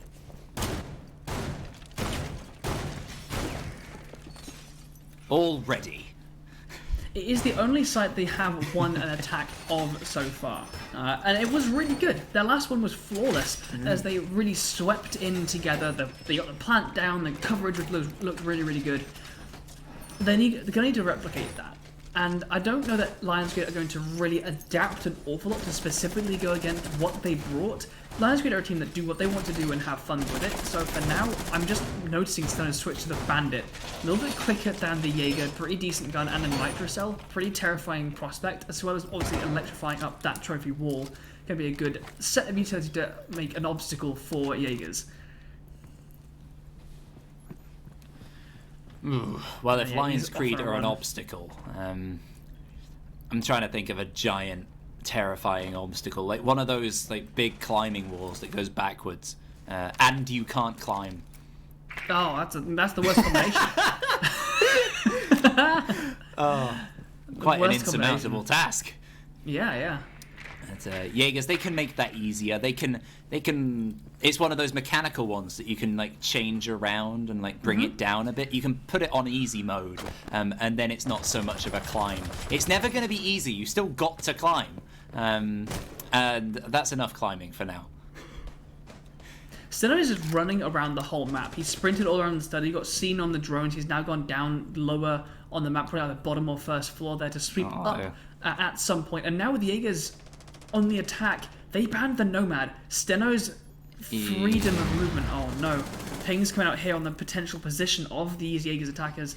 Not quite spotted out. He's spent that Nitrocell to no effect. So now he's going to be roaming around elsewhere without that vertical capability. Looks like he's heading back towards Astro Stairs for now. I was just thinking he'd be poised to deny the plant we saw from last time from underneath by Duis, as they've not cleared out that area necessarily. Jaegers, they've left that red stairs area quite vulnerable potentially, and without the Nomad as well, could be worried with these flanks, but they've clearly identified something LionsCreed have done, because they're sitting very, very deep, so great play by, I guess, Jaegers' coach figuring out the strategies, and they're adjusting well, especially on the Trophy and Satchery attacks. They pick up 1 kill onto Suspended to start that move off.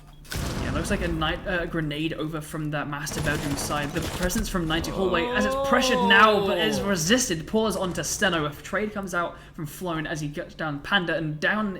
The Flown is down, however. Jaeger's in a man advantage of 2 versus 4 unless the smoke can be revived.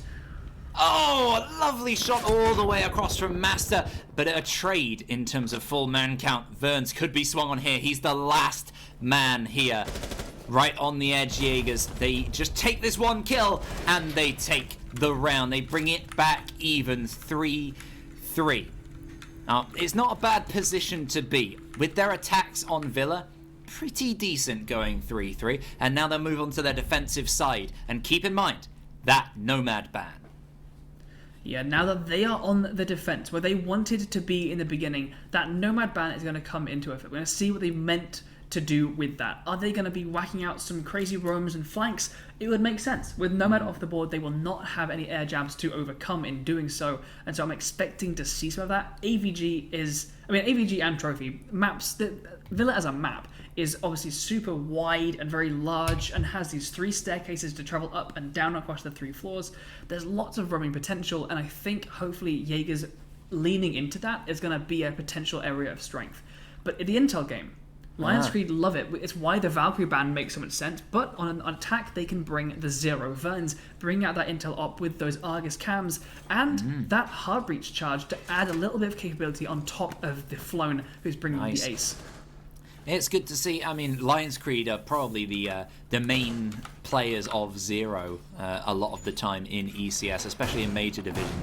A lot of teams have tried him out, given him a go, but LionsCreed seem to be the team representing the man, bringing him out very often. Surprised we've not seen him at any point before. I had a whole thing prepared about him coming out potentially on Oregon as well, but they've decided to opt for him here on Villa. So versatile, as you say. He's got the option for all those breaching needs. He can have a Claymore, I think, still. They changed it to, right? Uncertain.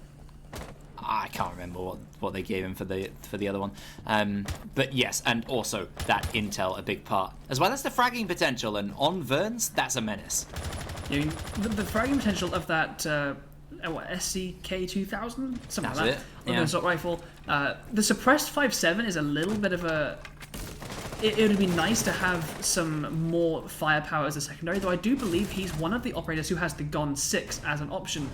Oh, really? Is that Panda? Was that a jump out from Panda on the Nazi? Oh! A very smart play from Demantas. A pre-play C4 underneath. We've seen it already in ECS this season, and it works again this time in favour of Jaegers. What a great start to their defence. They've taken out 2 men. It's just like Steno's job earlier, jumping out, taking out 2 over on that side. They've managed to take those kills and back all the way off. There is no orange presence on the north and east side of the map. They've gone all the way back to safety. And with that man advantage and with the amount of potential utility they've wiped off the board as well, looking fantastic.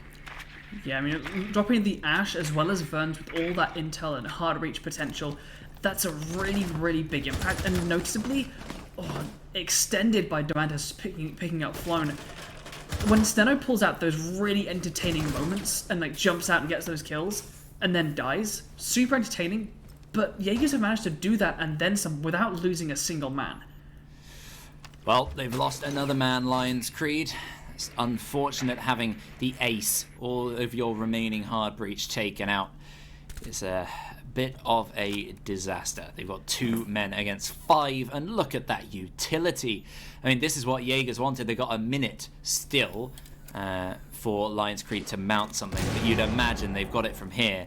Oh, an unfortunate frag grenade from below from Heavy. Steno does pick up Pause. Oh, and another one onto Panda. Suddenly, 45 seconds left, and the attackers look like they've got a decent chance. None of the frag grenades from underneath do affect any of the players. Tazzy clearly worried about that soft floor underneath, but no real need anymore. Steno on low health. He's going to wait for Heavy to come and join, potentially push together. Here he is, joining forces. Oh, but not for long.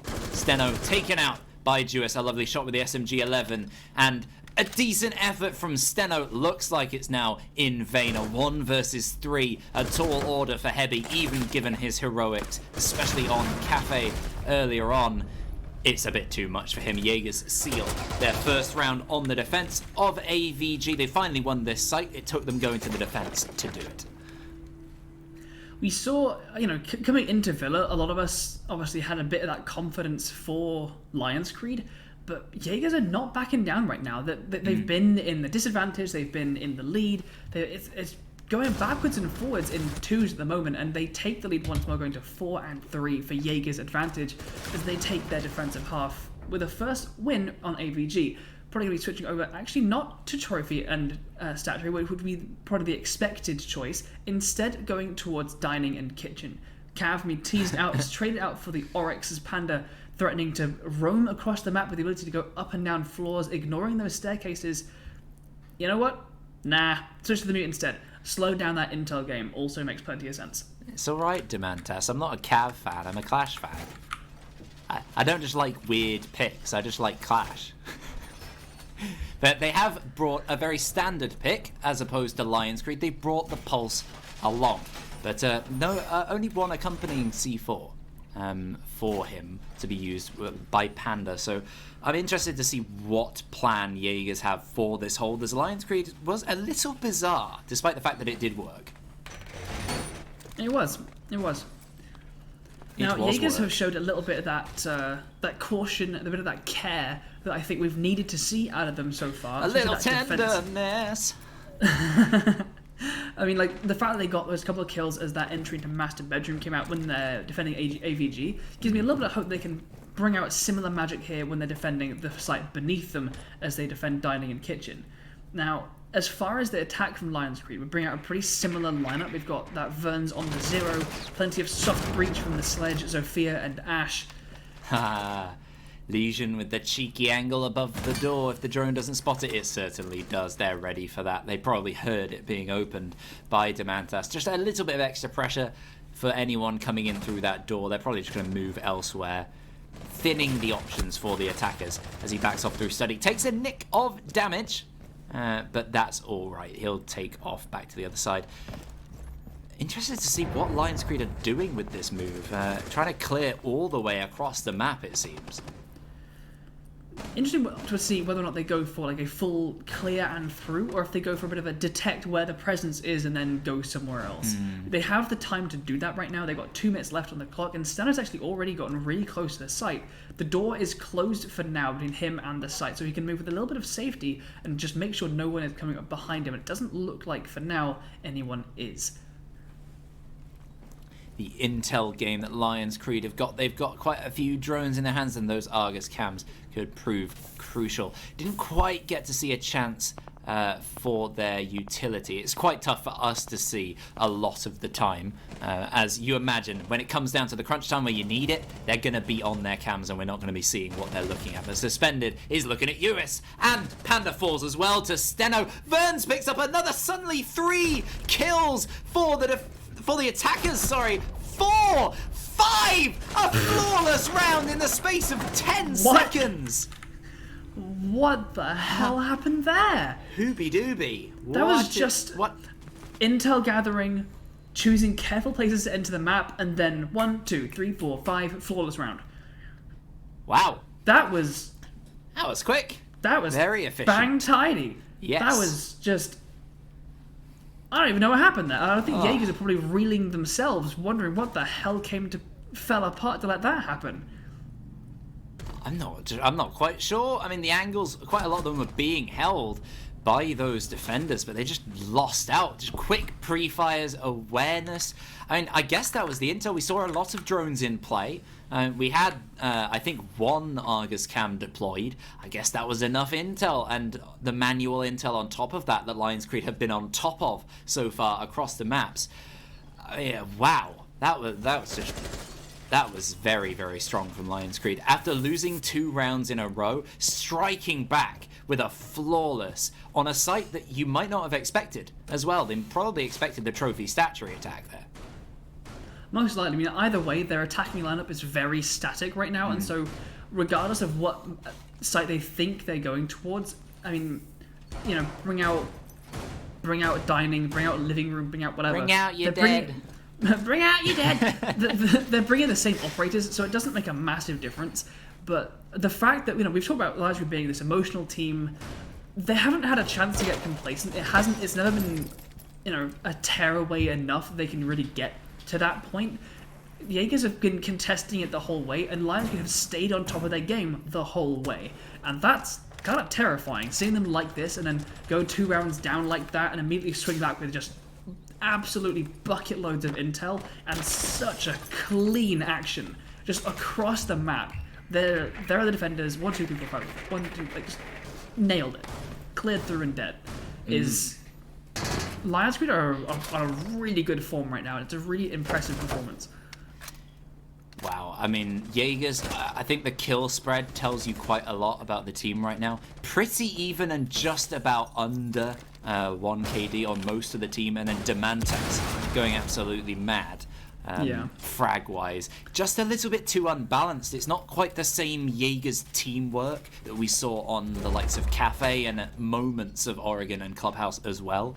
They're just not quite necessarily at that same level right now. They seem a little bit shaken. 4-4 though. They are 3 rounds away from taking us to theme park still. There's so much to play for. And the breaches are being opened towards that very man, Demantas.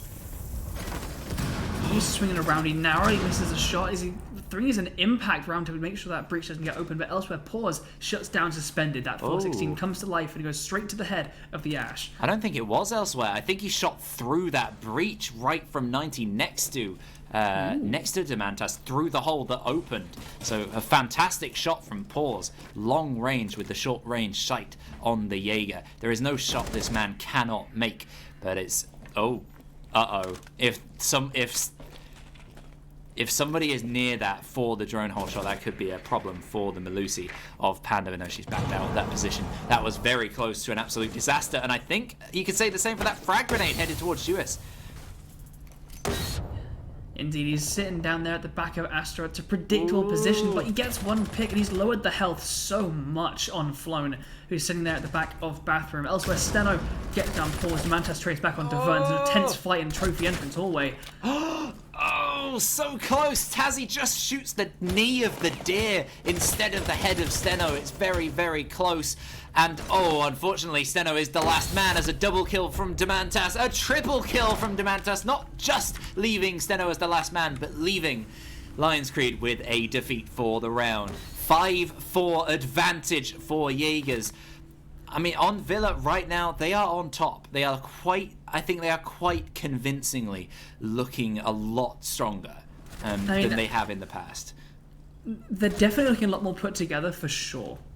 Whether that or this can convert into a win, I think it's the closest it's been, obviously, in quite a long time. At this point, this is going to overtime, and I don't know who's winning this.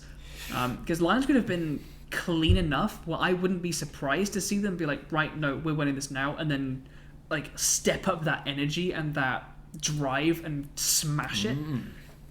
But at the same time, Jaegers are beginning to just tighten, in the machine that they're running, it's been a bit rattly so far today, and they're tightening down the screws, they're tightening up the nuts and bolts, and it's starting to run a lot more like how it should, a lot more like how they want it to, and that's really showing as they now, for the first time in quite a long time, I mean, across the last 2 maps, they haven't been in the lead, but here, they're fighting for it. It's going backwards and forwards, backwards and forwards. They're relying on this intel game nice and heavily. They're going here in AVG. We've got the Echo and the Mozzie and the Mute. That's intel denial and intel of their own in spades. And to counter it, Verns has picked up the IQ rather than the 0. Well, with the Valkyrie ban, there's potentially a bit less there, but of course there's so much that she can see across the map, especially those yokais, which we've seen so much Echo play throughout the day so far, but very little in terms of yokais. I've seen quite a few shot out near sight. There's been very little evidence of them being used adventurously and no evidence of them being used to deny plants or anything of the sort. And especially on Villa, you're never really denying a plant with an Echo because the site's a bit too small and you're penned in there. You're across a room, just shoot them. Yeah, not very many of the sites are kind of far enough apart or spread out enough that you can be in one and be safe enough that you'd rather go for the camera than the actual weapon itself. But for now, AVG is our destination. Lions are just going to take in their time. I'm liking this kind of this slow entry from them. They're entering carefully, droning things out, making sure they're not taking fights they don't have to, getting in plenty of the utility here that is going to be decorating the site. And there's not much contention from the bottom floor. No, I think Jaegers are profiting off some of this slightly slower paced game.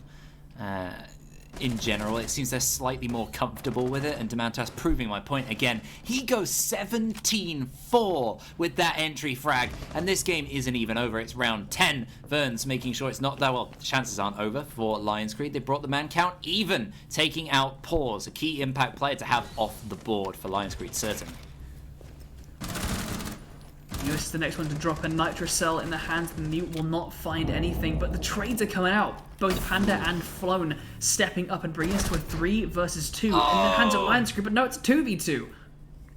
So close. Tazzy wins out that fight. And if he loses that, it's a completely different situation. Vern's an angle trained right next to the Echo's head. Just dancing around, waiting to see if he peeks it. He's going to play it really, really safe here. He's waiting probably until the IQ comes closer or goes elsewhere before he makes a move. Demantas still way off on a roam.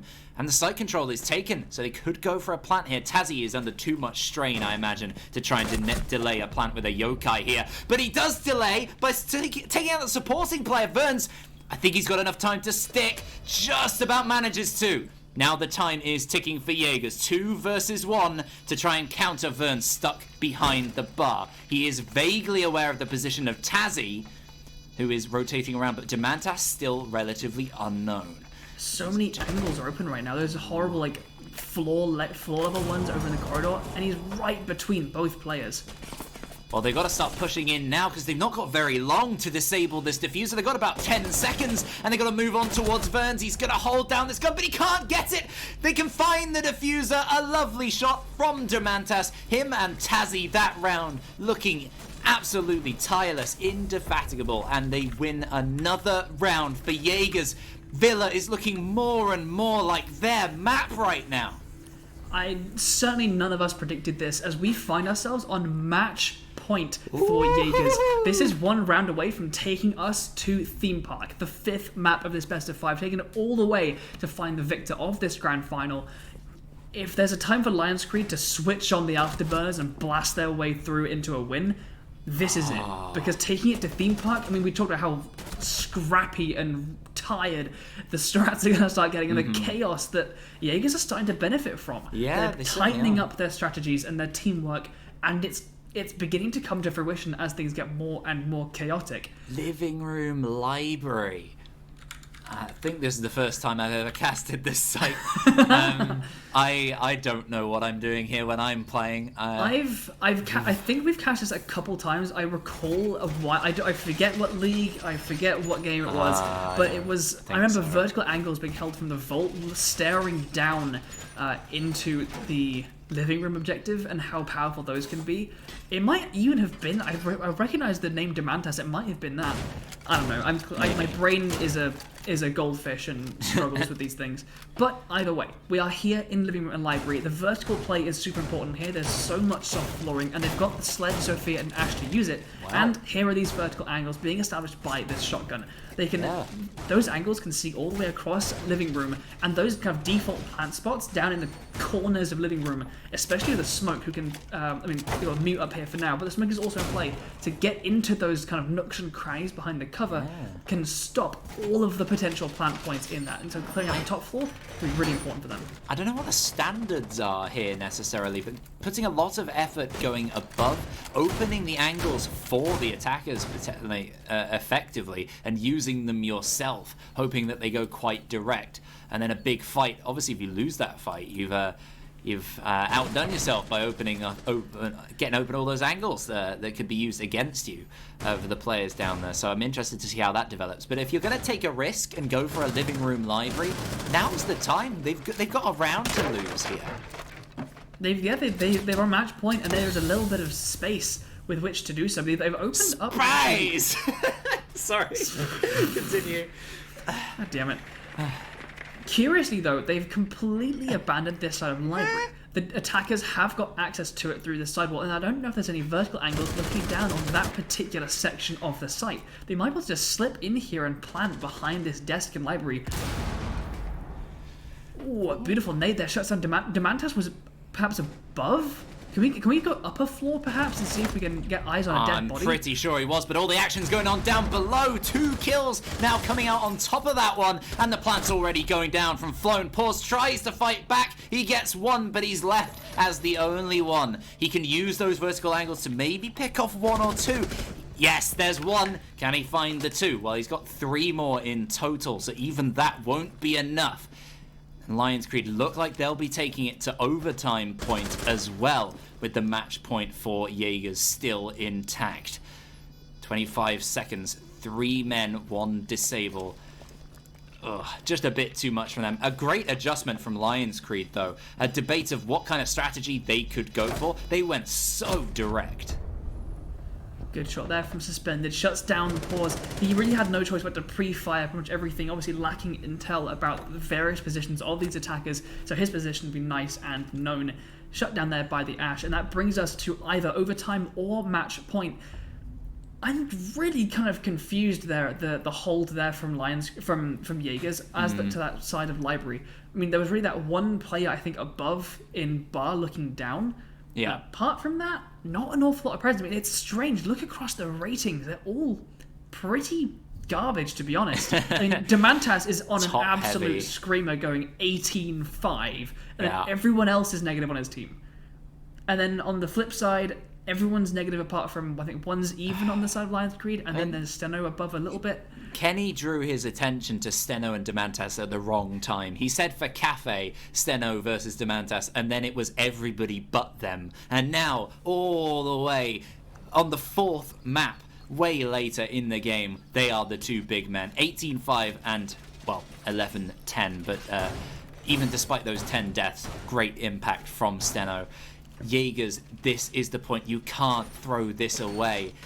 If they let it go to overtime and even lose there, it'd be such a shame from that advantage that they had. They, instead of opting for maybe the trophy statuary and attempting something twice and being quite strong there, instead they went for a bit of an offsite, and it didn't really work out for them at all. It's potentially worth the gamble that it didn't work out for them.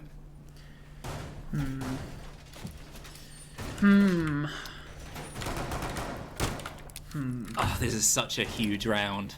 It really is. So much rests on this right now. They're vying here for the absolute #1 spot in ECS, going for the top of that prize pool of €400, and it's coming down to these super close rounds, and so hard to predict. Steno's making an early entry alongside Suspended elsewhere in kind of sporadic places across that bottom floor, but a drone has spotted out the position of the Jaeger. Pause there, perched, and such a dangerous position with his position known. Pause, perched and poised to punish the attackers, and Steno. Steno gets a kill on. Yes, he does get the kill onto Pause, but he's taken out from, who's that? Suspended. I got confused with that whole engagement. Yeah, Steno and Suspended were pinching onto Pause. They managed to get Pause, but Suspended moved in through Laundry, and Demantas was holding the vertical angle, I believe, from either the hatch or a smaller opened up hole. Oh, that's the sort of Elder Brain power we need here. Yeah, he's got a little vertical hole behind that shield there, was used to shut down that player. What other knowledge do you have? Let us know. I need a theme. Well, theme might be next if Jaegers manage to win this round. It certainly is. I've accidentally let that become my default go-to phrase, which I need to avoid. I know. At least it's not certainly so. I know, certainly so is just nondescript. It just doesn't mean anything. Certainly so what? But it certainly has a subject to it, and therefore draws attention to an actual thing that I'm then It is certainly so, is the subject. It's not like certainly like SEW. It's not like. Anyway, Demantas trying to hold this vertical pressure. He's got pressure all around him by the bathroom and other areas around there. He's got a lot to watch out for, and Verns takes a lovely kill onto Jewis in the meantime. So a 4 versus 3 advantage for LionsCreed. Jaegers need to hold on strong here. Demantas could go for 20, but no, he's been taken out by Hebi, and it's 2 men left, Tazzy and Panda. All on them if it's not going to go to overtime. What a shame it would be for Jaegers. Of course, they still have a chance, but it's a low one as it's all down to Panda. He gets a quick refrag. If he were there just a moment before, he could have stopped that kill, and we might be in the 3 versus 2, but no, it's all done. Panda taken out by Heavy, and we head straight into overtime. Jaeger had 2 rounds to seal the map, and they failed. It's starting to get kind of heartbreaking for Jaegers to have drawn themselves finally to match point, finally with a round advantage, and now... They're on the defense, though. Now they come to overtime. They're on defense, which, I mean, to be honest, Villa has been even. completely even 3-3. so far. Villa has Yeah. been 3-3 halves in both directions, and so that doesn't really give me an awful lot of confidence. LionsCreed are they're just too tight. They're just too clean right now, and Jaegers in these final moments are just letting things slip. That was a really nice attack there from LionsCreed into that trophy objective. A far more vertical take, I think, from the attacking perspective than we often see, with vertical grenade kills coming out. I think from, well, I think it was Heavy. I believe. Yes. I mean, LionsCreed on the attack again. They have the momentum. They've been on the attack so far in that last half, and now continuing that. Nothing's really changing in terms of their pacing or what they need to be thinking about as they attack AVG, which so far, Jaegers have successfully defended AVG both times. It came close, it came scrappy, as is the nature of this matchup, but they have won it out, and so hopefully for them, Jaegers can keep this from slipping out of their reach. Well, Jaegers want the big victory. A slightly more petty victory would be Demantas. The fact that even if they do lose this, he's got at least 2 rounds of overtime to try and break the kill record on a single map. Because he's close. I think he's 22. Is that what Kenny said? With a Steno 23? In the semi-final. He's very, very close here, sitting on 19. 22. Thank you, Kenny. Oh, it'd be such a slap in the face for Steno on the last map of the last game, even if he does win, to have his record taken away. But, that's the least of the concerns. That's a very petty victory. We want that big victory for Jaegers. Plenty of very disparate entries coming out here from LionsCreed. They're doing this quite a lot. They enter by themselves, and because there's not an awful lot of roam from Jaegers, they can do that with a lot of safety. There's not too much danger that they're going to get picked off in little 1v1s without the opportunity to trade. So they're entering these different places so they can pinch on people and get their opening kills, and that'll start things off. Steno takes a chunk of damage, but Panda is the first one to fall, and it's Nitrocell off the board, which is going to be a nice pain later on when it comes to Jaeger defending this objective. Thankfully for the man, he's still got his EDDs. That's so close. In mind. No Lions coming out today, even from LionsCreed, which is a bit of a shame, given their namesake. We've seen so much Jaeger from Jaegers, like, come on. I mean, we've seen Jaeger in every single round of this entire matchup. A pretty common thing, but, When Whammi's banned all the time, it's pretty fair. Suspended is very close to the Jaeger in question, though, sitting at mid-stairs and wins the fight. The refrag attempt happens from the ace, and he makes it successfully, but not before Paws can pick up another onto the play. He's pitched by 3, gets 2. That's a pretty good trade from the Jaeger, and also, he's delayed time. 3 versus 3 now. The utility on the board for Jaegers is so strong, but the angles are being opened to counter that. No sitting behind the bar for you. Demantas is holding that. He has a Nitrocell still in hand. We've still got the Yokai drones, and we've got 3 smoke canisters left and 1 minute on the clock. They need to burn just a little bit more time, and those canisters are going to start becoming items which can lock off an entire entryway by themselves. So these extra holes being opened up by the ace are going to get ever more important, opening up the options with the shotgun at close range. Well, Jewis wins the first fight, which could be crucial. Jaegers trying to get that 7th round on the board to put them on to match point for Villa. So crucial here. Steno takes a lot more damage than the damage he deals, and his teammate falls in the meantime. Demantas getting the trade onto Heavy. 2 versus 1. Smoke canisters, Melusi Banshees everywhere, and it's too much to deal with. Demantas, he gets his 20th, or if not 21st. A lot of kills for that man, but most importantly, match point again for Jaegers. Can they build on this now that they're back on the attack?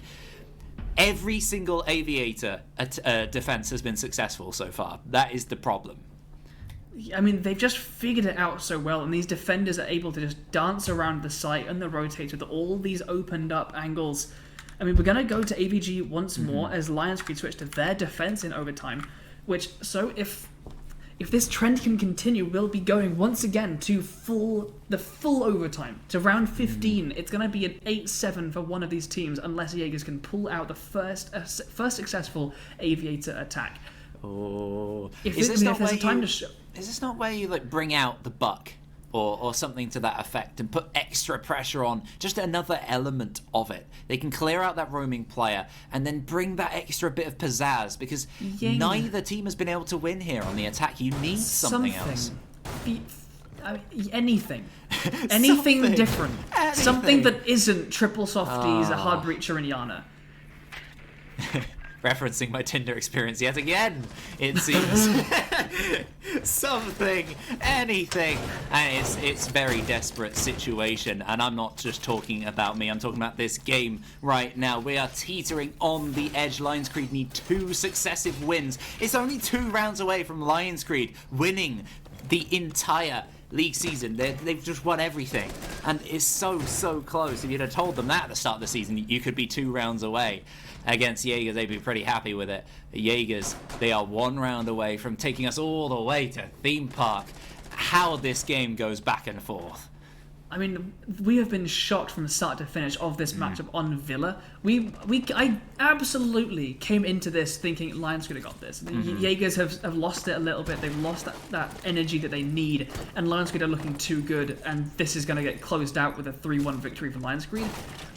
I have proven wrong completely. I mean, the LionsCreed have absolutely been switched on, but Jaegers have just tidied things up just about enough to keep it going back and forth and back and forth. And here we are in overtime. And LionsCreed defending AVG, I don't think Jaegers have it in them to break the trend. I think this is going to round 15, and I don't know where it's going to go from there. In terms of lineup and in terms of the strategy that they're bringing, there's no reason to believe otherwise, because we've seen this play out numerous times already. So why would it change at this point? Really, it's just going to come down to who can win those little fights here and there. If they get a strong enough man advantage, we'll see a very, very different situation when it comes to the execute, because they can rely on those refrags. That's all they need, a man advantage moving on in. But Steno's going to be the one trying to make sure that is not the case. He's sneaking around on this bottom floor. He's ready to sweep up and pick up these players who haven't got.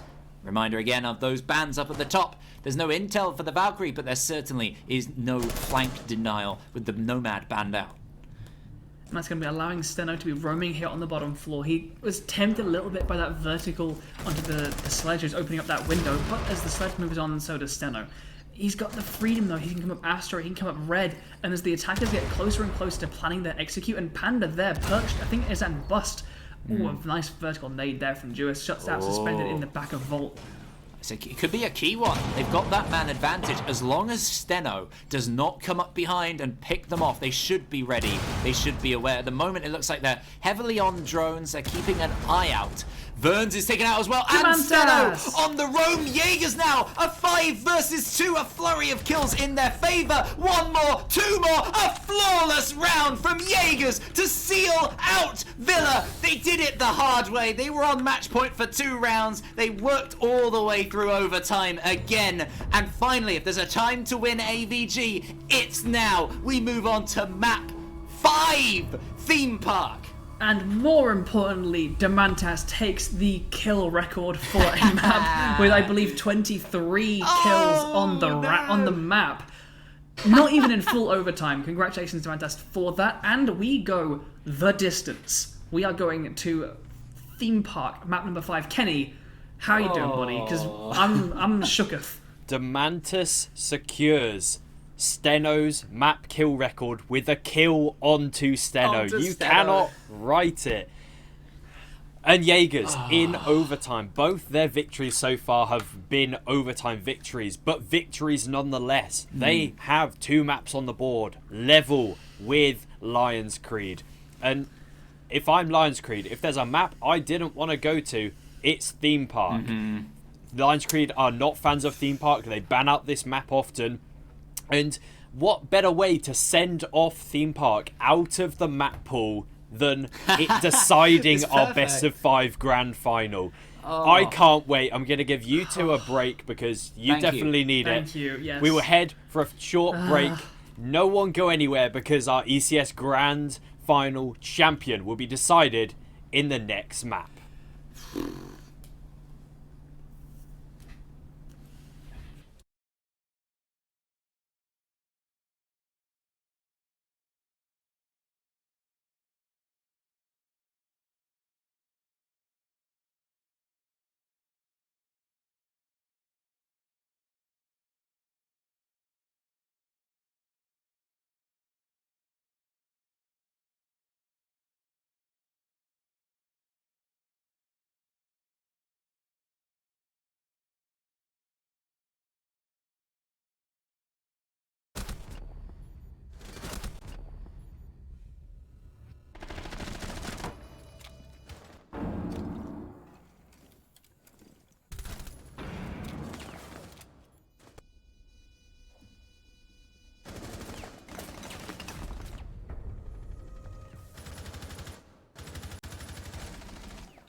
Hello! We have gone from afternoon, transitioned into evening, and now into the dreariness of night. But not dreary is this matchup so far. We've had an explosive first 4 maps. A best of 5 final for the first time in ECS history that goes the distance, goes to map 5.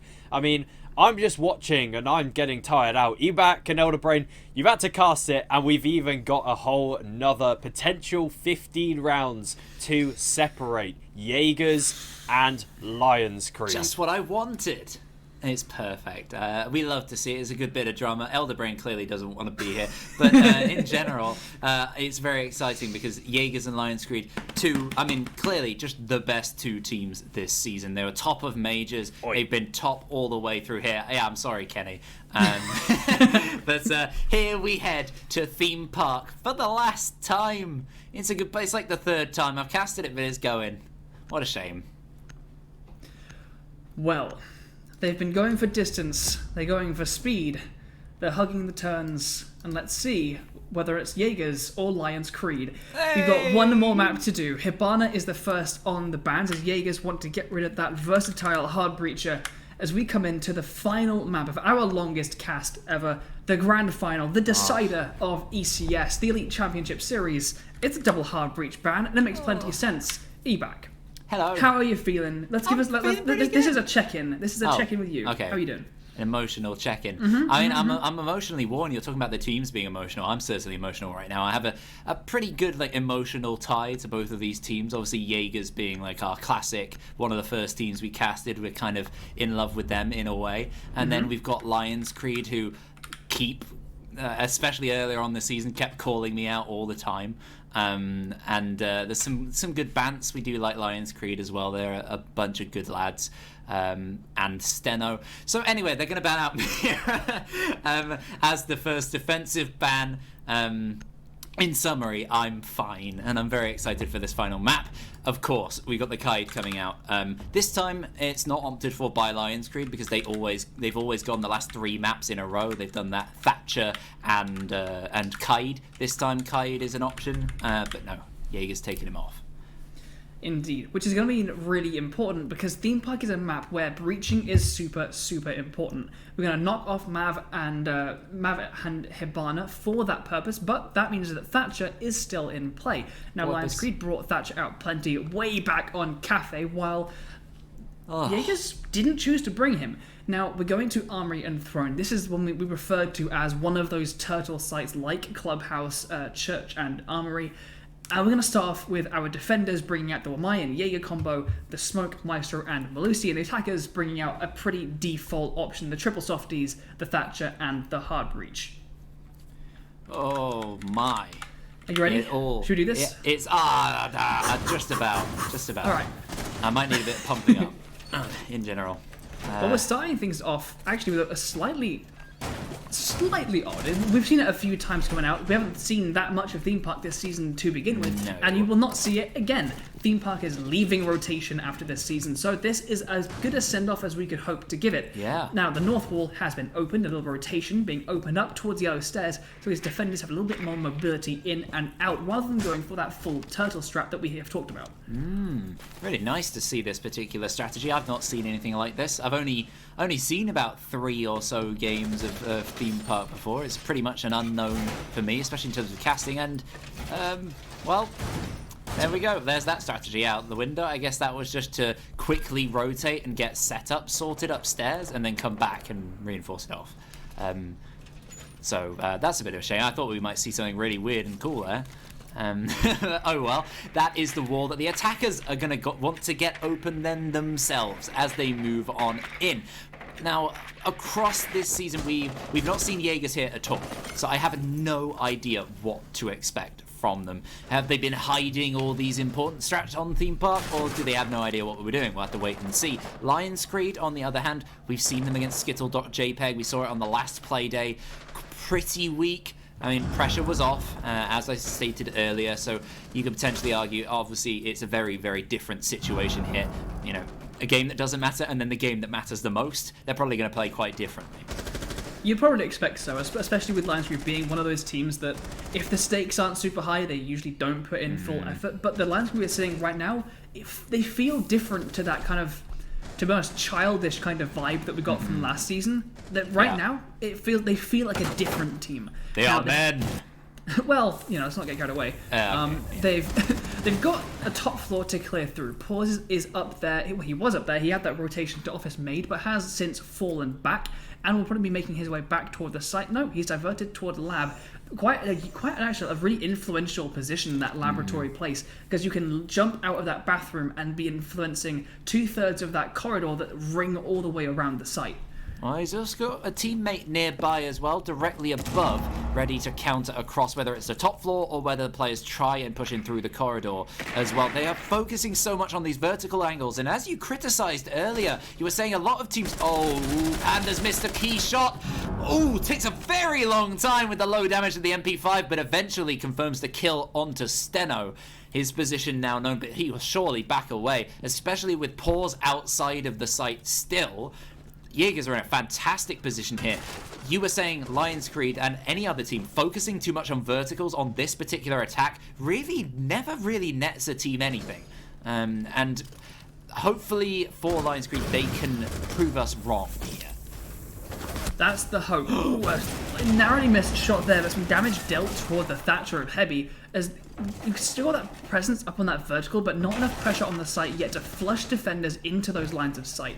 25 seconds left though. The action is about to get ramping up as our first round of the final match begins to ramp up. Well, importantly, Pause has been taken out, so that external influence is no longer there. Smoke trying to slow them down the inside, but they're taking on into the site. Suspended getting a double, but he's taken out in a trade, and it's only Panda remaining now as Juice is down. He gets one kill. It's a 1 versus 1. 2 seconds left, and the Banshee slows down the sledge. Not enough time to get the angle onto the prone Melusi. So close, LionsCreed there, but just about sealing the round. Jaegers take round 1. Beautiful roaming, beautiful backing off and hiding. Then the final, I think a lot of people over complain about how impactful Banshees are. Like, once you're in it, they're a pain, they tell you that you're there, but essentially they don't do an awful lot more than a Prox Alarm does. In situations like that, I'll give it to you. That's going to be frustrating as absolute hell to be in the final seconds pushed with that being the difference maker. I mean, you're the sledge, you can nade it or sledge it, but at that low time, that's not really an option. And really good delay game from Jaegers to find that victory in round number 1. Oh, that was so close. A great effort in vain from Suspended, charging on in, taking control of the situation. I'm not sure who got the down onto the smoke as well. It was so close. I mean, Tazzy at the end there, or Panda actually, at the end, just hiding in the corner, tucked in. He's got to worry about his feet sticking out, but just about curled into a little ball and won the round just for Jaegers. And that could be crucial, because when Jaegers have had the lead, it's been a very, very different match than when LionsCreed have had the lead. Indeed, when LionsCreed take it, what has happened so far historically is it does LionsCreed... indeed when LionsCreed take the lead. They'll get to something like, we've seen, how many times have we seen them get to like the 6-3, the 6-2, and then in that moment, Jaegers have a bit of a resurgence, they come on back, but usually LionsCreed have been able to finally then close it out in the end. When Jaegers have had the lead, they have managed to keep it going back and forth almost in tandem until they have eventually managed to come up with the victory, both times going into full overtime. It's why I'm still a little bit worried for Jaegers, because both Jaegers' victories have come in overtime. Both of LionsCreed's victories came in regulation, and so were therefore, they were more concise, more convincing victories. But here in Theme Park, as we pointed out, LionsCreed have seemed weak here in the past. Jaegers, if that last round was anything to go by, seem a little bit less so. Well, Suspended starts things off, taking a key player out. It's Pause, providing some key outside of sight play earlier on the last defense. He's not there anymore, and Steno takes out Demantas as well. What a strike back from LionsCreed. It was close at the end of the last round, and they continued that momentum of kills, and they have transferred it very effectively here to a 5-3 advantage right within the first minute. Steno's got a good kill there onto the record breaker that is Demantas, but is on such low health. It is there tidied up by US with a headshot from the SMG-11. Because we haven't said it already, initiation and office is our objective, as the attackers are making this kind of westward push towards it. But they've been equalised as Panda gets a kill before being traded himself. Well, you got to watch out for Tazzy here, sitting inside a break room. A key play by Panda to get one kill, but unfortunately picked off before he can escape. I'm not sure they're fully aware of Tazzy. Angle is being held, and I believe now the drone is coming through. The drone quite far away from Verns. He's got a drone all the way from the stairs and round, so time is ticking on as he does so to check the corner. He sees Tazzy, and now Tazzy's in trouble. He's got a C4 to use, but he goes for the MP5, and it doesn't work out for him. The smoke of Juice, the last remaining player, all on his shoulders. 1 minute as well for the attackers to work with. There's a bit too much, you'd imagine, for Juice. You can get one early pick and then hold them off. That is the ideal play from the smoke. He's going to go very aggressive. He's going to take a cheeky angle. Oh, LionsCreed ready for it though. Burns with an angle trained on Juice's head. Takes the second round. 1-all. Oh, beautiful pre-fire there, just as the smoke came sprinting around into that line of sight. That was a lot messy, a lot more back and forth. Obviously, Armory and Throne is a very static site, being that middle of the map on the bottom floor, full hard walls around. It is a very kind of, it's an easy place to kind of conceptualize your movement around, being that you are just orbiting around the site. Initiation and Bunk, which is where we find ourselves going to in this next round, a little bit less so. There's often much more extension across the map, making it feel like almost defending the entirety of that top floor, which can feel like you're almost being pulled in too many directions to watch, especially when someone like LionsCreed, which are so quick on their drones and fluid when it comes to supporting each other to do that. Played really, really nicely there to clear out those roamers and come, well, a little bit close, ending up in that 3-1 with quite a convincing lockout from LionsCreed.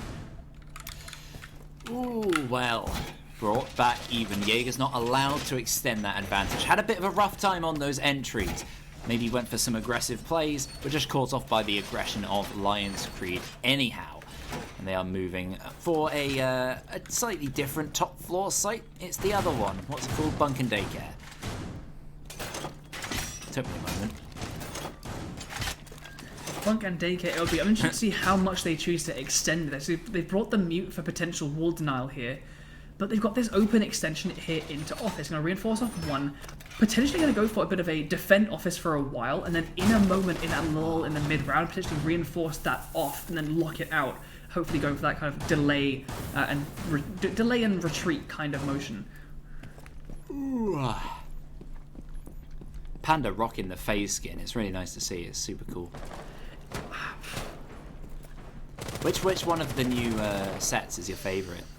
I mean, the G2 Vigil is just pure class. I've got to love it. I also love the Fnatic IQ. Yeah? Yeah.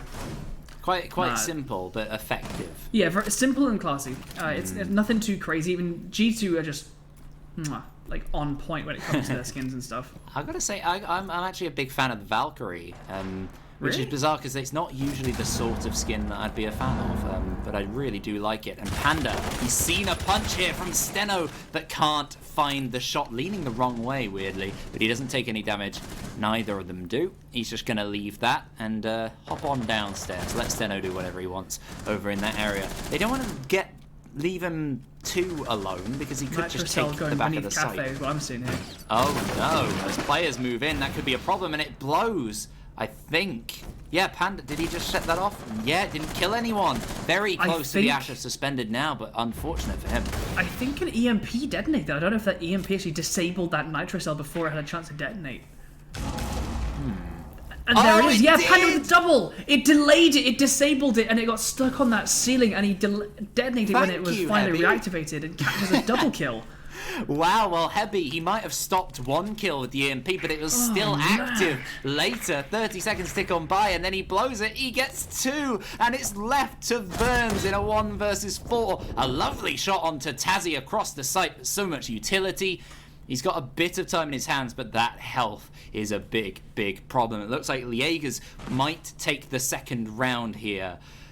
Oh, wow. I mean, this... That little interplay of like Thatcher's it also new... helps that they've not just used one C4 to kill to get one C4 to get 2 kills. They've also got 9,672 C4s in pocket. That is hopefully going to put a big advantage in their hands. What on earth has caused that little glitch? I don't know if it was like an EMP thing, and then the game just confused. Maybe. Very weird. Really cool to see that interaction there of that, the way, because Thatcher's EMPs, for those of you that don't know, used to completely destroy electronic gadgets and things. Now they just turn them off for 10 seconds and then they reactivate, which can make tricking a little bit harder and like a different interaction than what it used to be.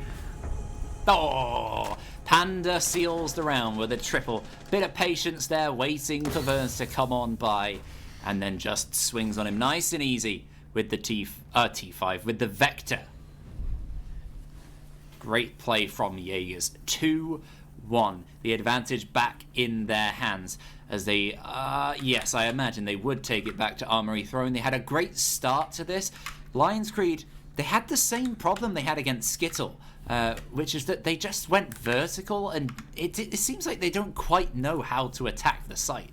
But the execute was pretty strong, especially from Suspended, so they've got that in their hands potentially. Kind of curious almost that they went for the Maverick ban, because LionsCreed banned out the Maverick. Maverick's really, really powerful on theme park, really on every single one of the sites. He is so good at being on these walls where there's no soft floor or ceiling around them to help you open them up. It's all about getting these walls and cracking the site open, and Maverick can be the perfect op to do that. Not present and banned out by LionsCreed, and it feels like they're kind of missing that a little bit. And we're not seeing them go for that kind of immediate, let's take maintenance to reach it open. They're going for these top-down clears and getting open vertical angles and stuff. And it's leaving them so late to make these pushes. I mean, imagine it came so close, that 1v1 delayed on time back in round number 1. Imagine how different that could have been if they'd gotten open the maintenance wall, or the barrels wall, or even the north wall. Oh, no, they did open the north wall, and that held them ingress. But the side walls can be so impactful for clearing out that back of the throne hard point. It's a big focus on denial, which is why that Kaid ban could be so effective from Jaegers. Of course, they're doing it without him on their own defense to start off with, but on their own attacks, if they are a bit more turned on than LionsCreed and ready to go and set with their attacking strategies, they could really punish their opposition and get some things open nice and quickly, especially with the Thatcher still in play. We've got this kind of top presence here of, I believe it's pause this time on the Jaeger over by Yellow Stairs. Once again, he was quite quick to fall back and floated around by Lab last time, but this time we've got a spread presence all the way over by Initiation. He has struggled initially, but Panda certainly isn't, with a great start onto Suspended. And there's a player you want to take out given the last round, it's him, because his move in was lethal. Demantas takes out Verns in the meantime, and it's a huge disadvantage for LionsCreed. Within the first minute, they've lost 2 men and almost all of Steno's HP, with taking very little ground in the meantime. Certainly so. Steno, he's not one to take fights meagerly, but he's going to have to be a little bit more careful because he's going to be dropped so quickly. My attention is actually immediately grabbed by the fact that those Maestro cams and the smoke canisters are going to be ever so more impactful. But no, it's the weak damage of the MP5 to shut him down, finally bringing us to a 5 versus 2. Oh. Well, it's technically weak, but he's making it look super strong. Paws taken out. He's having a bit of a rough start at the moment, to Theme Park in particular. He struggled to make too much of an impact. He has delayed a reasonable amount with his positioning, but it's just another kill for LionsCreed as they try and claw their way back in. 1 extra kill would certainly help, but on this push especially, they have no vertical angles to open with any utility that they've got. They have to go direct. They have to open an angle. And what easier duo to open an angle than these two? It's striking me as so odd, the fact that they're bringing this Thatcher and Ace and they're going for these vertical holes. And, you know, we've got these Romans. You do need to have a beautiful use of the Lamai there to just drag off one of those EMPs. Well, to be fair, there was very little in the way of denial on the wall. It wouldn't have achieved much anyway. Maybe just in case of the mute jammer sort of situation. Tazzy, of course, his position will be known. If he can just hold on to that alder, especially as the time ticks on and the smoke canisters come in, they're just going to have to walk through one or two doorways, and he's coming towards blue, towards the prone Panda, getting the triple, leaving only Heavy left to deny a Jaegers win, and he has denied himself on the entry from the north side of the site. Jaegers take their third round. They've got a 2-round advantage, and I think the only time we've ever seen that is on Cafe and Villa, where they have won. I mean, they'll keep it going back and forth, and LionsCreed by no means are going to take this line down. But we go back to initiation for round number 5.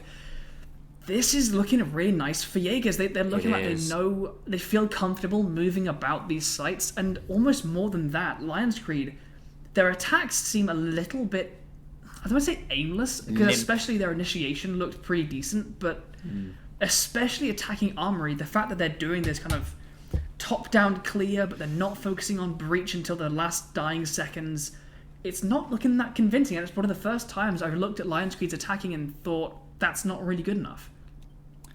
Wow.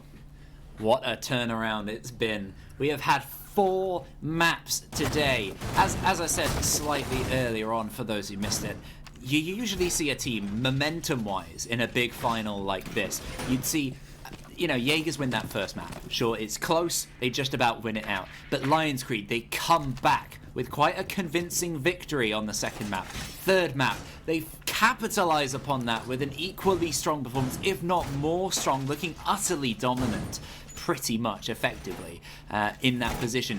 It's all stacked against the Jaegers, all the momentum for LionsCreed, and they claw their way back through overtime on Villa and bring it to the final map, where LionsCreed start looking weak.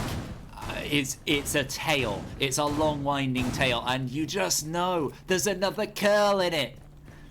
There's a kink in the line, and it's either going to be a tale of Jaegers. So, I mean, when they get onto attack, because Villa is a difficult place to attack. Like, it absolutely is.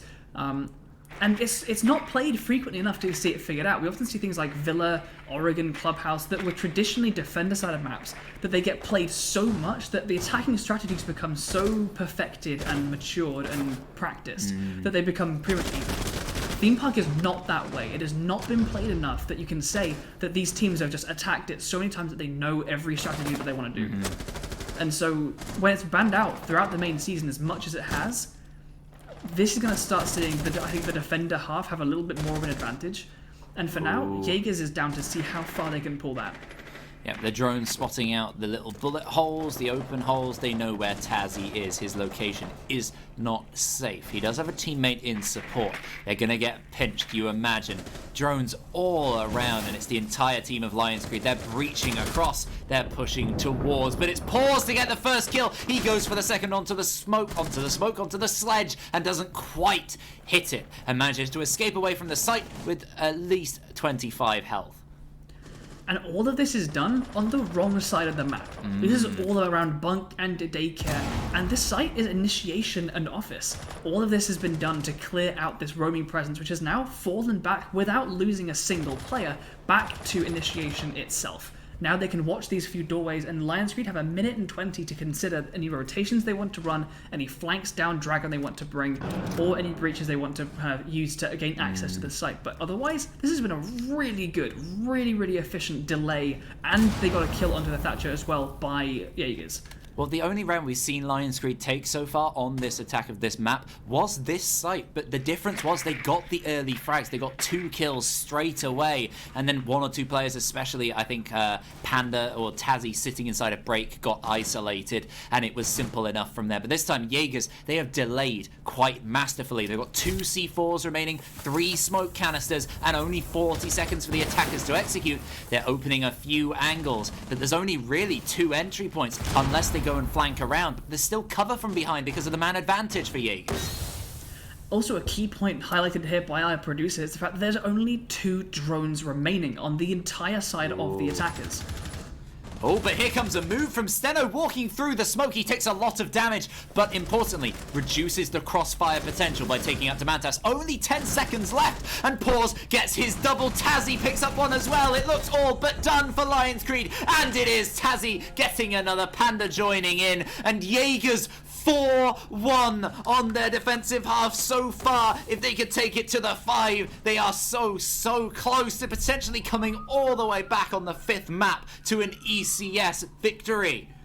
This is the largest lead we have seen from Jaegers coming out so far, and to drive home that point, LionsCreed in that last minute had 2 drones remaining. That means 8 of their drones were used and lost, clearing out Bunk and Daycare, which netted them a death on their team and nothing else. Damn. And we've pointed out before those moments where people on both Jaegers and LionsCreed move, where the drone work comes to fruition, the intel, back on Villa, that flawless round where it was like 45 seconds of drones and Argus cams, and then a flawless LionsCreed, just 1, 2, 3, 4, 5 dead, gone. Yeah. This could not be further from the case in that last round. It was drones wasted, no ground taken, a death, and then a rush onto site with no intel, and Jaegers just locked that out. Well, really good use of destroying those drones from Jaegers just then. All the new overlays and everything, they're very, very useful for figuring out kind of what's active, what they have, what they're using, and it's painting a pretty strong picture of LionsCreed just struggling on that droning play, which is what we were praising Jaegers for earlier on, especially on Cafe and Clubhouse. I was praising a lot of their intel work just by simple effect of droning, moving around. LionsCreed, they were very effective with their Iana play, especially on the likes of Clubhouse and Oregon, but here they're almost lacking that. I think the Iana might be a quick fix to some of these issues.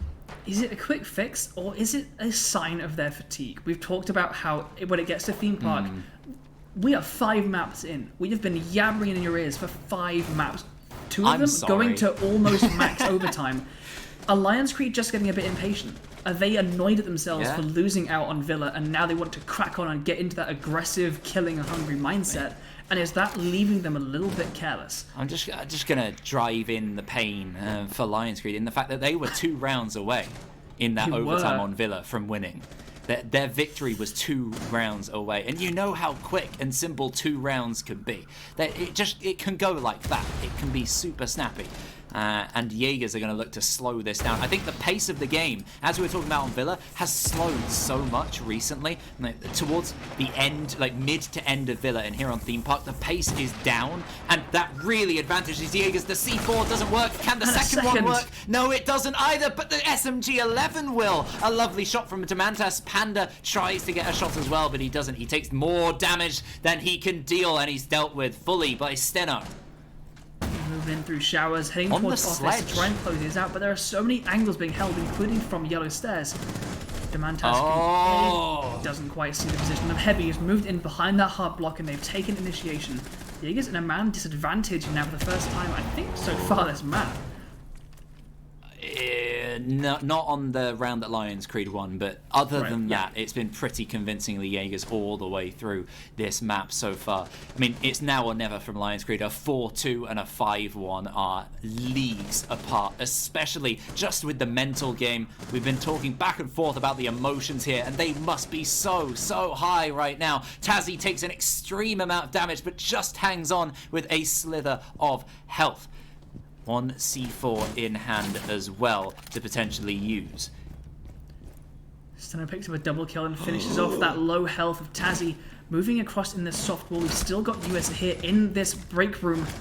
But it's all down to him in a 1 versus 4, and the wallbang comes through from Heavy, and LionsCreed pull things back just a little bit. It's not going to be that 5-1 half, but 4 is still a very good start from Jaegers, and they're going to move on to their attack. Now, I'm really interested to see how Jaegers attack this, and whether LionsCreed feel more comfortable on the defense, or whether it is a theme park problem rather than an attacking problem. We'll have to wait and see. Of course, I think they lost 7-1 last time we saw them on theme, so there wasn't really too much to go on necessarily. Just an all-round poor performance. In Panda right now, what a man in terms of the kills. Like the spread of kills, it's Panda City at the moment for Jaegers. I mean, they did that with Demantas last time. Demantas getting 23 kills. The rest of the team pretty around even on pretty low kills in general. And it's a similar story here. Jaegers somewhat relying on some of their bigger players. But you look across each map, and I can think of a time that every single player in this match has been like given at least like 5 or 6 rounds worth of an MVP performance from everyone on the entire roster today. It's one of those things that speaks to the quality of both of these teams. There's a reason they found their way both to that first and second position in the main, the regular league, the main season, and find themselves in this final position to try and get their hands on that gold medal, the top spot on the podium. Okay, here's time for some bants. Okay, Elderbrain. Okay, Jaegers, LionsCreed in this final. Shreks and Hobbits free up Tom as they were. Who wins in a 4-way? As they are now, I think... As they are right now, I think probably LionsCreed. Wow. Yeah, like a season ago, Shreks and Hobbits hands down. LionsCreed right now have absolutely developed a little bit since that last season, and I think what they're bringing now is a little bit more put together. I think maybe Shreks and Hobbits would struggle, because Shreks and Hobbits, when you're a team that maybe isn't as familiar with their crazy strategies and stuff, Shreks and Hobbits went absolutely nuts. But the second they came up against harder opposition, then their strategies became a little bit more normal. Somewhat, yes, certainly. But anyway, that was nice. Let us know what you think, loyal ECS fans. That'd be really nice to see what you think. I think Shreks and Hobbits probably have it, to be fair, but I'm just a big fan of them. And I can say that now, because they're not here. Now, what a non-eventful minute that was. Nothing has really happened. I mean, the attackers have made their ingress onto that east side of the top floor. Only now are we coming up to our first actual encounters as they try a bit of damage onto Suspended, who was hanging about near the top of Yellow Stairs. I think he's backed off a little bit for now. The Drones are going to continue, and there's only one player there sitting in, it's Vern's there in bunk. He's got to spot the drone position, is definitely going to be known. Lands some good shots on pause, but not enough to down them just yet. He's got to get the headshot with that Roni, and he certainly doesn't hit it. He's taken down in response. Even with this man advantage, that is the... pause with the sassy Gon 6. He's not going to be able to use that for utility. Was it worth it? We'll see. Maybe he'll need it at the end. But right now, Jaegers, 1 minute left. The man advantage will certainly help. Steno being on the outside won't. Surely Jaegers will be aware that this is a potential thing, as they played it themselves, having that extra man outside. Panda checking all the corners to try and find this man, just in case.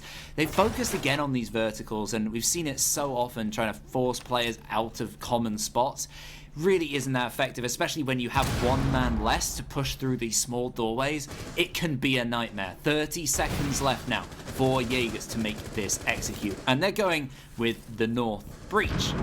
There is a Maestro with impacts, and he's trying to trick it as well. Steno gets one on that roam. Demantas picks off a man on the site. The Panda shut down in response from Suspended. 3-3 in man count. There's a lot to do for Jaegers. They've got 10 seconds to do it in. Tazzy's got the diffuser, but Demantas has been downed, and there's too many men to deal with. LionsCreed seal another round in a row, and they are so close to bringing it back even already. I mean, again, the same issue that the LionsCreed had when they were attacking it themselves. We with double hard breach. We had Zero had the hard breach charge, as well as the Ace and the Thatcher, and they were opening walls with 20, 30 seconds left. You need to take care of the roamers, absolutely.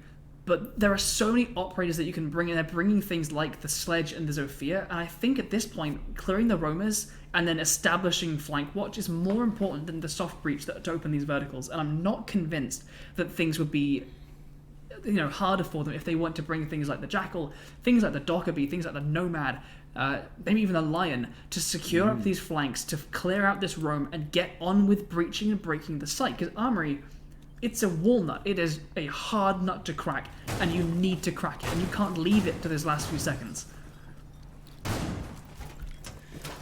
Well, here we are, 4-1 advantage to Jaegers, and it's come back somewhat. Jaegers, they want to stay ahead. If they can lose a 3-round advantage, that's quite a loss. The only time we've seen them lose 3 rounds in a row I can think of is that Clubhouse from the 3-all midway through. Went down to 6-3. which was a real disaster. And here, you really don't want that right at the end on Theme Park. They are so close. 3 rounds away, Jaegers, and 4 rounds away from a LionsCreed victory as well. It is so close, and things look like, I mean, again, they'd be prepped for overtime at the moment, the way things have been so back and forth. It would be absolutely characteristic. I think at this point, overtime is the only safe bet you can really make. And with LionsCreed choosing to defend a bunk as their secondary rather than initiation that the Jaegers brought out, what are we going to see? What are we going to see come out of this? We've seen an extension through Office be a pretty standard thing. It looks like we've got a good few rotations being opened up by those defenders to kind of allow easy access to the rest of this top floor, as they like to have this ability to impact all the way across right from the start, to delay, take some early fights, back off if they can safely. It's going to come down to whether or not they can take these fights and then back off and lock that down, because otherwise they've given access to the site to those attackers when it comes down to the execute. I think potentially that over-reliance on Panda at the moment could be biting them. We saw the same thing from Villa, just losing odd rounds here and there, a bit too back and forth with that reliance upon Demantas' fragging ability. We're seeing the same sort of thing play out here, and it's potentially mostly on his shoulders. I do love seeing Pause on the 0, which is a nice switch around in terms of intel, because Jaegers, conversely to LionsCreed, have seemed just that tiny bit stronger on their intel play, especially on the attack, and having 0 along with that could be a key difference. But Steno starts things off, not the man you usually expect on the Valkyrie, but he's managed to find Panda. They're spending a lot of time here clearing out this initiation play. The aggressive move into the doorway shuts down Demantas, and he's flushed into that crossfire. Pause does get the refrag, but an unfortunate loss there early in the round for Jaegers. Oh, heavy underneath. What's this angle? I've not seen this before. That's looking, I believe, into it's waiting. Underneath, yeah. Right underneath the vending machine. That's a really nice spot. I'm surprised we don't see more of that, and that is exactly why. Heavy with a C4 from underneath takes out Pause. No more cams for you on the 0, and it is left down to the hard breachers, or the hard breach gang, is Thatcher and Ace. They managed to get, well, that hole was already open as a rotate, and it's going to be tough to use because there's so many players sitting inside waiting for a free pick. This is definitely looking more and more like an equalizer, bringing us to 4-4, but there's still time, there's still 30 seconds, and US and Tassie, like everyone on these rosters, can bring out those crazy moments, so we can't count them out just yet, but it is a steep hill to climb. With this many crossfires being established in the last 20 seconds, as every second ticks on by, it's getting less and less likely that we can see Jaegers bring out this to win. Oh, it's 10 seconds, yeah, and none of them are necessary. Suspended picks up a quick double and picks up another round for LionsCreed. 3 in a row from a disadvantaged position. They hadn't won since the first round, but as of round 9, 3 in a row. 4-all is now the score. Both teams now 3 rounds away. And what a time, potentially, for a tactical break, if that's what's happening. It looks like we're pausing for a moment. Pause, please, the game and not the player. That is a fair clarification. For sure. But, wow. What a place to pause. Look, I mean look at 2-all in terms of maps. We are on map 5 and it's 4-all in terms of rounds. We're 2 rounds away. 4 rounds away, I guess, from overtime, and only 3 rounds away from one team winning it out. Oh, this is... as you pointed out, right? Jaegers are definitely more top-heavy in terms of their reliance, in terms of rating and Kenny in. Kills and deaths obviously do give some indication. They're not the only important things, but the rating does help kind of shed a light on the rest of it in terms of your cost and everything. Those are surprisingly low cost ratings across the whole teams, to be honest. For those who don't know, cost is the percentage of times across the map that in a round you have gotten a kill, you have planted or defused, or you have survived, or that you have been traded. So you died, but the person that killed you has then been killed. So it's essentially a kind of a mark of, did you make an impact on the round with something that they can measure, like outside of cams and callouts. And 63% is not that high, especially now that we are 8 rounds in. You'd expect to see something more from that, to see that kind of full team contribution. And I think Jaegers, a little bit more so than LionsCreed, are relying, as you said exactly right, on Paw's performance a little bit. Or Panda. As well. I mean, Paw's also not necessarily as on it at the moment. Could be a bit of a weakness, and we're right back in. So no more technical pause. Hopefully a bit more pause in terms of his action as a player for Jaegers. Playing the Zero as well, a very influential role, potentially. His ceiling is so high. He is, and I think he's someone that we are going to slowly see more and more. In the same way that Yana kind of came in and was popular, and then over like the last season or so, she has come more and more into the fore as a good fragger. She has her grenades, and the fact that she has that unlimited source of intel. Like, when you've lost a lot of your drones, to be able to be like, give me a second, Gemini, and you can run one in, that's really, really potent. And in the same way, I think in the next seasons or so, we're going to see Zero slowly creep more and more into being a mainstay operator. Yeah. He's, as you say, the ceiling is so high. I mean, now, great assault rifle, or the MP7. 4 cameras which can all zap like a piece of utility, a hard breach charge, and the Gon 6. I mean, that is a hell of a loadout. Yeah, he can do anything. He's a madman. He's got so many options. Suspended, going for a cheeky peek towards the spawn at the moment, and deal some damage onto Panda, which is certainly useful when he's going 10-4 at the moment. He's the one you want to deal a lot of damage to. He certainly is. I mean, we've commented plenty so far. I mean, across 5 maps, we've had plenty of time to comment on pretty much everything. Yeah. But Jaeger's inconsistency and the fact that they occasionally rely on single-person performances because the rest of them have that inconsistency. Right now, it's resting on Panda, and if you can take out Panda, things look fairly easy for you if you're just judging by the scoreboard. Drones are going to come in. Haven't quite spotted out Flun, I don't think, just yet. Move up and potentially take a bit of a sneaky close position and catch someone else with a shotgun this early. This would be a problem if this is what comes to fruition. Ooh, have the sneakiest of feelings. They're ready for it, and they certainly are, but they can't act. Just missing out, unfortunately. Trying to take that smoke on his escape to shower, but he certainly does escape with his life. He does take some damage in return, but having all his utility still available will be very useful come the end of this round. I just want to point out, we are almost at the halfway mark, and the attackers have essentially just entered control in the corridor. It's Nothing else has been done. It's very standard. They've just taken the step in. But this Argos cam, it gets shot out, but we see it in use just for a fraction of a second there.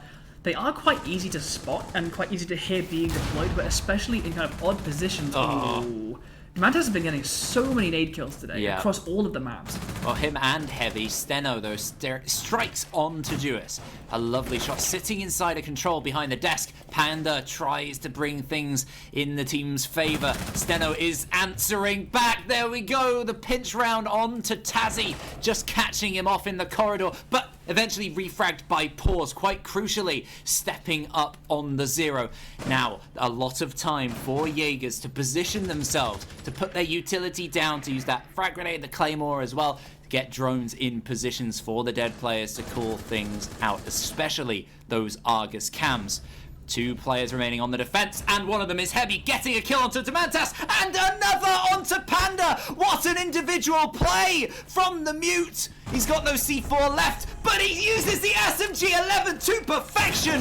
A lovely triple when all looked almost lost. A 3 versus 2 against them. He just gets a triple headshot. I mean, we've commented before. Heavy, clutch man. He is so often left alone, and in that case, it was that 3v2. But in a high pressure situation on an SAS operator, you can't count Heavy out. Ever. How huge was that? I mean, that's massive, and it brings them one step closer to taking home the championship. This is their penultimate point. They need one more to get to match point. Jaegers, you can't let more slip than this. There's no room to wiggle. There's no allowance for failure now. This is it. It's time to step up or go home. Oh, it's 4 rounds in a row to counter Jaegers' 4 rounds in a row earlier on their defense. And Armory is exactly where you want to go because the attackers have struggled so much on either side of dealing with this particular site. Jaegers did a pretty strong job getting a big man advantage, but eventually lost it out on their attack again. So there's so much to do here. If they go and sit on the verticals and waste time again, I'd be very, very disappointed. And that would Just certainly like see their parents. LionsCreed with an advantage. Yeah, what? Disappointed. I mean, you're bringing the Thatcher and the Heartbreach time and time again. To leave it to the last few seconds just feels like a mistake. And Yes. to be going so hard on these vertical angles, which so far hasn't netted you much. I mean, again, we've brought the Zofia and the Sledge, and we've got the Zero, Thatch, and Ace. 2 soft breaches. Soft breach is absolutely important, especially with the Banshees of Malusi and those black eye cameras of the Maestro. It's absolutely important. However, clear the room, don't let them flank you, open the walls, attack the site. None of that has happened so far. None of it. Oh, well, an aggressive move in from, I'm not sure who that is. Is that Panda? Yes, inside of storage. He's come into contact with quite a few here. It's Steno and Suspended on either side. And he could easily get pinched there if he has no support. And he doesn't have any, but he wins the fight against Steno. He's ready for the support. He makes sure his position is stated. I'm ready for you, Suspended. Don't come at me yet. Just bide your time. He's waiting potentially... Is he just going on a one-man mission whilst the rest of the team just does the rest of the work? I mean, it looks like it. You can see so much blue around him in every direction. It's closing in from yellow stairs. The Malusi and the Maestro moving there on the corridor, just making sure he cannot go anywhere. It's basically jump out of the bathroom window or take a fight. And he's lost a lot of health. He has managed to shut down Steno, a really important initial kill. But he's going to find this next fight difficult no matter who it's against. What a strategy, though. Jaegers, with that over-reliance potentially on Panda's kills so far, they've really just given him a big job of, hey, can you make a giant distraction and maybe get some kills?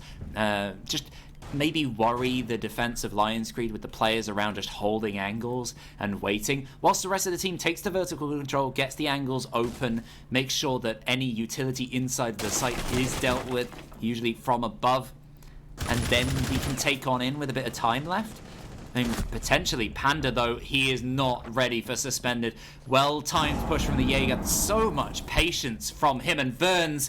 That's the problem with sitting there on the verticals. You are so exposed to a vertical C4. And Suspended gets another onto pause. LionsCreed teetering on the edge of match point. So close here. And it's Demantas and US, the last 2 men. 50 seconds. And is a breach open? Or are they going to have to just walk through the doors? They've lost the Ace and they've lost the Zero. The hard breach is gone. I don't believe they have made any impact on the North Wall yet, as that was being held by the Malusi for such a long time when Panda was being held there. As they begin to consider the entry, yeah, they've got 30 seconds and they're still above looking through holes. This is why I will endlessly criticize people that sit in vertical holes for most of the round, because this is what it gets you. Very little, some damage done to yourself, and then a drop through the hatch. And at this point, that spread, though. There's 2 players inside of the site, and look at that pinch on your screen right now. All those players in a little square, just pinching in together to find these remaining players, pushing on in. Very, very simple play from LionsCreed, but Jaegers really falling behind there. It's their own doing. They've lost 5 rounds in a row, and quite a few of them somewhat their own fault. I mean, great step up from LionsCreed, certainly. They've put up a fantastic fight today. A lot of this tail has been on Jaegers, potentially bringing it all the way back. But now, on the final map of Theme Park, LionsCreed, what a resurgence. I mean, they struggled on their attack. They only got 2 rounds of their own winning initiation and bunk attacks. And at the half, you know, we posited whether or not this is a case of they don't like Theme Park or they don't like attacking Theme Park. And so far, it seems to be very much be that first case, because those 4 rounds have looked so good for LionsCreed. And in those last seconds, they just spread it out. Like, wherever you come from, you are pinched. And it just flies into a spider's web. We travelled Wow. to Bunk and Daycare for what could be the final round of the ECS winter season here in 2021. This could be LionsCreed being crowned. It could. It may well be. And it's been a while in the making. Quite consistently throughout the league, always there with the results. Top of the league almost all the way through. Back and forth with Jaegers. That was the story of Majors, and it's been the story of the final. I mean, Jaegers right now, they have to win on overtime. They have to get all the way there. And the hope is that they are defending on overtime, and LionsCreed have to attack twice. That's That is really their only absolutely hope. the here. hope. But they have and to right- win 2 before then. It also means that if Jaegers do bring this back, they will have only won in overtime. They have not won anything yet in regulation, and now they can't. There is no option for that in this current situation. Now, the Bunk and Daycare attacks, I mean, obviously, LionsCreed won their last Bunk defense. They also won their last Bunk attack. This is looking really nice for LionsCreed. They held them off so well as they pushed across through initiation and through office. They dealt loads of damage with aggressive plays as they took into control and just backed off and just held control and didn't lose their man count carelessly. Jaegers have brought out the IQ, which I like to see. They're being a little bit careful, scanning for that utility, which is a nice little adaptation. Plus that G8, can't complain. Fiendo weapon. It is terrifying to deal with. The German counterpart Jaeger sitting across, joined by the smoke as the breach attempts to take place. And yes, the mute jammer dealt with as well by Duas. So the angle wide open to flush back this smoke. But he's sitting close. He's going to try and take one with him at the very least. And Heavy with a vertical C4 from underneath takes down Demantas. Pause with a quick man trade by taking out that smoke. And Smoke, good man to take out at this point in the round. That was a pre-placed C4. Ah. He's nowhere near it. It's a pre-placed C4, and there is an IQ on the board, and they didn't scan and find it. That's absolutely heartbreaking. They brought the right utility to deal with that situation, and it wasn't in the right place at the right time. Ooh. Beautiful prediction of movement. Fairly predictable, and it worked perfectly. Oh, well, we've got 1 minute left away, potentially, from victory for LionsCreed. That will certainly help. Suspended gets a kill, but 2 from the P-Boys. It's Panda and Pause striking back onto Verns and Steno, leaving only the Mute and Jaeger left. A man advantage for Jaegers. Remember this situation, we saw Heavy here get a triple last time out. But it's going to be a bit harder. He has to get all 3, and he cannot rely on his teammate. All down to the Mute here, sitting in the back of the site. Diffuser not currently in the hands of the attackers. You imagine Jaeger should have this sealed. 25 seconds left, and Panda does the work. Wow, we are so close here. It is overtime point. It is match point, series point, game point, entire ECS point right here. And Every Jaegers, point. The fact that Jaegers is 1 round from taking this to overtime, to taking it literally the furthest we could go, all the damn way to overtime in map number 5 is just, it's both insane and hella predictable. It's exactly what we wanted out of these guys, to give us this absolute screamer of a match, this bloodbath across this absolute tour of Rainbow Six Siege maps. We are literally only missing Consulate and Coastline. Aside from that, this is the entire competitive scene all wrapped up in a bundle, like a banana leaf wrapping up some nice sticky jasmine rice. Lovely. I had some Chinese last night. Sounds It was really good. Yeah. It was nice. I had like a lemongrass and ginger chicken. Oh, with some, ginger, delicious. Yeah. Very good. Anyway, we're moving over to Bunk and Daycare for LionsCreed's defense. Remember, they still are so close. Last easiest game ever. Yes, this is goodbye to Theme Park potentially. What I mean, a it is send-off. 100%, but I mean, yeah, I've never seen a Theme Park game this contested. I must say, I can only think Jet Ski Boys, Shreks and Hobbits in last season's quarterfinal. Being quite tense. I remember Rengus having a baby, and we made a lot of Daycare jokes. Yep. But other than that, what a showing. Could be saving the best theme park till last. Absolutely. I mean, if you're Heavy, surely now you're like, Guys, please stop leaving me in 1v3s. Please. Maybe don't make me clutch every single round. Well, if he does it again and seals the LionsCreed win, he's got MVP written all over him for the entire match. I mean, to be honest, he kind of already does. That I would look towards people like Pause or Demantas or Panda, but the fact that they have been so good on some maps and kind of absent elsewhere, I'm hesitant to award that kind of praise. Okay, we've got the IQ looking towards that same spot, and he is scanning the area this time. Probably he can spot that ADS. Hopefully, if there is a pre-placed Nitro Cell, he has spotted it. If they get blown up now, there's no excuse. There isn't. They are all in pocket, thankfully, as we can see. It would seem. Yes, so no pre-placed this time. I don't think they'd fall for it twice, you'd expect, especially with bringing the IQ. It was a bit strange they fell for it once. First minute has gone by. Jaegers just droning things out, and a surprisingly passive hold here from LionsCreed. They were quite aggressive last time towards initiation, holding off some of these players, but they didn't really do too well in terms of man count. They lost one too many fights, and then when it came to the players tucked in a bit closer, just not really winning it out in the end. So maybe a smart play to back off, and Jaegers maybe slightly too hesitant in moving in and taking the ground, but they're certainly there now with a good amount of time left.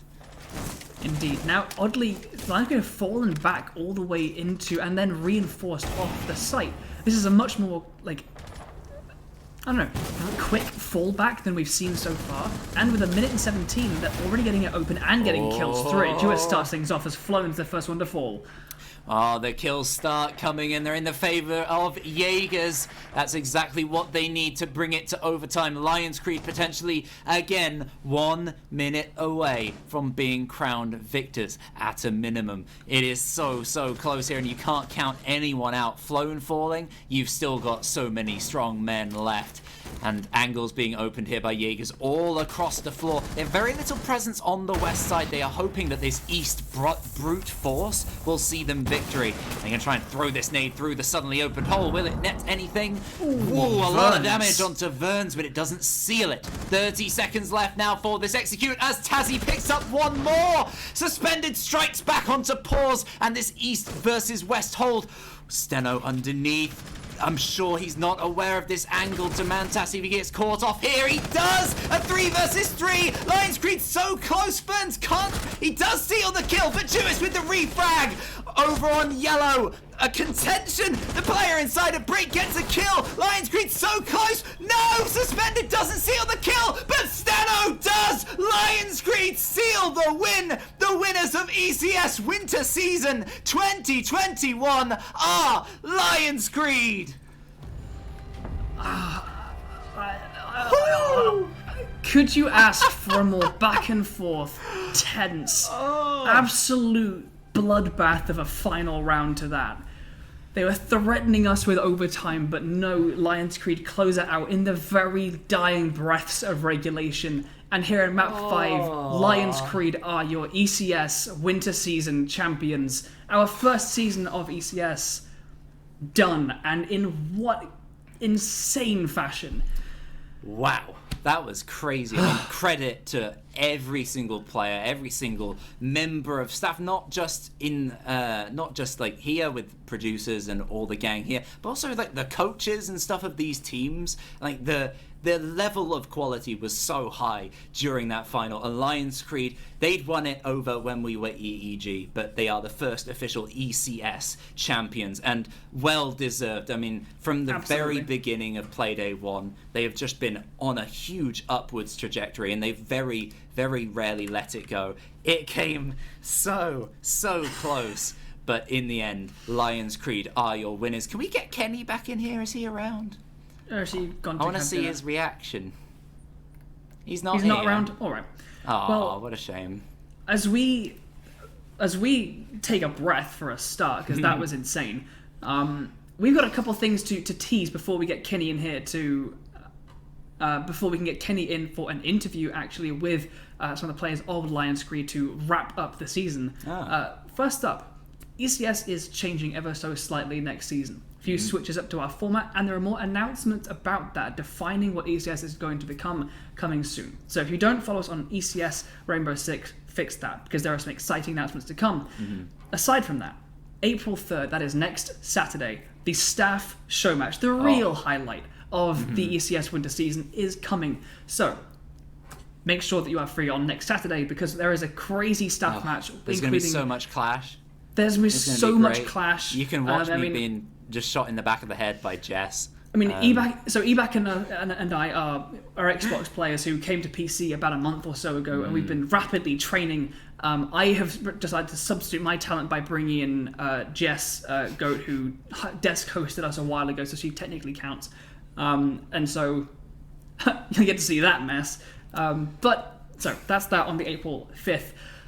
That's what we have to look forward to. But looking back on this last season, there have been some hitches here and there. There have been plenty of crazy production-y problems and teams bouncing up and down as we teeth our way through this season of ECS. But it has culminated to a really, really fun time of some teams that have... I love the fact that we've seen these guys in ECS and in EEG, and how much so many of these teams have grown as they have come through ECS. Because LionsCreed now, very, very different to the LionsCreed we saw last season. EBAC, as you know, we've come through this together. ECS has been kind of our home of casting as we've started this journey. What are your thoughts on how it's developed into what it is now?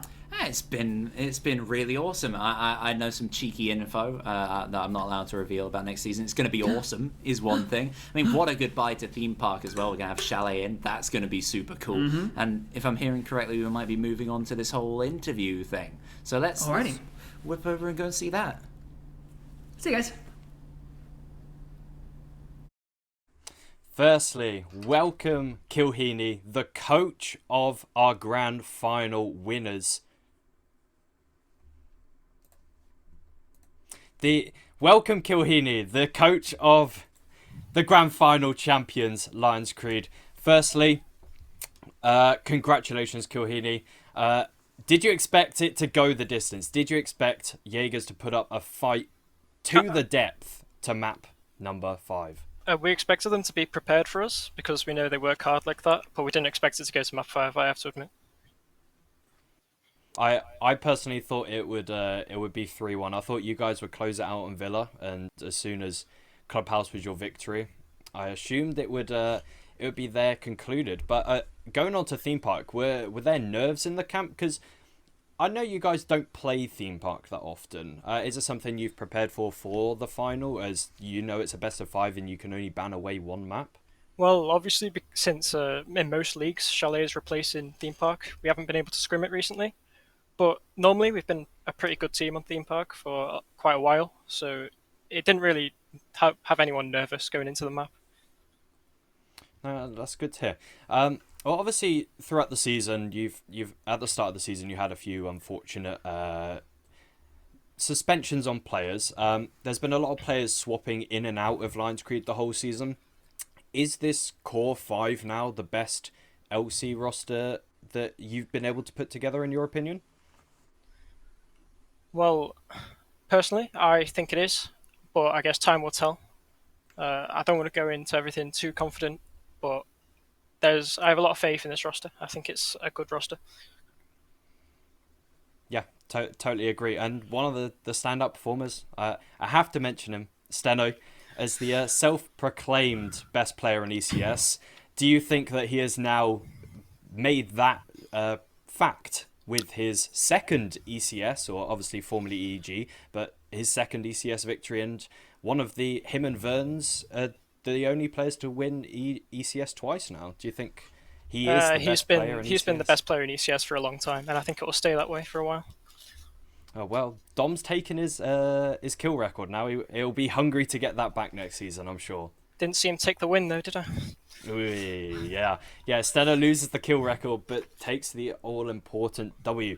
After that victory, what's on the horizon now for LC? Are there qualifiers for other leagues that you guys are interested in performing for? And obviously, there's only a ceiling so high for T4, but with the likes of ESA and CCS, are there aspirations of going higher? We'd definitely like to play in the next season of Louvard. We've had consistent performances in that league, and we would also like to go for CCS. So, yeah. Yeah, well, good luck in this competition. I know you finished second in Luvad or third last season? Second last season. Second, so you'll be hungry for that title. You obviously weren't able to claim the title last season in ECS. You've come back stronger this season and taken the title. Hopefully that's the same for Luvad. Well, thank you, Kilhini, for being with us. I would personally like to give my match MVP to Heavy. I think he was Heavy deserves the match MVP. He was the most consistent performer throughout all 5 maps. Yes, we had standout performance maps from Steno, like the 17 kills on Clubhouse, but I think Heavy was so consistent in his supporting role that he played. So, Heavy, you know I love you. Well done on the MVP. But yet again, the whole of LionsCreed and Kilhini the coach, well played. Great season, and you are our ECS Winter Champions. Thank you very much. I'll talk to you another time, hopefully. Yes, we'll see you next season. Cheers. Cheers. Well, that is the culmination of ECS Winter Season 2. We will bring back Elderbrain and Evac just to have a last wrap up of everything that we've seen so far today and the season as a whole. Obviously, you guys gave your little commendar at the end there, given your emotional ties to ECS, and you've obviously been granted the privilege of hosting the final. And I have to say, awesome. It was wonderful display from both of you. 5 maps as a caster is not easy. There we go. Anyone who has not casted before, I get absolutely exhausted after 3. So impressive stuff from both of you to last as 5. I know how much energy both of you give into it. So you've had the stamina Thanks, of Kenny. absolute lords. You're a babe, and I mean, babe awards go to everyone. There's no EBAC awards this season because I completely forgot. So I'll give everyone a babe award for being a babe, and all the viewers, because there's so many today enjoying what was a fantastic game. You can tell my voice is just completely gone now because I'm quite subdued. Yeah, we were in the aftermath of that, like the last 30 seconds of that, where it just completely went. The intensities went trade for the end. No, it was nuts. And I don't think you could ask for a better finisher for a season than that.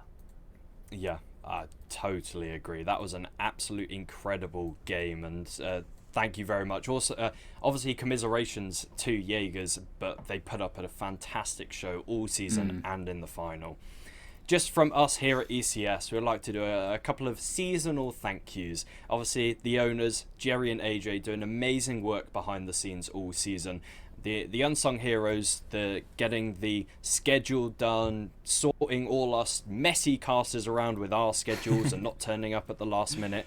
Obviously, the producers, Noah, Shiro, and Grissom, having to tie us all together in producing all season and bringing us content every day, like today. A fantastic just show of what we can do at ECS. The replays, just having everything run smoothly today was the incredible. live interviews, like the second one and the first one, Shiro. Good job. The first interview we've ever had on ECS. Yeah. The admins, especially Doolan, doing an outstanding job with the brackets and scheduling as well, and putting up with the mess that T4 can give inside of those protests. So well done, Doolan, and all of the rest of the admins giving their time to assist in the players and the community. Our observers, Dan, Science, Cairo, and Max D, now Ideal, for working together on observing all these maps. Obviously, we have... Max D was always Ideal. We have incredible people behind the scenes, not just the faces you see on screen, but the people behind the curtain, making sure everything runs smoothly.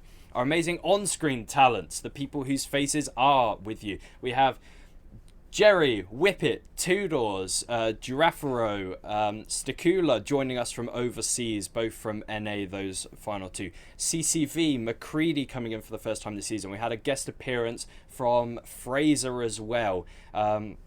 I'm rolling off the top of my head, so any casters I haven't mentioned. There was an Irish one. I don't remember what he's called. There's only Whippet.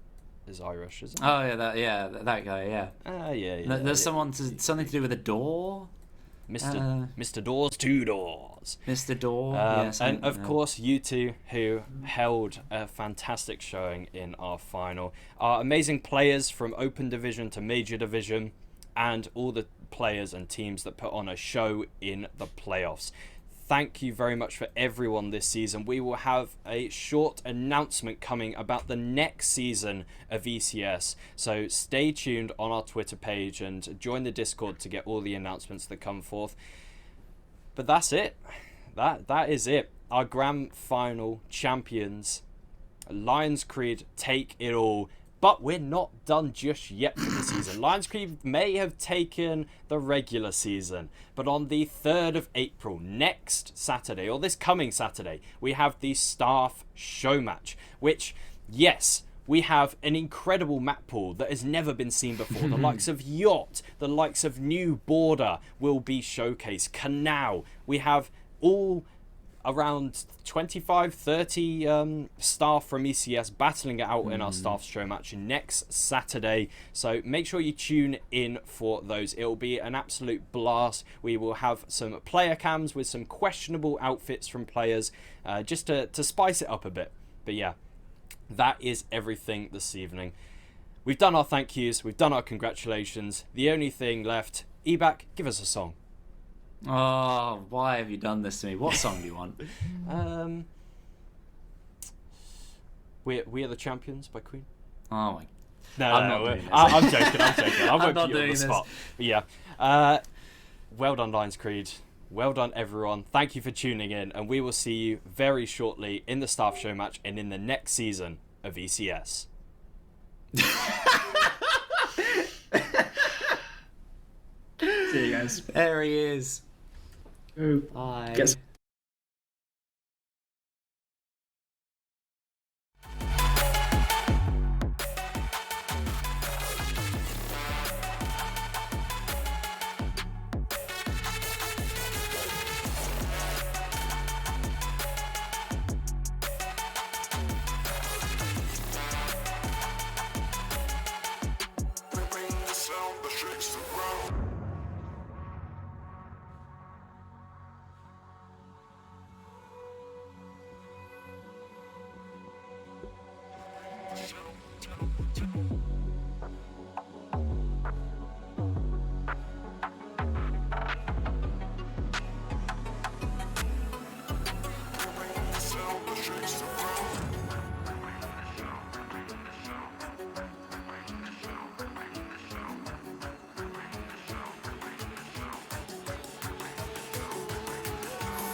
shakes the ground.